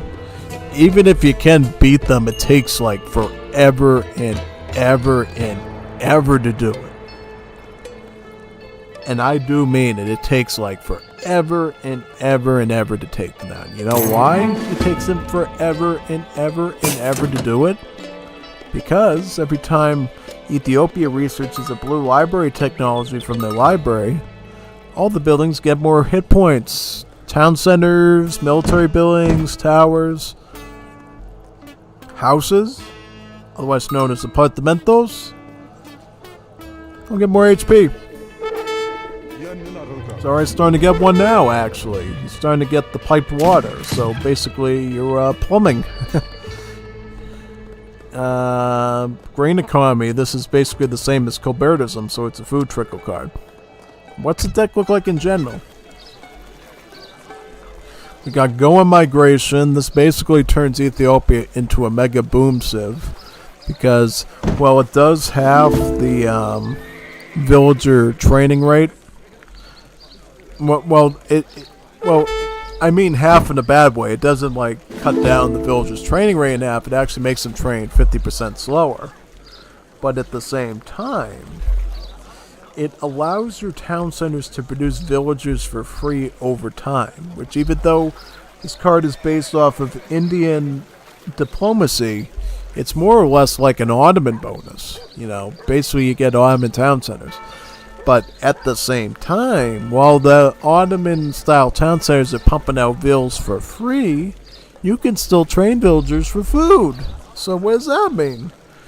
Well, if you're already at age 2, you can basically have queues of up to 6 villagers, right? And then when you get to industrial, queues of 8 villagers, and then 10 in Imperial Age, because Africans get a +1 build limit of town centers starting in age 3 onwards, so really in age 2 they're kind of behind, but when they get to Imperial Age they have 4 town centers. And where did I get the other one from? So I get a card here, Compagnia Majestica, here that basically gives them a +1 build limit on town center, and that gives them a coin trickle, somewhat related to capitalism. So, coin trickle, +1 town center build limit. Really powerful stuff. Other than that, we also see Pink Map, which plays on a really other important aspect of Ethiopia, which is the fact that Ethiopian town centers over time will produce these things called porters, which turn into any building you want. Sounds a lot like a travois of the Hods, doesn't it? Yeah, because that's exactly what they do. So now this is the card here, Degradados, like one of the most nastiest cards in the world. Basically it gives you 6 pistoleros and improves their stats by 35%, which is more than a guard upgrade. So he's already taken outlaw unit, and you give it like 41 range attack in like age 2, and you can ship it as early as like 2-3 minutes into the game, and you got yourself, I don't know what to call it, but it's not great. I did clip that thing that Eternity and Viringo did to me in Hishay, so I don't know if I can put that into like a YouTube short or something. If I can, I'll put that up. I definitely don't want to put that as a normal YouTube upload. It's better as like a short, like a clippy thing. But I don't know how to do that, so we'll see if I can get that up or not. Yeah, basically, look at what happens to poor villager gets blasted right in the face with 6 handguns. It's just really bad. It's really bad. And that's basically what happens with this pistolero shipment. Like, you can go boom, boom, boom, and just take out one vill after another vill after another vill. It's like, I mean, combined, you deal like almost like 250 range attack apiece. Yeah, the one drawback is, of course, they're outlaws. So, Ethiopia has to get like 3 or 4 houses with some decent blue library upgrades before they can even start training stuff again. So basically, you're giving up on making stuff for a while just so you can go around and batter the enemy's economy into next week. Yeah, like these pistols. Look, he literally survived 2 town center shots with 1 outlaw. That's what we're talking about here. This is just really powerful stuff. And it kind of really grinds down the opponents and prevents them from really doing well, Because potentially, if you're not careful, those pistoleros can basically erode Cappy's villager advantage playing as the Germans, right? Because if you remember correctly, Germany in Wars of Liberty does not play like Germany in Definitive Edition. It actually has most, if not all, the civ bonuses of the British. So these manor houses here, these Mites Cairn houses, do produce a free villager when they're done. Like, you can see right now a house being constructed, and shortly after, you get a free Aldino villager. Yep. That's sort of what makes Wars of Liberty Germany a real problem, is its ability to keep pumping out free villagers. Yeah, exactly. ¿Qué pasa?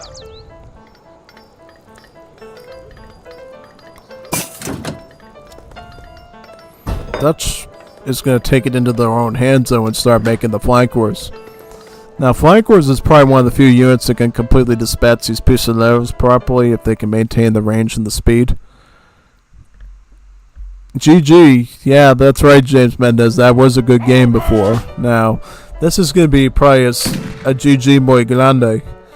in the fact that if Cappy and Jesus Christo can take out Eternity's Ethiopia, that's not an easy feat at all. Because Ethiopia is one nasty sieve to deal with. After they make it so many minutes into the game, Ethiopia just, I don't know what to say, it just becomes a really horrible experience. Yeah, that basically. I mean, Viringo being Viringo doesn't even matter. Like, Ethiopia can just tank it all on their own, and yeah. Just, yeah, I think Viringo might not mess this up. We'll have to see, though. We'll have to see if Viringo messes it up or not. You got one job. Not to make Eternity's Ethiopia lose. See if he can do it or not. Should be fun either way. Yep. Switch out a bit there. Yeah. Alright. There we go. So does Ethiopia have enough pop yet to actually start training stuff? Yeah, they got like... How many... Oh, he's doing... Oh, he used feudalism. Oh, wow. Oh, he's incorporated feudalism into the build. So what happens is when you research feudalism, your apartments do a one-time muster of one villager. So really, Ethiopia is like jumping up to like basically making up for their loss of not having any villagers before. It's like, wow. How many villages are we at now with Ethiopia? So basically like 29 villagers, and how much does Cappy have playing with the Manor Boom? 36, so just very close. It's very close, mind you, very close. I mean, astronomically close. Yeah, I mean, I think at the end of the day, if you get a fully upgraded Ethiopian army, that might just be enough to beat Germany's needle gun line infantry makeoffers. I think it just does, you know? Because what makes the needle gun cart so powerful with Germany is the fact that it improves the rate of fire of your line infantry so they shoot faster. But Ethiopia gets like many different ways to deal with infantry. They got good skirmishers, they got the Mihel Safari, which is a good anti-skirm. They get good artillery weapons with more range. They got the Ormos. I just think, you know, if it's like Imperial Age Ethiopia, they're gonna beat Imperial Age Germany just because of their sheer stats and some of their anti-infantry options. Yeah. So Cappy needs his timing attacks really badly here, or they need to just team up on Canada, which looks like what they're exactly going to do. You know, flank wars are just going to try to pour in and basically blast their way into the Tupadia Marines, and then Cappy's just going to try to finish them off with the Hussars here. And try to best it down. Now he's eventually going to pick up the Veteran Hussar upgrade because he is in H3 now. But then Eternity has some Ascari skirmishers and then the Pistoleros left over to try to protect. Yeah, if you didn't know, with Africa, if you get your 3rd Red Library tech, you can start to train your Age 3 units in Age early, Age 2, which is a really cute, really neat little perk basically, because it means you don't even have to be in Age 3 to start making things like Ascari skirmishers, the escort dragoons, the Solgits. You don't have to do that. You just, basically just sets you up well. Now, from what I recall, if I remember back in the old days, you do actually get some sort of shadow text by aging out. They do benefit the units, but yeah, just to get the units themselves, you don't actually have to do that age edge. You know, you just have to sort of just get to the 3rd Red Library tech to do it. Oh, ships in about 10 Nulans, jawohl. Yeah, that might help. But now Eternity has the Tigray Lancers. These things have like an epic range. Look at how long these spears are. Brutal, actually.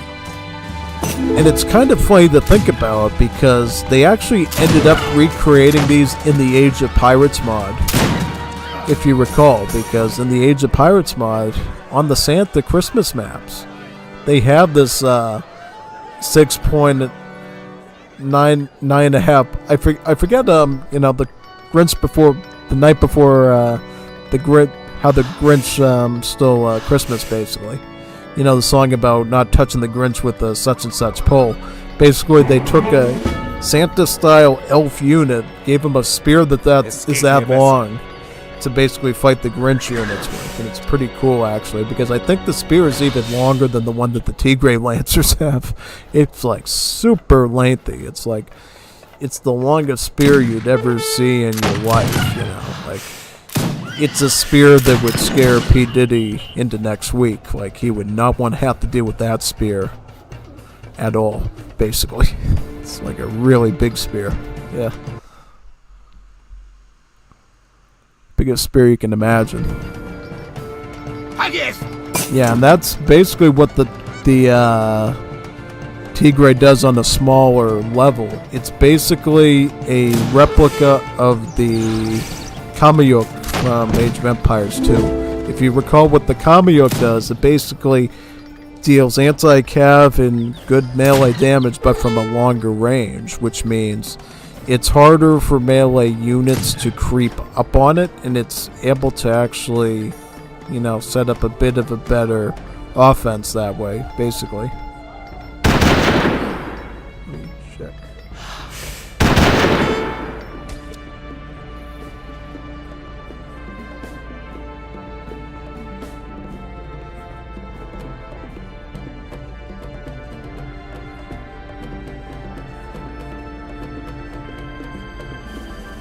Me something because we have to go do something. I had to let them know that we're almost halfway through the record here.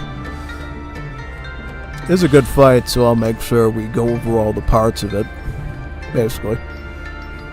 So right now, Tigray Lancers with Ascaris, Viringo still in age 2 with the Troop Marines, it looks like. Cappy is trying his best to try to ensnare some of the Viringo pioneers there. Didn't work. In fact, the town center took out one of the Ulans. That's the price you pay with Ulans, you know. You give up a lot of your hit points just to do more damage. You know, 44 hand damage, that's quite a lot of damage, you know. And the other sort of cool perk about Ulans in Wars of Liberty is that they actually have 1 population cost instead of 2. So you can basically field double the Ulans than you can Hussars. Like, they're basically glass cannon Cossacks, the way Wars Liberty restructured their stats. Pretty cool, you know.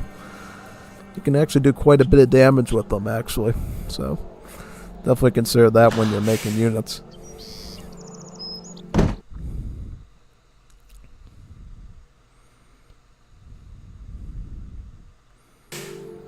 So now, Germany's going to age 4 with the Socialite. About 800 coin. And where is Eternity? Because I really think it's going to come down to Ethiopia versus Germany. Whatever Dutch and Canada does doesn't matter as much, quite. Unless Dutch makes a really good ultimate unit army early on. And how many towns does Ethiopia on at this point that they got? They already sent Goa migration. They're already starting to get the free villagers right now, by the way. So... Yep, you can see the Q1 over here and the second Q over here going. This is what makes Goa migration such a powerful option, because you're basically churning out double the villagers in the same amount of time you normally would. Or something more or less like that, right? And then you're also saving a lot of comida. You know, a lot of tortillas, a lot of tacos, a lot of nachos, all that. Really. So you got some cantonments here. These make your age 3 units. The garrisons make your age 2 units. And then the palace, well, makes your age 4 units, like your late game artillery and your ultimate unit. Yeah. What's this card? Bombay Council. Your town centers begin to trickle XP. Okay. How much XP exactly? I want to know if it's like a really good perk or not. Because I know there's a few cities that have trickle XP from town center cards, like Chile and Greece. The Greeks, actually. So how much rate is it here? Is it as much as a church? Is it more than a church? How much? ¿Cuántos?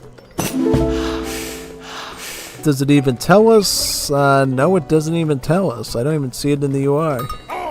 They really should change that, you know, so we can at least see in the UI if it's actually working or not. That'd be pretty good. Yeah, definitely.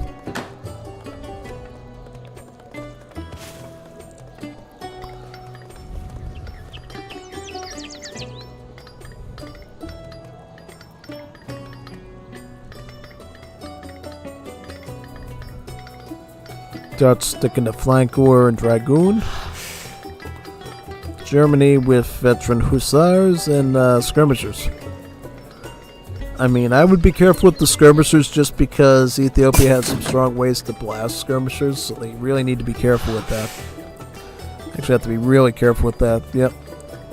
Picking up hewing now, which is basically the African market techs are kind of interesting because they upgrade two things at the same time, but only cost like one resource, if that makes any sense. So the wood costing market technologies will benefit your hunting and your mining. The coin costing ones will benefit your berry bush gathering and your tree chopping, and then their food costing ones will benefit your mining and your wood chopping. And then your this is another theme of African civs. Your more industrial and imperial age techs will start to cost export.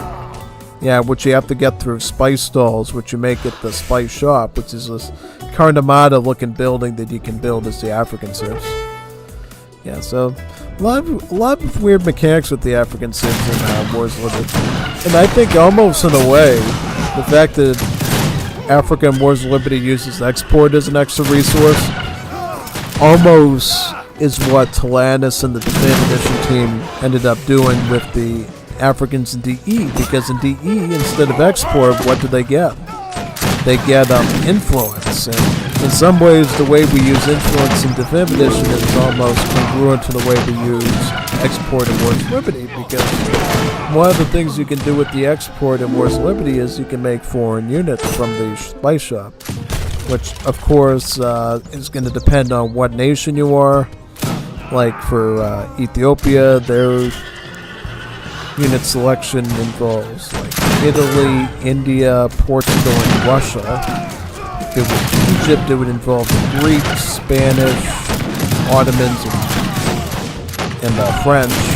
And then, of course, the Zulu. It's going to involve South Africa, the I think the South Africans, the Dutch, the Germans, and the British.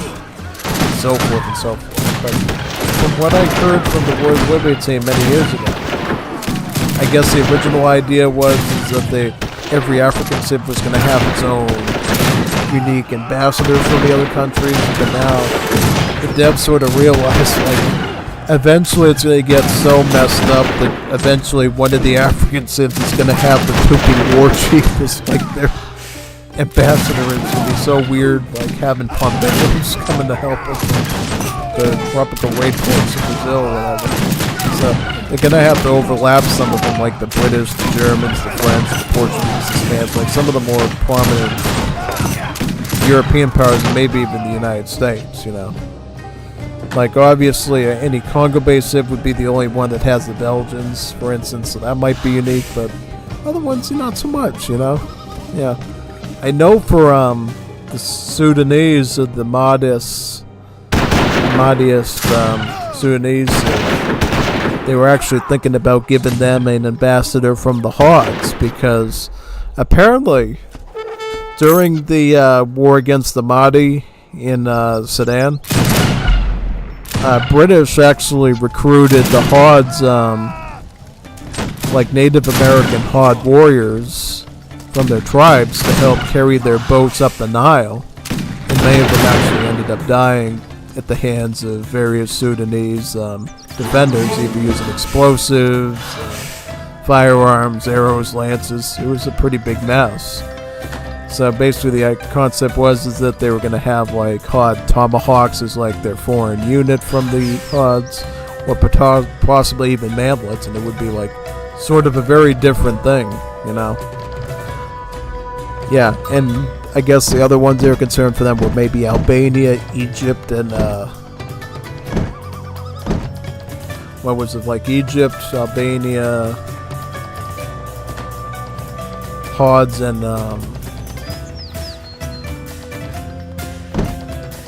trying to remember what the other one is. I don't know. Egypt, Pods, and Albania. I'm forgetting what the fourth one. Oh, Persians. That's right, the Persians. So yeah, pretty interesting set of stuff.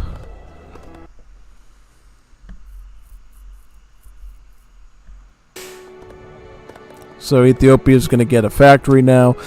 Ethiopia is the only civ in the Africa's culture right now where they can actually get a factory through their current industrial growth. And it can actually make the heavy cannons too, the steel guns. So that's cool. Now it looks like Eternity's getting the technology land reparation to make the farms build instantly. They literally build instantly. It sets the build points to like 0.00. So they literally build instantly. Yeah, I mean, I'm just wondering if this is going to go into the Imperial Age or not. What's Cappy doing? Like, where's Cappy? So Cappy's still growing his numbers while also focusing on plantation upgrades. He's got his Krupp factory, so he's producing artillery for free. Currently has them set to falconets. But if you want, I don't think Cappy has it in his deck exactly, but you do have the option of changing up your Krupp factories to produce stronger pieces of artillery through home city cards.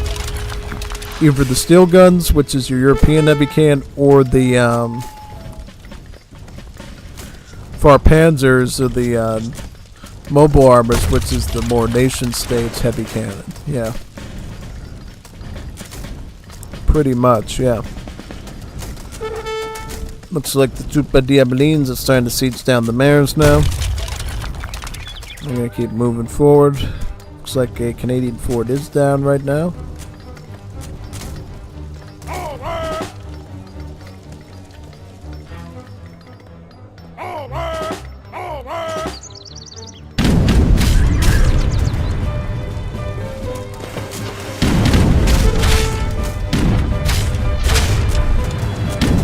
Oh, Cappy's trying to blast through him right now using his foot artilleries there, which is the name that Wars of Liberty gives to the falconets. They're called foot artilleries.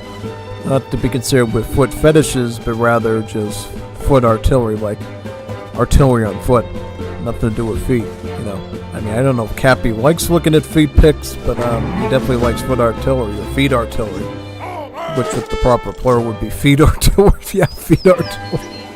Hopefully Cappy isn't in the feet pics. That'd be kind of weird. But, who knows? Yeah. We'll see.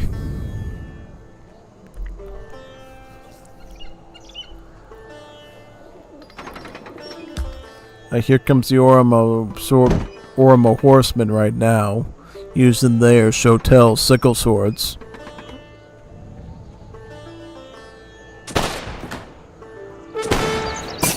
Combined with Tigre lances and Ascaris.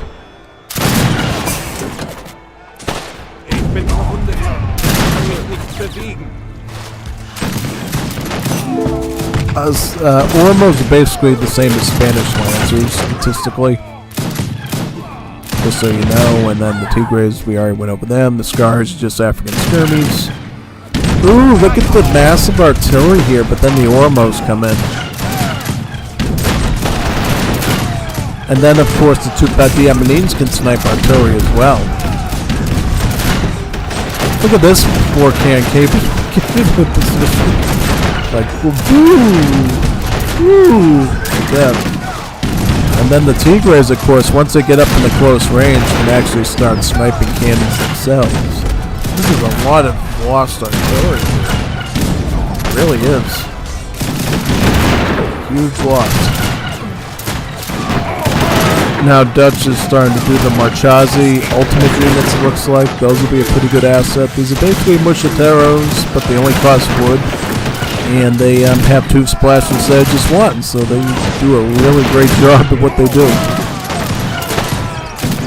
And of course, like regular Vegetarians Siege is abysmally bad, which against Ethiopia, one of the worst things you could ever hope. Because with Ethiopia, not only do you have to fight their army, you gotta be able to take out their buildings that you know, like literal fortresses. Yeah. Cappy's gonna try using petards, which, you know, against Ethiopia, I would totally go with petards. You're gonna probably need petards to take out some of those buildings, like even the cantonments, even the military buildings. Like, you know how much HP a town center normally has? It's like 650.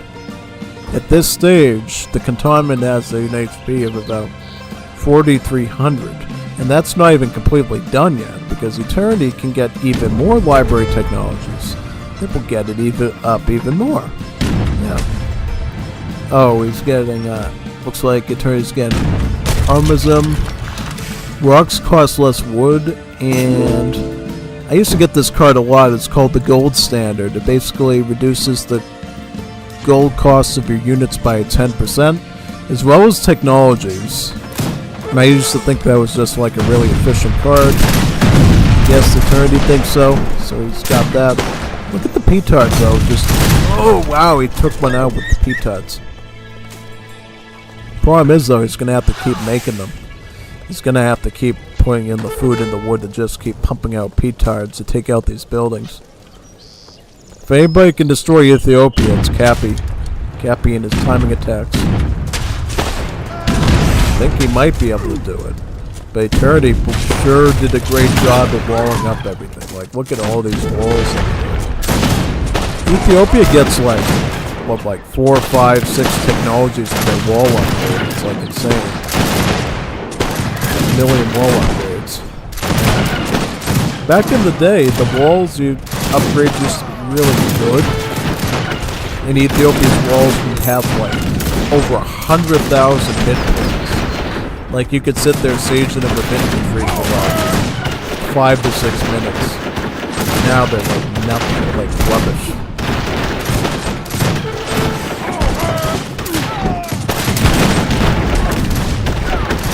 That's basically it, yeah.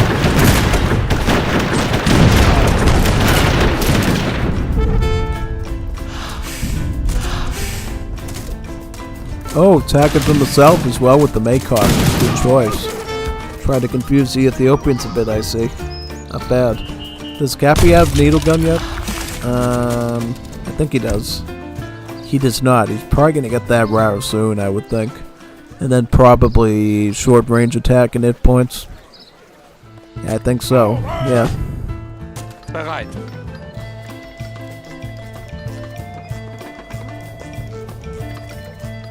Ja.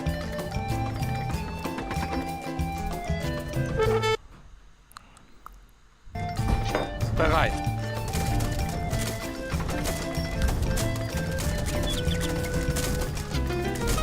Culverins Royo? Yeah, you should always get Culverins as European against Ethiopia, because Ethiopia gets some really powerful heavy artillery units. Of course, the mountain gun, but they also get the Sevastopol as well, which unlike in Definitive Edition, the Sevastopol cans are correctly portrayed as mortars, which they are, but in Wars of Liberty they're instead portrayed as bombards, you know, which is kind of inaccurate, but that's what they sort of do. I mean, in the future they might make them look more like they do in Definitive Edition, be like big giant mortars, but who knows exactly. Yeah, should be interesting though, see what they do with them. In general, you could really consider the Sevastopol just to be a stronger heavy artillery than the mound gun. That's way more expensive and pop heavy, but obliterates really everything in sight. Like, the mound gun is much closer to a heavy cannon, whereas the Sevastopol is closer to a great bombard in terms of its performance and stats.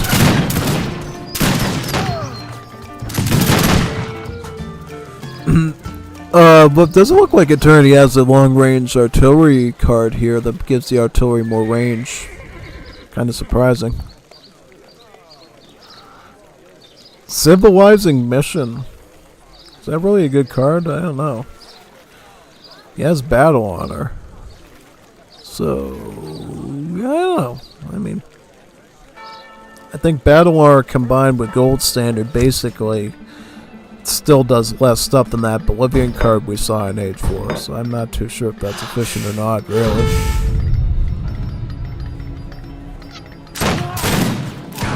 Looks like Trigger's got the Ascaris here. And he's gonna try to defend this out as much as he can against Germany. Try to get the late game advantage, you know? Ethiopia does have a monster economy once it gets going because they get a lot of upgrade cards. Yeah. Because I don't know why they have so many upgrade cards. Like, you know how many mining cards they get? They get like 1, 2, 3, 4, 5, 6, 7, 8 of them. They're all pretty good. Like 20%, 30%. You can really get a bonkers economy with Ethiopia going full free.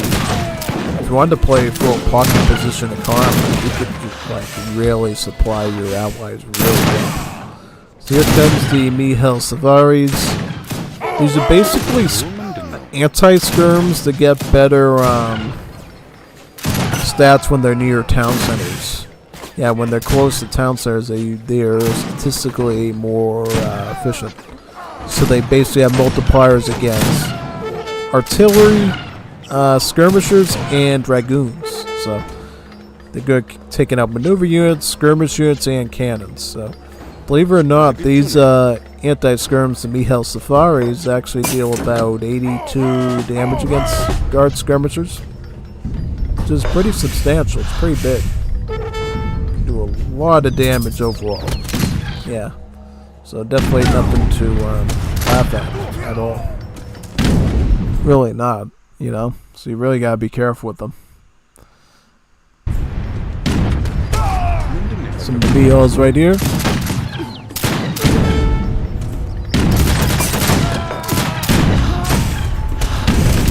Unfortunately, though, just getting a bit outnumbered there by him, so it's still not quite the best unit. They also have 40% Pierce armor too, so they're a bit better at withstanding the skirmish and bullets. But here comes some more vehicles though to protect the palaces, I should say. Because palaces are basically just really good late game fort buildings that the African civs can do, and yeah, they're basically, you know, forts that you can train. You know, you can build, you don't need like castmentation to actually make them right. So, kind of better in many ways to other civs forts. But it's kind of interesting because, you know, didn't they add the palaces? There's a similar fortress to Definitive Edition as well. There's just so many overlaps between Wars of Liberty Africa and Definitive Edition Africa. It's like they basically took a look at Wars of Liberty Africa and tried to take like half the concepts and either use them exactly the way Wars of Liberty used them, or, you know, refunnel them into something very similar. Like, instead of export, we use influence. Instead of palace, we use this, you know what I mean? It might even be called the palace, you know, and I'm just not remembering off the top of my head. It might be called fortress or something. But it's the same exact type of building. It's a big building that trains really good stuff. So, yeah. Well, in a way, they kind of, Definitive Edition combined the palace with the spice shop, because, you know, the palaces, you know, translate things that cost influence, which, you know, a lot of the time is going to be more foreign units, or more or less like allied units, depending on your ambassadorships. That's another thing that Definitive Edition got from Wars of Liberty, is the whole idea of ambassadors and these alliance structures, you know, because the way the Definitive Edition does this through the age-up politicians, but the way that Wars of Liberty, at least for now, represents it is through the spice shop and the units you can train there, as well as the home city, right? Because if you didn't notice, with Wars of Liberty's Africans, every card that doesn't belong to like the native section of the home city carries a particular bonus related to the civ that it originated from. So, pink map, for instance, is a Portuguese type card, I believe, so it improves your fishing gather rate. Basically, Russian cards will let your units train 1% faster. Italian cards will basically, I believe, give you an additional crate of food or some resource, and then Indian cards will give you a free villager. Yeah, that's sort of what it does. He's a Christos of the Imperial Age, because his opponent in Canada, or Viringo, is pretty easy to defeat, so he actually got it somehow to Imperial Age, and that's Imperial Skirmishers now. Yeah, so that's going to be a pretty massive situation to deal with, isn't it? Yeah, pretty much.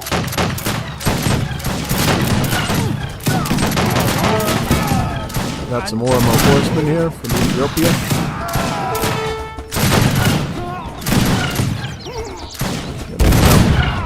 Stomping their way down with their hooves. Blasting through all the infantry there. Oh yeah, the Ormos are fighting back pretty well. If anybody's going to mess up this match for eternity, it's going to be Viringo. Viringo's going to completely solve it.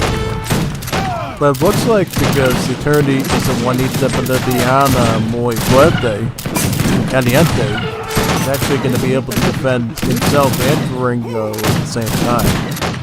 Viringo's just hiding behind his base here. A couple of offensives like a scared Juanita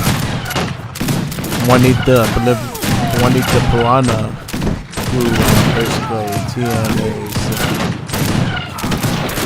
TN Miedo Mucho, yeah, more up here.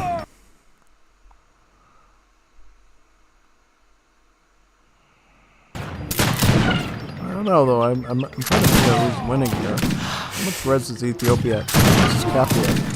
Cappy has more resources into heavy arty. Yeah, I mean, I think it's going more. Oh, look at all the res on Dutch. Dutch is a really good powerhouse. Patch 1.1.1d did so many wonders for the gather rate of their stuff. It's like insane. It's literally insane, you know, the wonders that it did, really. Pretty much, yeah. Quite good. Quite good.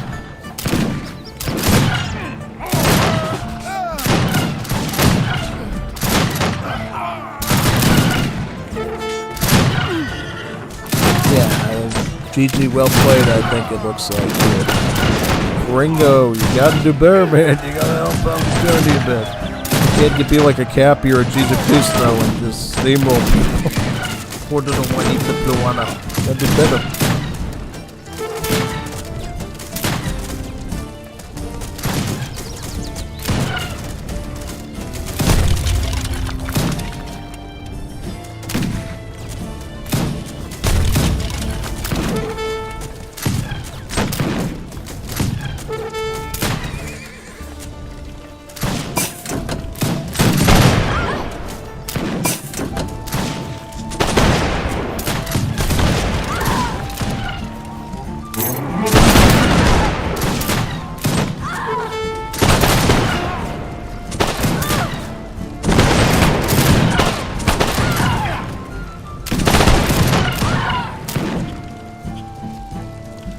GG, well played. A good one to cap off the night with the Cappy win. Cappy.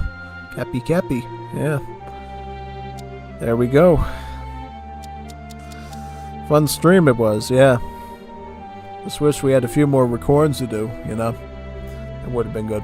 But I guess it sort of worked out, because in a little bit I have to go out and help somebody, help a family member with something, bringing something in their apartment or whatever, so gives me a bit of time to do that, I guess, and to eat as well, because I didn't even consume much food today because of how behind I was with the work stuff, because our servers were acting up, and it was just a mess.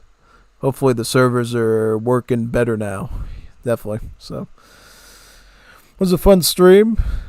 You'll see me again on Thursday finishing off that last mission of the Battles of Greece. It might last an hour, might last 2 hours, maybe 2.5, 3. I don't know.